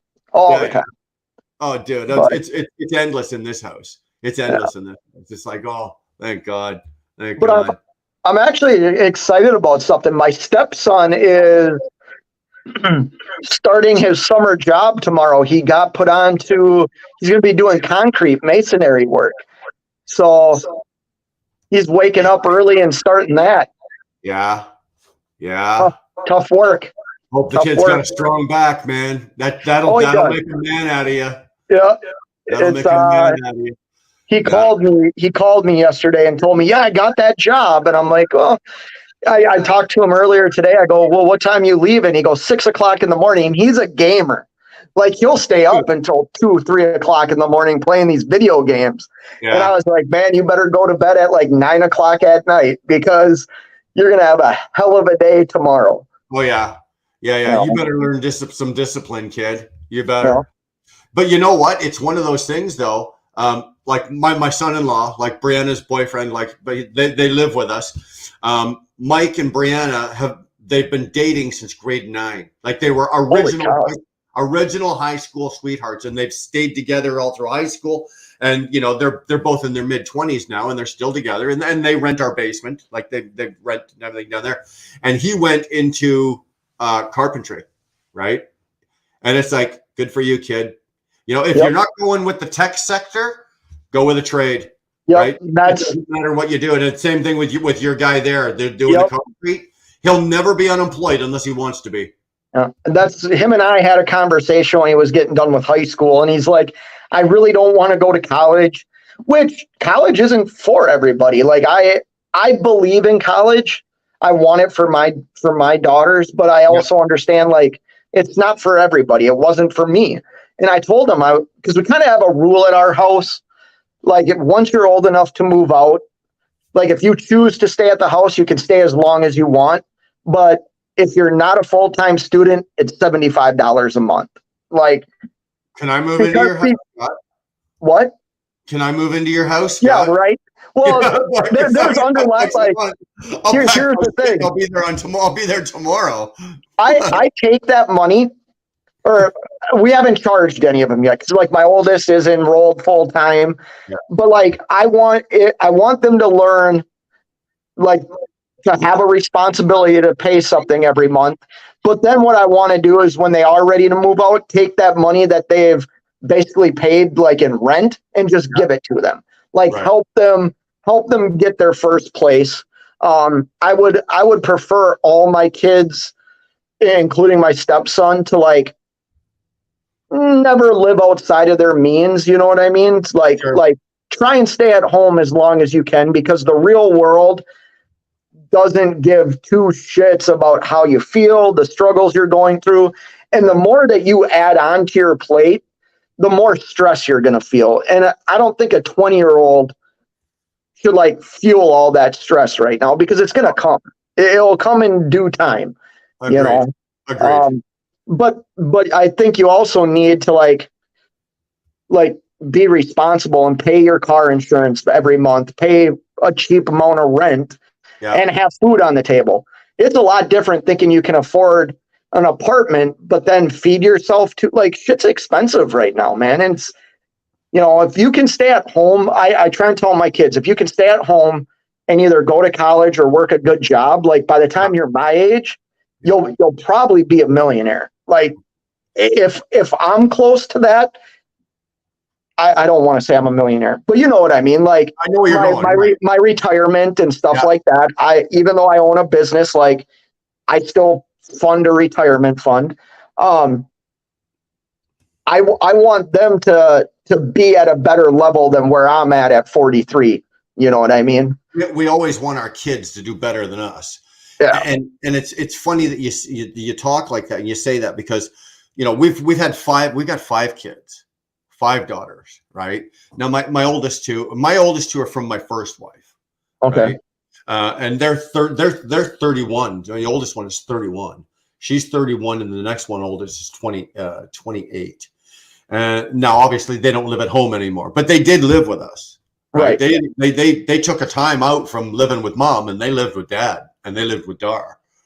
And our deal was, and our deal is still today with the ones that are still living at home, very much like yourself. But I can't say that I'm as gracious as you.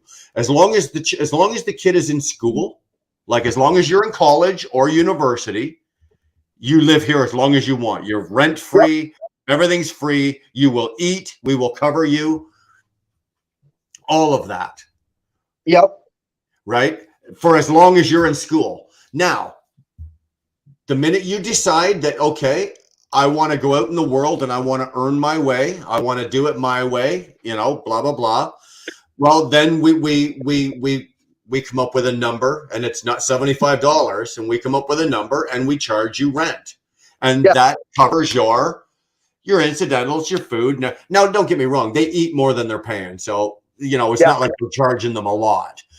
But what happened like last year is my daughter Brianna and her boyfriend Mike had that thought going, okay, well, we're paying mom and dad this amount of money for rent, but with their rent, it gets like that covers all their internet, their, you know, all of everything, their food, their heat, everything for like this little teeny amount of money. So they kind of did something going, well, let's go check out Kingston and see how much it is for a 1-bedroom apartment. $1,800 fucking dollars. Yep. Plus hydro, plus heat and hydro, plus your, then you've still got your fucking car insurance. My daughter car payment. Yep. Both of these kids don't have payments on their cars. Their cars are paid off, so they'll get it. But still, then you've got your groceries, which we cover all of that, right? When Dar goes, oh, you'd like to see what a grocery bill is on an average house? How's that for like $400 a week? Now you guys aren't going to cover $400 a week in groceries, but when we're talking about realistic numbers here, these kids looked at each other and said, no, this basement's looking pretty goddamn good down here. Yeah, that's and they've got a nice place down there. Like it's not like it's a fully finished place. They've got like living room, dining. They've got like their goddamn place downstairs is almost as nicer than my place upstairs, for Christ's sake. Well, that's why my daughter moved home for the summer. She could have gotten an apartment with like 4 or 5 of her friends. And I was like, listen, like, why put that expense on you? Even though you have that many people in this apartment, that does bring your costs down. Why even have a cost? Like you have a home, you have good food to eat. You don't have to be eating, because that's the thing. The very first apartment I got with my ex-wife, like, that's when we were struggling. You know what I mean? Yeah. No, I hear you. I got no problem whatsoever with anybody, any of the kids. Come on in, stay as long as you're in school. I will fund your education. And we did this with our children, like all of our kids as they started working. Like as teenagers, right? When they were 13, 14, they started getting part-time jobs and this and that. Dar would take half their money. And they thought we were fucking tyrants, right? Especially like you take a 14-year-old kid that's working at McDonald's or Wendy's, and they're only bringing home like $100 or $125 a week, and you're taking half of it. Well, you're an asshole. But you know what? You do that over enough years, and when that kid's ready to go to fucking college, you turn around and hand all that money back to them. Look at that kid. You just funded part of your own education. Thank you, right. Because it means that mom and dad didn't have to fund that part of your education. But now you've got something. Look at this. You did this. You did it. I didn't do it. I took the money away from you, but that's your money. This is your education, and you're paying for it. You should be proud of that. Good job, kid. And Dar did skin in the game. Dar did that with all of our kids. What's going on? How are you? Hey, Mikey, what's going down, brother? Not much. You? Oh, I'm just experimenting with the high cost of low living, man. I hear you. Aren't we all? Yeah. Are you on a mic? Do you have a mic, or what are you on? Because you're really crackly. Is it just me, or is he? No, I hear it. Is he cracking? I'm just on my cell phone. Is it bad? Oh, it's really bad, dude. It can barely make you out. Oh, shit. Okay. It must be that haircut too. Did you get your haircut? That's not a haircut. No, I just. It's interfering with the cell signal. I'm just being an asshole. That was Is it still really bad? Yeah. Yeah. I'll try to. I'll go to the sunroom and try it again. I'll just get out and try it again. I don't know what the fuck's wrong with it. Who knows? Okay. See you in a bit. All right. One down, one to go. How's it going, Chucks? You need to get rid of me, huh? You need to get rid of me. I don't know how far back in the conversation this was, because I just finished working and I had to run inside and all that. But you guys were talking about, social media and things like that. I felt like you guys watched my video today after because I was talking about how trucking culture, people are like, trucking culture has gone away, and I kind of related it to everyone's on social media, everybody's in their trucks with their phone in their hand, and things like that. So it was kind of interesting you guys were talking about that. I had more points in my head, but nothing ever comes out that makes sense anyway. So You'll make a video out of it in the morning. Yeah, I did it earlier today. So have you guys noticed that Josh, you've been driving 9-10 years now, right? So you've got enough years in. Scott, you've got enough years in. You're over 20 plus years. Years ago, guys used to pull into the truck stop. We'd back into our spot. You pull the brakes, you turn your lights off, you let your truck cool down, and you'll sit there and you grab your folder and you're doing a little bit of paperwork. You're doing some of this, you're doing that. Nowadays, as fast as you hear that brake, as soon as you hear that, the next thing, guys are, again, you can drive into a truck stop and you'll see 15 guys all sitting in their driver's seat, all sitting there with a phone. Just there's no more of, guys. How often nowadays do you see guys standing out front, 2 or 3 guys standing out front of one guy's truck and they're just sitting there shooting the shit? Dude, when somebody talks to me, it freaks me the fuck out. I'm like, what are you doing? Like, what's happening right now?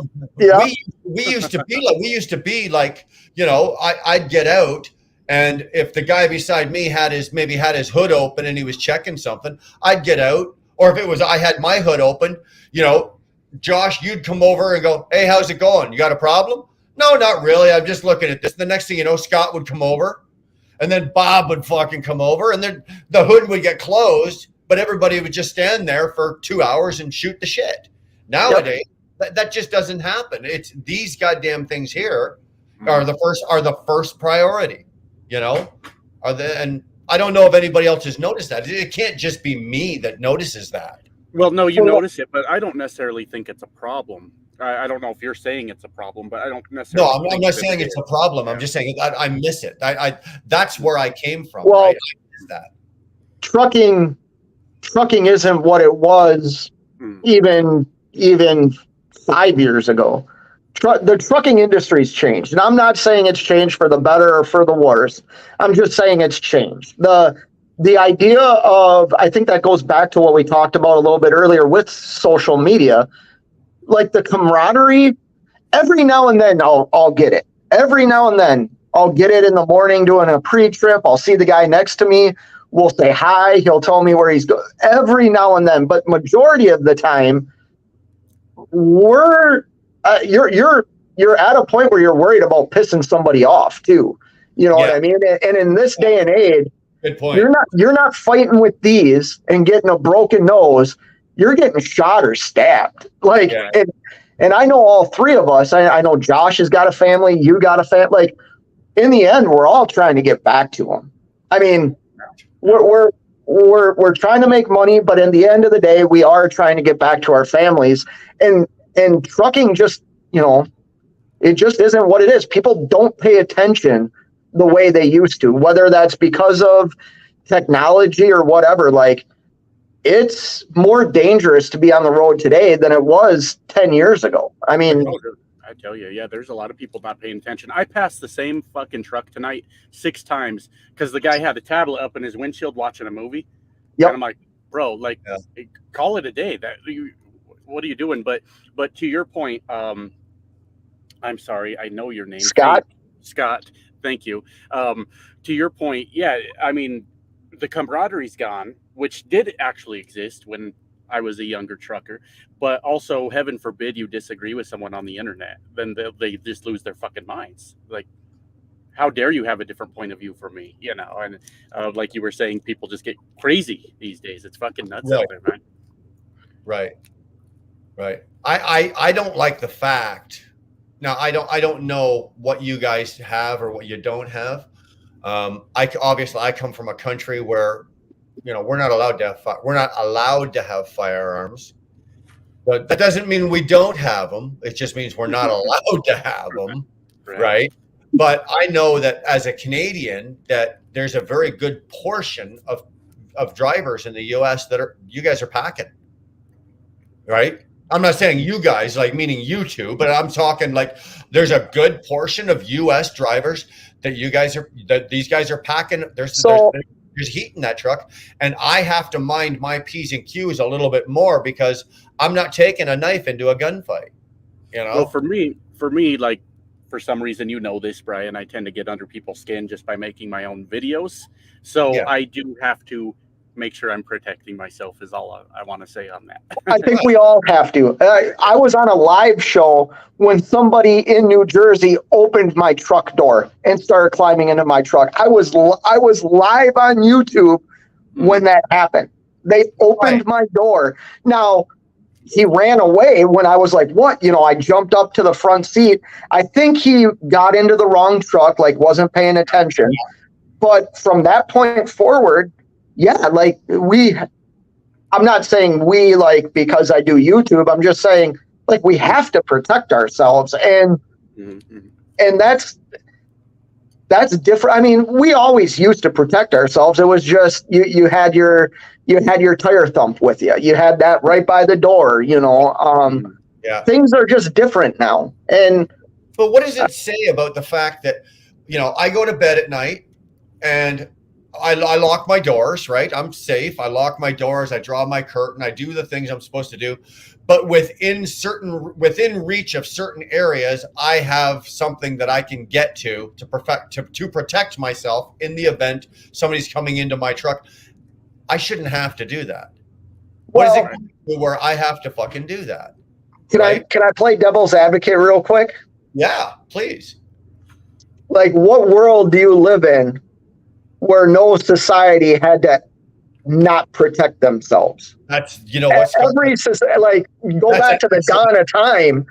We've always had to protect ourselves, whether it's from invading forces or what. Like, we've always had to protect ourselves. It's just, I think things are at such a level right now. Josh made kind of a point. You know, sometimes he strikes people the wrong way, and that's something he might say. Well, look, I know what you're referring to. Josh, you don't know me, and I don't comment a lot on your stuff, but like, I remember when you had like very small channel and you put that video out and you just freaking exploded. And I saw, like, you're part of the reason why I was so hesitant to like do YouTube, like, to be honest, because I wasn't disagreeing with some of the stuff you were saying, but I saw this. I saw a few people that just freaking brought it to a whole new level. And that's the shit that scares me. Like, in no way, if you're making fun of a super trucker, you're doing something, that's your perspective. No way should you're like, I mean, if my family ever got involved in this shit, like, we're talking about a different fucking ball game. Like, that's. I think a lot of us deal with. I actually commend you, Josh. You and I'm not trying to, like.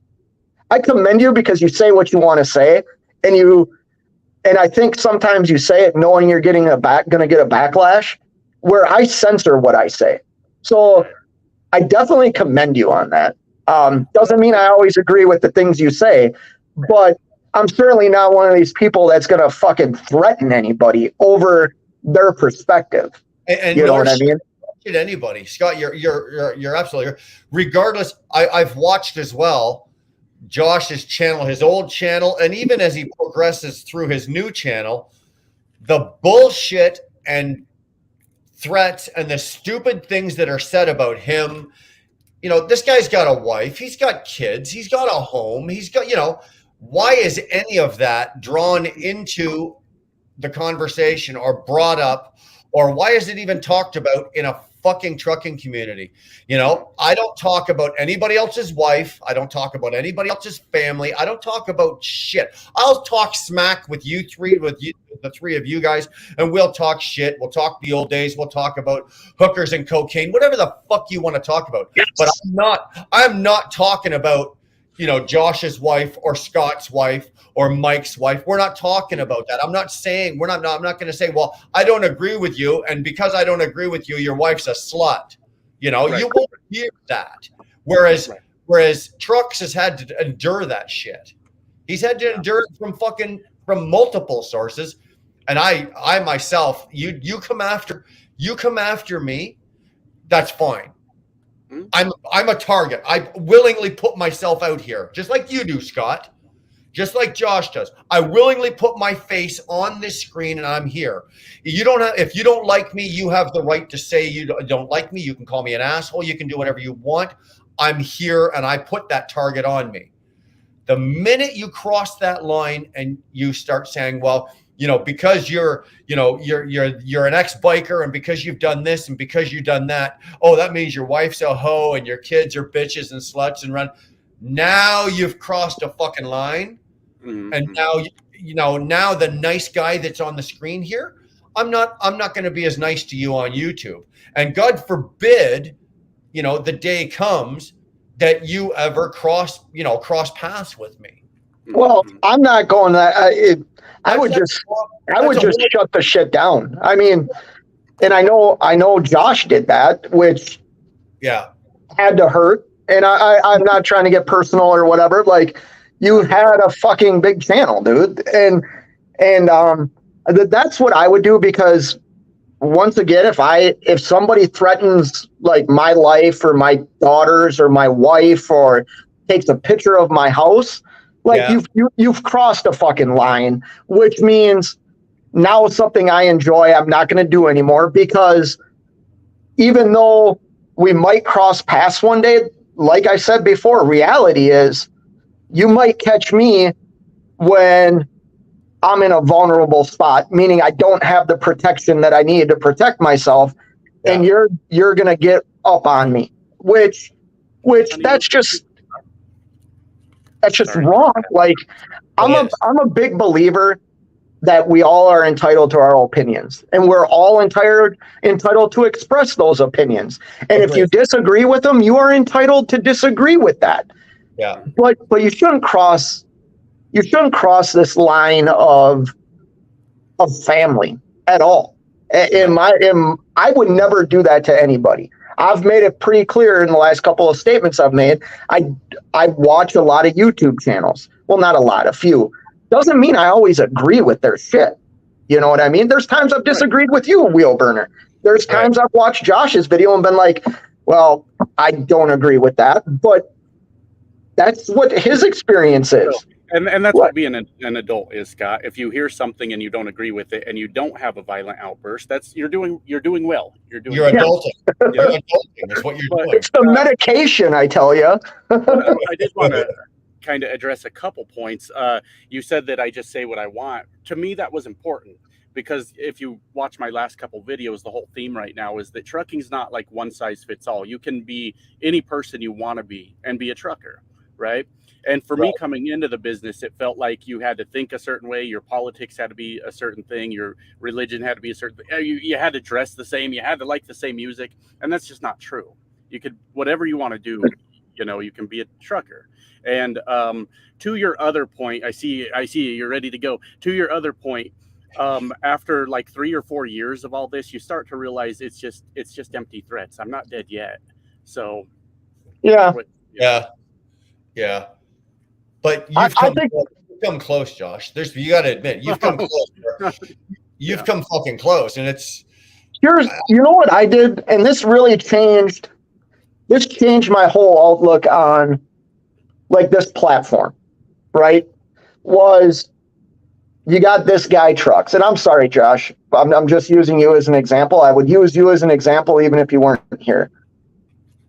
You got this guy Trucks. He put out some video. I might have watched it. Well, all of a sudden I see this other video that's like recommended to me by this other person, and it's a reaction video. And I started watching that. And then it's like, how do I say this? There was things that were just like flat out like hatred. And it was like, holy crap, how did this guy's simple video create hatred?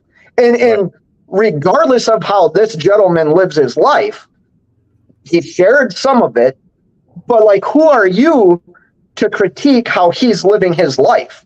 And it was like, that's the stuff I need to get away from. Like, I don't want to watch that stuff. That is toxic, Scott. That is absolutely fucking toxic. And I'll be honest, I fell in that hole. And there's times, Josh, fuck it. I watched your video the other day and I thought, holy crap, I post stupid vlog videos, right? I'm not a big channel at all, but I looked at your video and it had like almost 2,000 views in like 25 minutes. And I'm like, how the fuck does this guy do that? Like, I put in all this time in making this video, And and he's it's got, standing in the back of his fucking truck, pacing around like this, getting 2,000 fucking views. Nobody. but then I watch the whole thing. I click on it and I watch the whole thing. I'm like, okay, now Yeah. I'm part of it. You know what I mean? But that toxicity of, like me, I could say I'm jealous and make some fucking video about how does this guy do this, but what does that give me? What type of person does that make me? And that's the stuff I think about. Yeah. You know what I mean? Yeah. Well, that you asked the question, how do I do that? You know that nobody ever asked me that. Nobody ever asked. They just see my channel, my new channel grow. Like, it's in a slow period right now, which happens with YouTube. But they see my new channel grow, and they immediately jump to, he's buying subs, he's buying views, and all these things. The simple answer is YouTube is a search engine. Make your video searchable and keep uploading. Feed the algorithm. That's it. That's all there is to it. You know, my titles that So do you want to create my titles for me?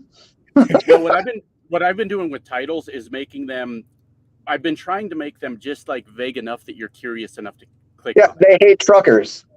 Yeah. That got me. Right. That got me. I'm not gonna lie. But if you ever have opened up my descriptions, they're this fucking long, packed full of keywords. You know, it's not a mystery how to grow a YouTube channel. It's you either put in the work or you don't. And maybe you don't know how, right? Like, you're asking questions. Cool. I'll tell you the answer. Maybe you don't know how to do these things, but you could put in the work and build the channel if that's what you want to do, or you can be pissed off at the guy that knows how, or you can ask the questions, you know. There's a difference between being pissed off, which if I get pissed off on something I see or read on YouTube, I think I have a mental problem. It's like that's the truth. That's a you problem. That's not like that's not that creator's problem. Like, that's my own insecurities, my own, like, I don't, dude, I'm very comfortable with the person I am. The fact that I have a channel that like generates a little bit of revenue, I never thought that would happen. So like, I'm very comfortable with where I am. It's just, it's crazy how things can change. And what I mean by that is you can have big, like I'm friends with a couple of guys that are pretty freaking big on YouTube. And it's like the stuff the hate that they get, and they don't even like they're good dudes. Like, they're not bad people at all.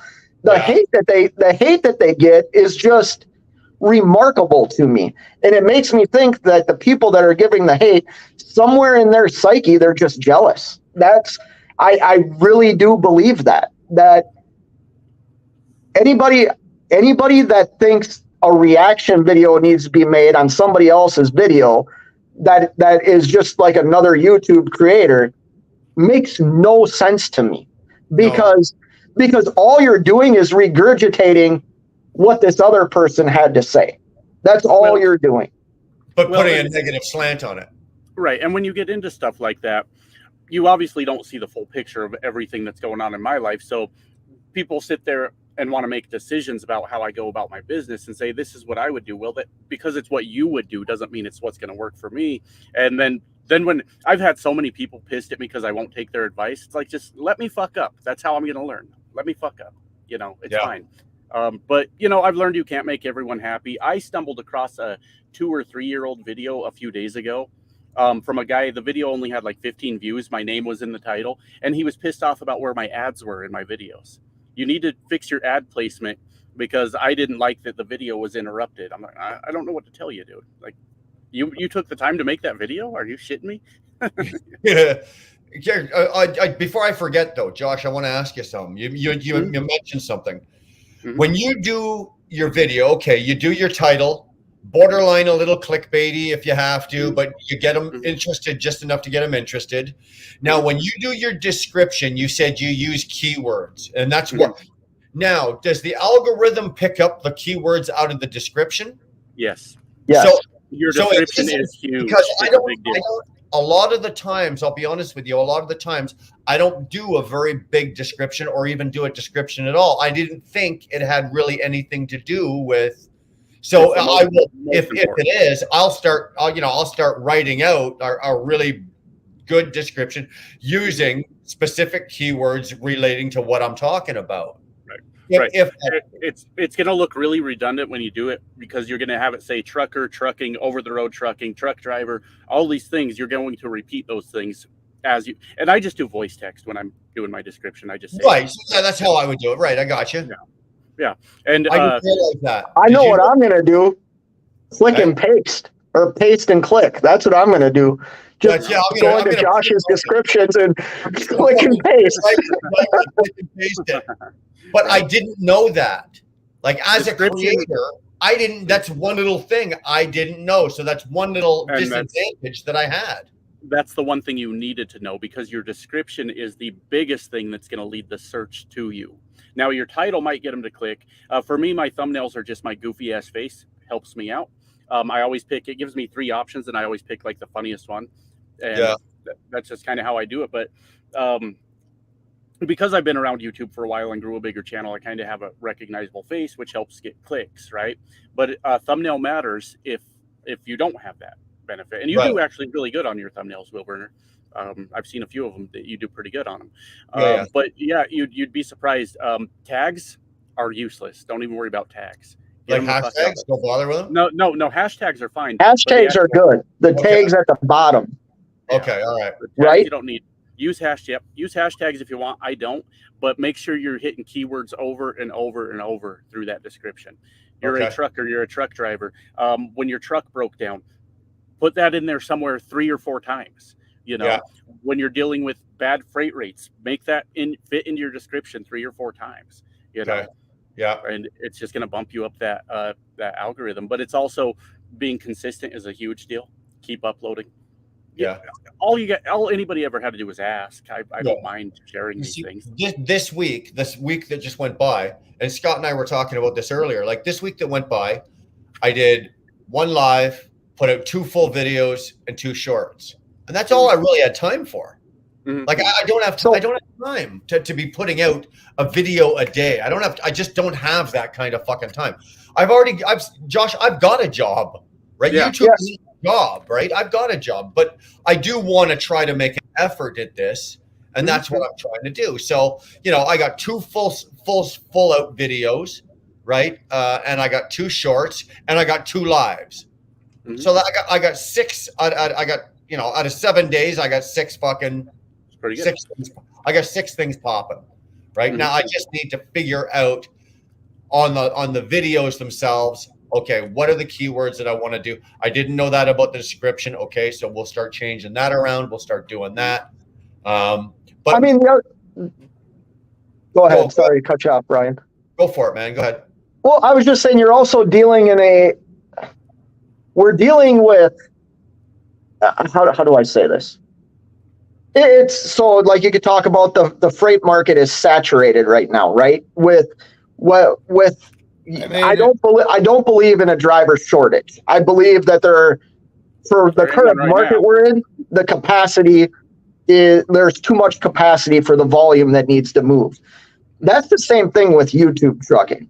I mean, anybody that trucks has probably got a small YouTube or TikTok, right? Like that's just the reality. I really think from my perspective, and I can only talk about my channel, dude, like my community in my channel is absolutely top notch. And I mean, I enjoy that.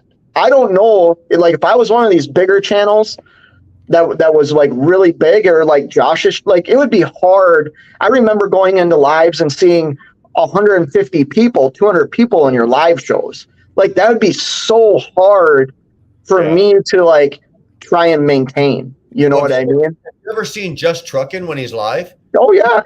He's got 350 plus people in there. The comments are going like this, right? One after another. It's like, he can pick out maybe one out of every 75 fucking comments that are. You know going what? by. He's a guy that gets a lot of hate. If Oh, you yes. ask him questions, I'm glad you pointed that out, Josh. If you ask that guy questions, he'll give you the answers. Like he'll be like, "Oh, do this, try that." Like he's not a bad dude at all. No, Alex the Asian Mai's like that as well, eh? Yeah. If you ask Alex a question, he will help you. Yeah. He will help Right. you. Well, Justin, I met up with him when I restarted this channel, and Yeah. we met up for a few minutes, and he threw me on his channel, kind of helped give me a little boost getting started back up. I saw that. Yeah. He's not a bad dude. He's really not. He did that for me. Yeah. He's not a bad dude. So did Velox. Velox 18 did that for these aren't bad dudes at all. They just happen to find the right, like Josh said, the right way to build something that whether you do YouTube or trucking, like you're supporting your family. So I don't give a shit what you're doing to support your family. Like that's what we should do. Like however you have found out to do it, by all means, good for you. That like you're a capitalist. You live in a country that allows you to do that. Like, good for you. I'm not. I find it strange that so many people get hate, and all they have to do is talk to these people and realize that they're no different than you. They just found something. They found something that worked for them. Yeah. Right. And people get worked up about my videos. Sometimes I go off the fucking rails and I'm just like losing my mind. It's like, I wouldn't say it's an act, but it's played up. I don't come on Wilburner's shit and just go crazy over here. I'm a normal person, but you're here to entertain, which reminds me of my last live stream. Somebody was talking about starting up a YouTube channel, doing trucking. I said, bring us something new. Don't bore me to death about how you're going to pick up a fucking load. I don't care. Hey, be careful. That's what I do, Josh. Hey, you've got a charisma about you, though. You're not boring at all. So I was talking about that and saying, just bring us something new. Dude, there was some guy the next day in the comments pissed, telling me you shouldn't be discouraging these people. You need to lift them up. I'm like, I told him to bring us something new, or he's going to get lost in the mix of 10 million other truckers that are boring us to death, That's Hey, true. my wife just texted me. She's gonna go to bed. I'm gonna jump off here, Wheelburner. All right, man. Be good. All right, take care, guys. Thanks, Hey, good Scott. talking to you, man. I finally made it. Yeah, there he is. You finally got something working. My fucking cell phone, man. I tell you, every time I hop on, it's got. So you say something, Brian, and then someone else says something, and then it repeats and repeats and repeats, and it's like 30 people talking. So I just hopped on the laptop, and I realized something, which I'll have to fix with my phone. There was 3 or 4 tabs open, and it was just a melee of everyone repeating. So I just click, shut all the tabs down. So I think I have probably like 100 tabs in my phone running. You know what I mean? Oh, no shit. Because now it's all normal. But Yeah. on my phone, it's like you'll say something, 2 people say something, then I hear the next thing you say, but the stuff you said before goes on 100 times, and it's just this fucking melee shit. And I'm just like, oh my God. So I just opened the computer and was doing the same thing, but I closed all the tabs because you can see the tabs. So Right. it must be the phone. Just there must be a shitload of porn open or something. I mean, I wouldn't. That's my phone. Yeah. Josh, I wanted to throw this at you, and this is something that Dara and I are doing right now. Okay. Like the trucking community, right? The trucking community, let's say the YouTube trucking community is it's actually quite big. Yeah. What we don't realize is we kind of, and I'm not saying we as in you and I'm talking about myself here, okay? I kind of got pigeonholed in with a certain group, like a clique, a certain area within the trucking community, right? So my channel got known to be known that associates with this channel, but nothing outside of that. And then Dara and I are looking around a couple of weeks ago and we're going, have you ever heard of this fucking channel? And there's a YouTube trucking channel, and this girl and her husband, they've got like 64,000 subs. So they're obviously doing something right. They do a live every Sunday afternoon, and they've got a real nice, good audience in there, a respectful, and it's going. And I'm going, I've never heard of this channel. And I'm like, wow, listen to what they're talking about. Look what they're showing. Look what they're doing. This is fantastic. This is really good stuff. Let's get ourselves integrated into some of these people. So like, let's introduce ourselves in the lives. Let's go into their lives, make comments on what they're talking about. Like, it's got to be an intelligent comment, obviously, right? And we've started to find more and more that have nothing to do with the community that I'm currently pigeonholed in. Because if I stay here, my channel's never going to grow. It's never going to get any bigger. I'm probably about as big as I'm going to get. I just crossed the last week here. I just crossed over 7,900. I've been crawling one subscriber at a time through 7,800. You haven't been writing your fucking descriptions. You know what? You could well be. But on the other hand, I think if I get out of this like small community over here in this part of the yard, and maybe explore this part of the yard over here where there is some really good trucking channels over here that talk about some of the same stuff that we do, but there's none of the click, the shit, I bet there is. Games. You know what there is. Yeah, like the typical banter. Right. I'm sure there is. We just haven't dug deep enough into that community yet. Brian, maybe there is, and I haven't seen it. Maybe there is, and I haven't seen it. But do you think it why comes not? from the truckers rally in the winter you went to? Is that, you think that's where you started, kind of, and that's where people are coming from? My subscriber base.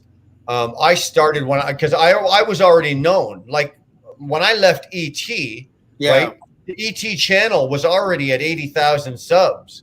Jesus. Right. So I already had a face that was kind of known. So I left, and some of them followed me, and I ended up with around 800, almost 1,000 subs. And then the convoy hit. Yeah.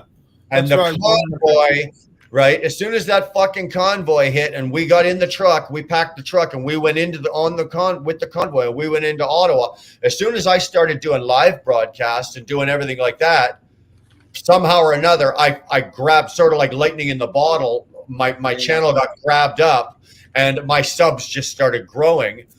And then about 2 weeks into the convoy, Dara and I had to come back home. And when we came back home, I got hooked up with Nevada, and he went to the Asian Mai. He went to Alex and said, listen, we got this Canadian guy up here. He's in the convoy, and this is what they're going through. Why don't we put him on your channel and see, and we can get a really good. And as soon as I did like 40 minutes with Alex and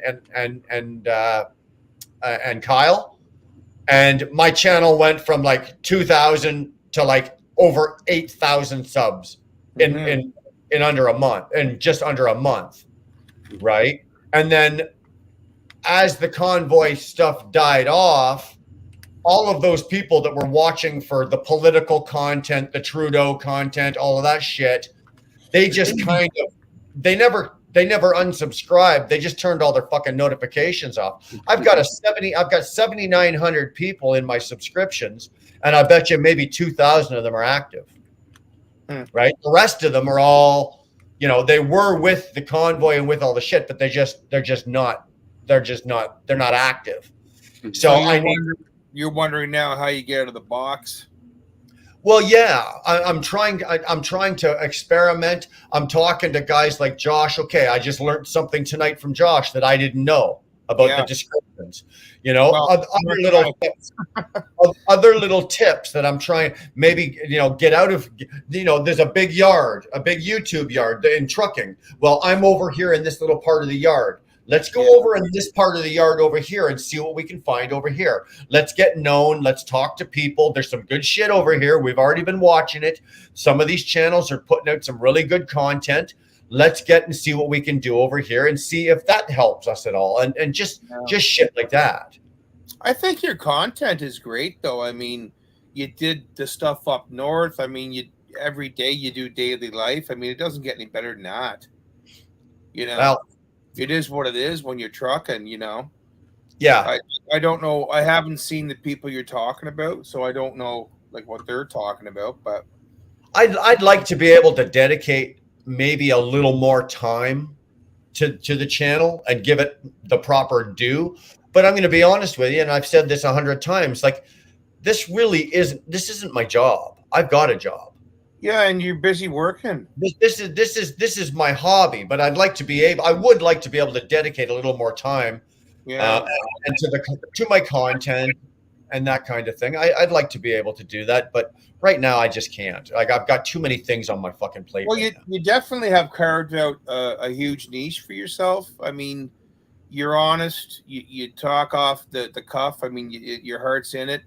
You've always put out good videos. It's not like you're bullshitting anyone. I mean, it depends what comes to the surface when people, they sub, but do they watch, or you know what I mean, or do they come to the lives? Because obviously you don't have 7,900 people in your lives, because that'd be insane.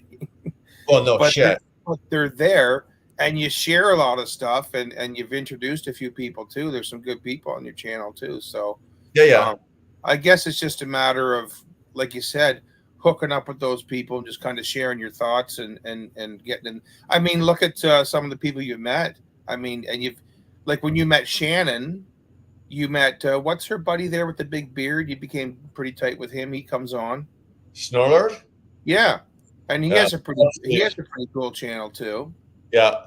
It's just Yeah, a yeah. matter of, everything expanding through the people you meet. But I think you've done a good job. I've met like lots of people. I've met Trucks. Like I've never met him personally. It's not been that kind of relationship, but through the YouTube and through the channel, like I've got his phone number. If I've got an issue or I've got a problem, I can call Josh. Like that's, it's beyond just YouTube. I've got some friends. I've got some relationships with some of these other YouTubers now that, I talk to Invader on the phone. I talk to other guys on the phone, and we're not always talking about YouTube. We're talking about life in general, our kids, our wives, our dogs, our fucking. I would hope so. Like all that kind of shit. Yeah, pretty boring if you just talk about YouTube.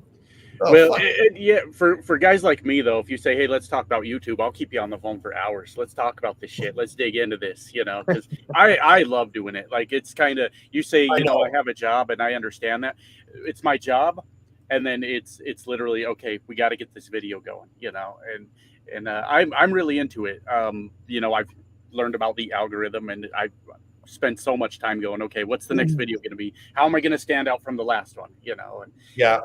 For me, I'm pretty. You're always thinking, Josh. How can almost to the point? How can I outdo myself? Mm-hmm. But keep it realistic. You don't want to be. Obviously, you don't want it to go off the rails. Stupid. It's got to be within reason. But how do I? Okay, this is where I was. This is what I said. This is the point I was making. All right, what's my next point? Okay, how do I make that point, and what do I have to do to get that point across? That might be a little more extreme or a little more, off the rail, whatever, than I did last time, and that works for you. That works for you. That wouldn't work for me. Right. It's funny, but it's funny though, if you think about it, you go back to some of my other videos, anytime I do a rant, like there's been a couple times where I've gone off the fucking rails and I've done a rant video about something that's going on in my life or something. They always do well. Yeah. Well, isn't that weird? People will sit and listen to a fucking 5-minute rant. They'll listen to me rant, a mad idiot rant for 5 fucking minutes, but they don't want to know how to get through Chicago without ripping out lampposts and fucking killing people.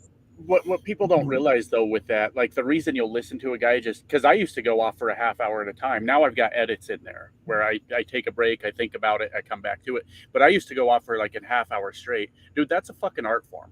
To be able to just like lose your mind for like a half hour and just put it all out there. A lot of people can't do it, So well, remember, I could. The Rick Mercer show when he used to rant and walk with the phone. So Rick Mercer had this hour is 22 minutes, and then he used to walk. Well, that's Canadian. The Americans wouldn't know that. Yeah. Well, okay. So he was a Canadian guy. So he used to just like take the camera, walk through some alleyway. There's the graffiti, and he'd just go off on a rant. and that was the best part of the show because he would just lose his shit. Yeah.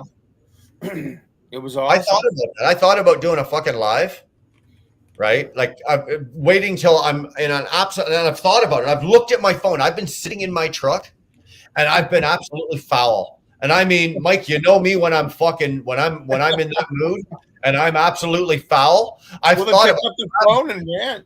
I've thought about grabbing that phone and going live and Yeah, just do it. fucking going off. But I mean, like, people wouldn't talk to me again, right? I'd lose 5,000 subscribers and nobody, I'd have 5 people in my next live, right? Yeah. Nobody'd want nothing to fucking do with me. Well, I don't It's think funny how YouTube works though, because I'm on an app called BandLab with my music, and I have this friend of mine, Chris Lozier, and we've hooked up and we're writing, and we hooked up with this lady in the Netherlands, Renee K, and she's with us now, and she did one song with us, and we're trending 6 in folk music on BandLab, and it's a streaming music thing as well because you can just hit folk music and listen all day. But I have a YouTube channel and I have like, you know, a few people watching and there's no likes, no hits, no listens. But she had 84,000 listens to her music. Like in the first day we had her at 35 and we're trending 6 in folk music. And I'm like, well, that's really different than, and there's actually our next thing is to get onto BandLab Radio because they have a radio station. Right. But you go on YouTube, I can't get anywhere on YouTube. It's insane. You just can't. You know. Well, I said earlier, I did 2 shorts this week, right? 2 shorts I put out. Now the one short that I put out, what the fuck? There was the one about the shingles I did the other day. I did yesterday. Right? Is this a single shingle or is this shingle a single? Right? So figure that one out, right?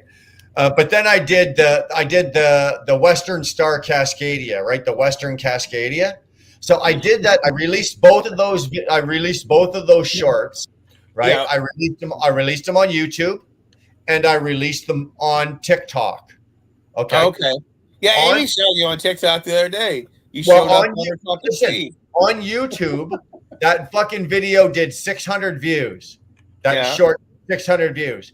It did 41,600 views. It's still climbing on TikTok. Yeah, isn't that strange? 41,000 fucking views. I mean, And against it's a 600. similar platform, but the views are incredible. I know. Yeah. well, the views are good, That's but wild. all the short form content, the shorts and TikTok and all that, it's all going to go away. It's not profitable for the companies. So you're better off focusing on this, in my opinion. Yeah. Eh?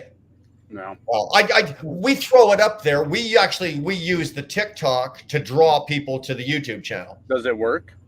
Sometimes it does, yes. Okay. Because here's an example. That video that got 41,000 views, right? I probably got 30 subs out of that, Okay. Okay. right? No. I got- Hey, I got- if it's working, yeah. I got 30 subs out of a 57-second video. I'll take that. Right. So, but then 2 days later, I put up the second short. And again, we put it up in TikTok. We put it up in the same video. We just post them on both. Fucking, I don't know what it's at on TikTok right now. That video, that short is at 350.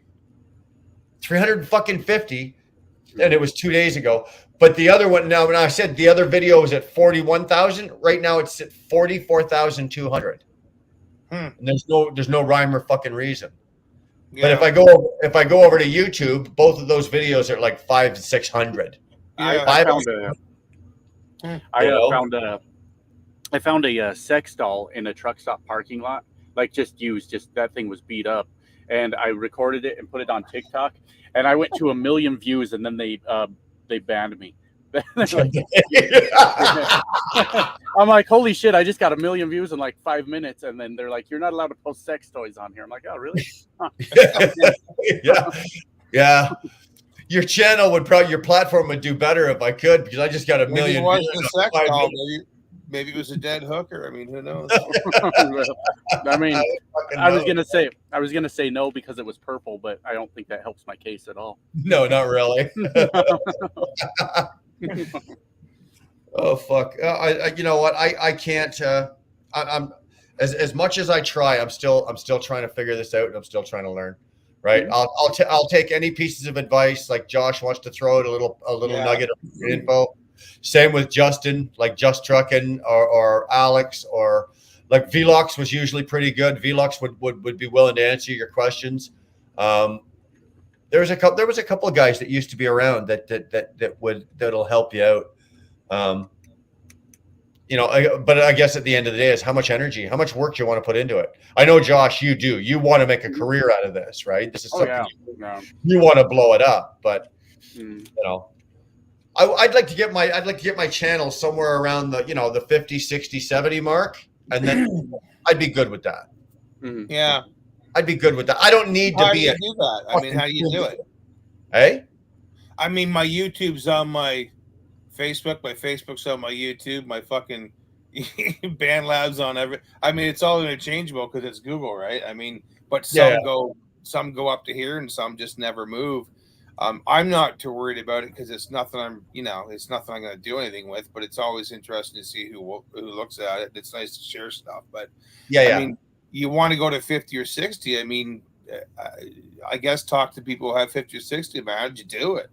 Well, that's what I'm doing, and that's kind of the direction Dar and I have taken. We're trying to find those people that are doing it what I think is maybe the right way they're doing it, and they're getting the numbers, and it's the consistency.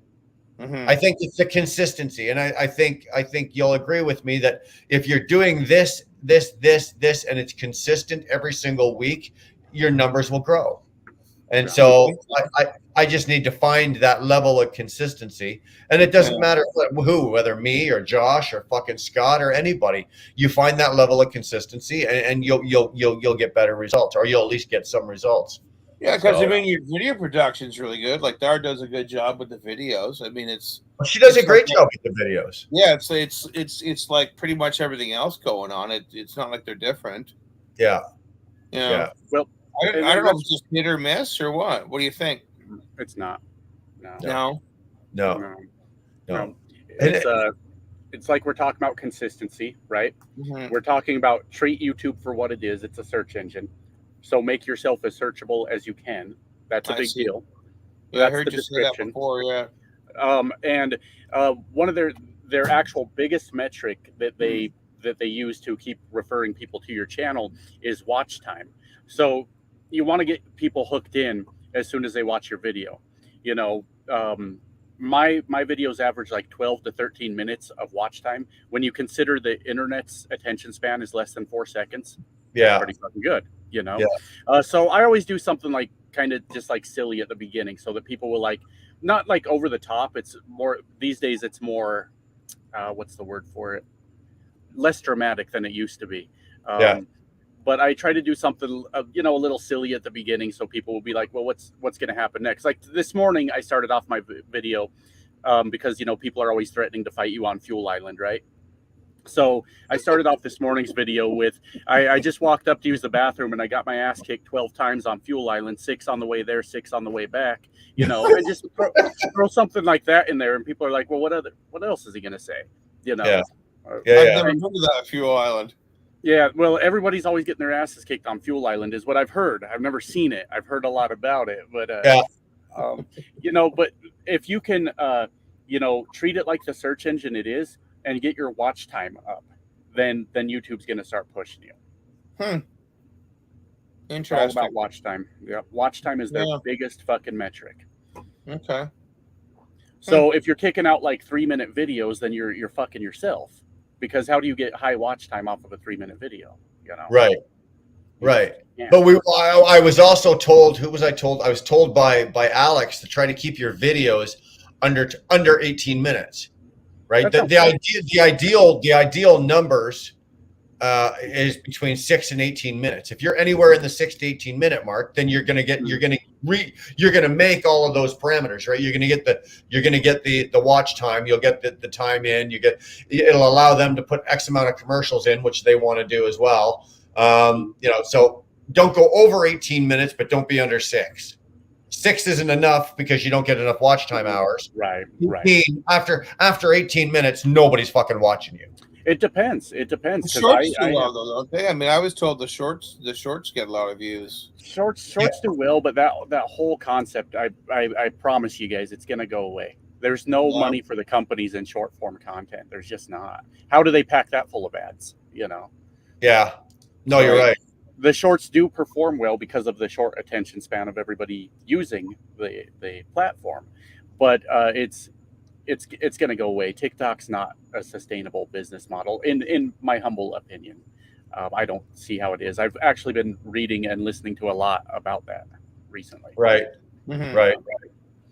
So you get your that 18 minutes sounds fair to me, but like say something interesting at the beginning. If you're just, I'm not trying to be a dick to people when I say it, but if you're just like sitting in your seat and you're like very boring and you're telling me that you're going to get a load, I'm out. I don't care. You know? No, I got you. I hear you. Well, what we used to do with ET is we do like a 15-second intro clip. Holy shit, guys, you won't believe what the hell happened to me today. God damn. You know what? Stay tuned. I'm going to tell you exactly what the fuck, something like that. Yeah. What I used to do, 15 to 20 seconds, and basically you've got them, right? You've got their attention. They want to see what the fuck you're going to say next. Right. I stopped doing that. I used to do that, but I stopped doing that. I don't know why. Find some way to hook them. What I used to do, Brian, when I actually started my first channel, the old This Guy Trucks, it was a completely different channel. It was sports video games, Madden. Yeah. Things like that. And I would do like almost like professional sports commentary on top of it while the game was playing out. I know that sounds silly. I get it. I was a much younger man at the time. But I would take like sounds awesome to me because I love that shit. I would pick like my favorite highlight clip out of the video, and I would put it at the very beginning.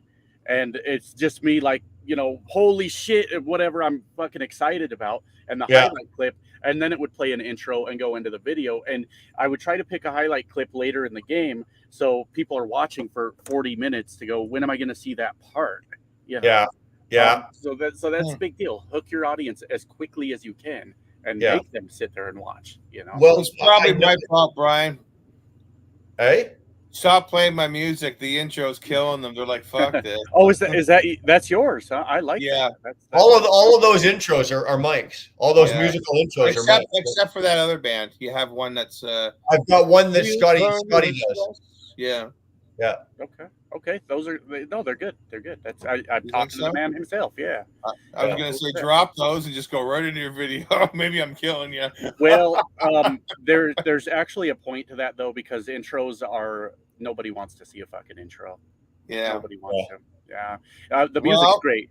I'm not saying nothing bad about your music, but at the end of the day, it'd be my fault, and I can't wait to hear the fuck. Well, maybe it is all your fault there, big man. Fuck you. It probably is.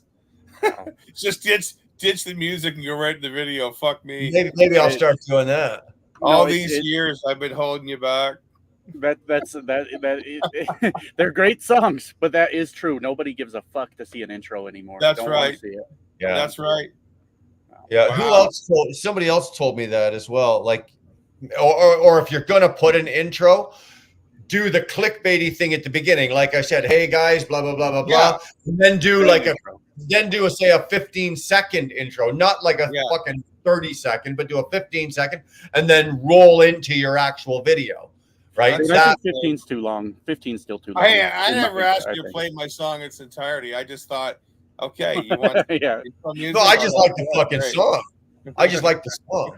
Well, I don't want to fuck you up. So next thing you know, he'll ditch me of 60,000 followers. If I stop playing your songs and I get 60,000, I'll never talk to you again. I'll get 100. It's like fuck you. I'll be right. Buddy. Remember the old days, Mike? Fuck you, Campbell. Fuck you. Fuck you. Yeah, right. We'll make a video making fun of him and get 1 million. Because I don't like saying fuck you, Brian. So I even say to him, fuck you, Campbell. Yeah. Fuck yeah. Yeah. Well, maybe I better jump off your YouTube and like 20,000 people show up. Well, Who fucking knows? But you know what, guys? I'm gonna shut this down because fuck, I Okay. gotta go to bed. Okay, Like I'll the- see you guys. Well, Mike, you're on my time zone, but Josh, you're 3 hours behind. Well, where are you? Are you back? Are you close to your place? It's about 11 p.m. now. Oh, okay. Okay, you're 2 hours behind me. So Yeah. I'm gonna Yeah. call it a night, boys. Okay, But, have a good night, boys. We'll see you later. Thanks, Yeah, Mikey. appreciate the Yeah, conversation. see you, guys. Josh. Hey, Trucks, I appreciate your tips. Thanks, man. Yeah, Peace no out. problem. All see right. you. Talk to you guys later. Bye. Later. Get out. It's nice that you can do that. Just throw people out. Anyway, so you know what, you guys, thanks for hanging out. I didn't expect as many. There's still 25 years or 26 years in here. I certainly didn't expect you guys to keep hanging out and everything like that. We were just talking boring YouTube shit. So that sorry, usually I try to do the lives and I want it to be, for you guys, right? But more tonight, more of this was more for me. And I really want to thank Fate for stepping in and talking and, sharing his feelings and whatnot, what's going on. And, I had a good talk with him. I really enjoyed, I love talking to Scott, and he's a good shit. And I got a lot of respect for him. So thanks, Scott. Thanks, Mikey, Josh, everybody else. Dodolinas, thanks for popping in. Red Hawk, all right. Thanks for coming in, Red Hawk. Just this one fucking time. Thanks. And you're right, Barry. It's always fucking Red Hawk's fault. If it's raining tomorrow, it's going to be Red Hawk's fault. So my intro is like 5 to 10 seconds. You know what? I'm going to re-examine this. I'm going to re-examine these intros. So I'm going to probably change some things around. But T-Bone, be good. Take care of your chickens. Go drive that Western Cascadia. Make as much money as you possibly can with it, sir. Barry, thanks for hanging out. Truck yourself. Thanks for hanging out. You guys, I'm out of here. Talk to you later. Have a good weekend when you get to it.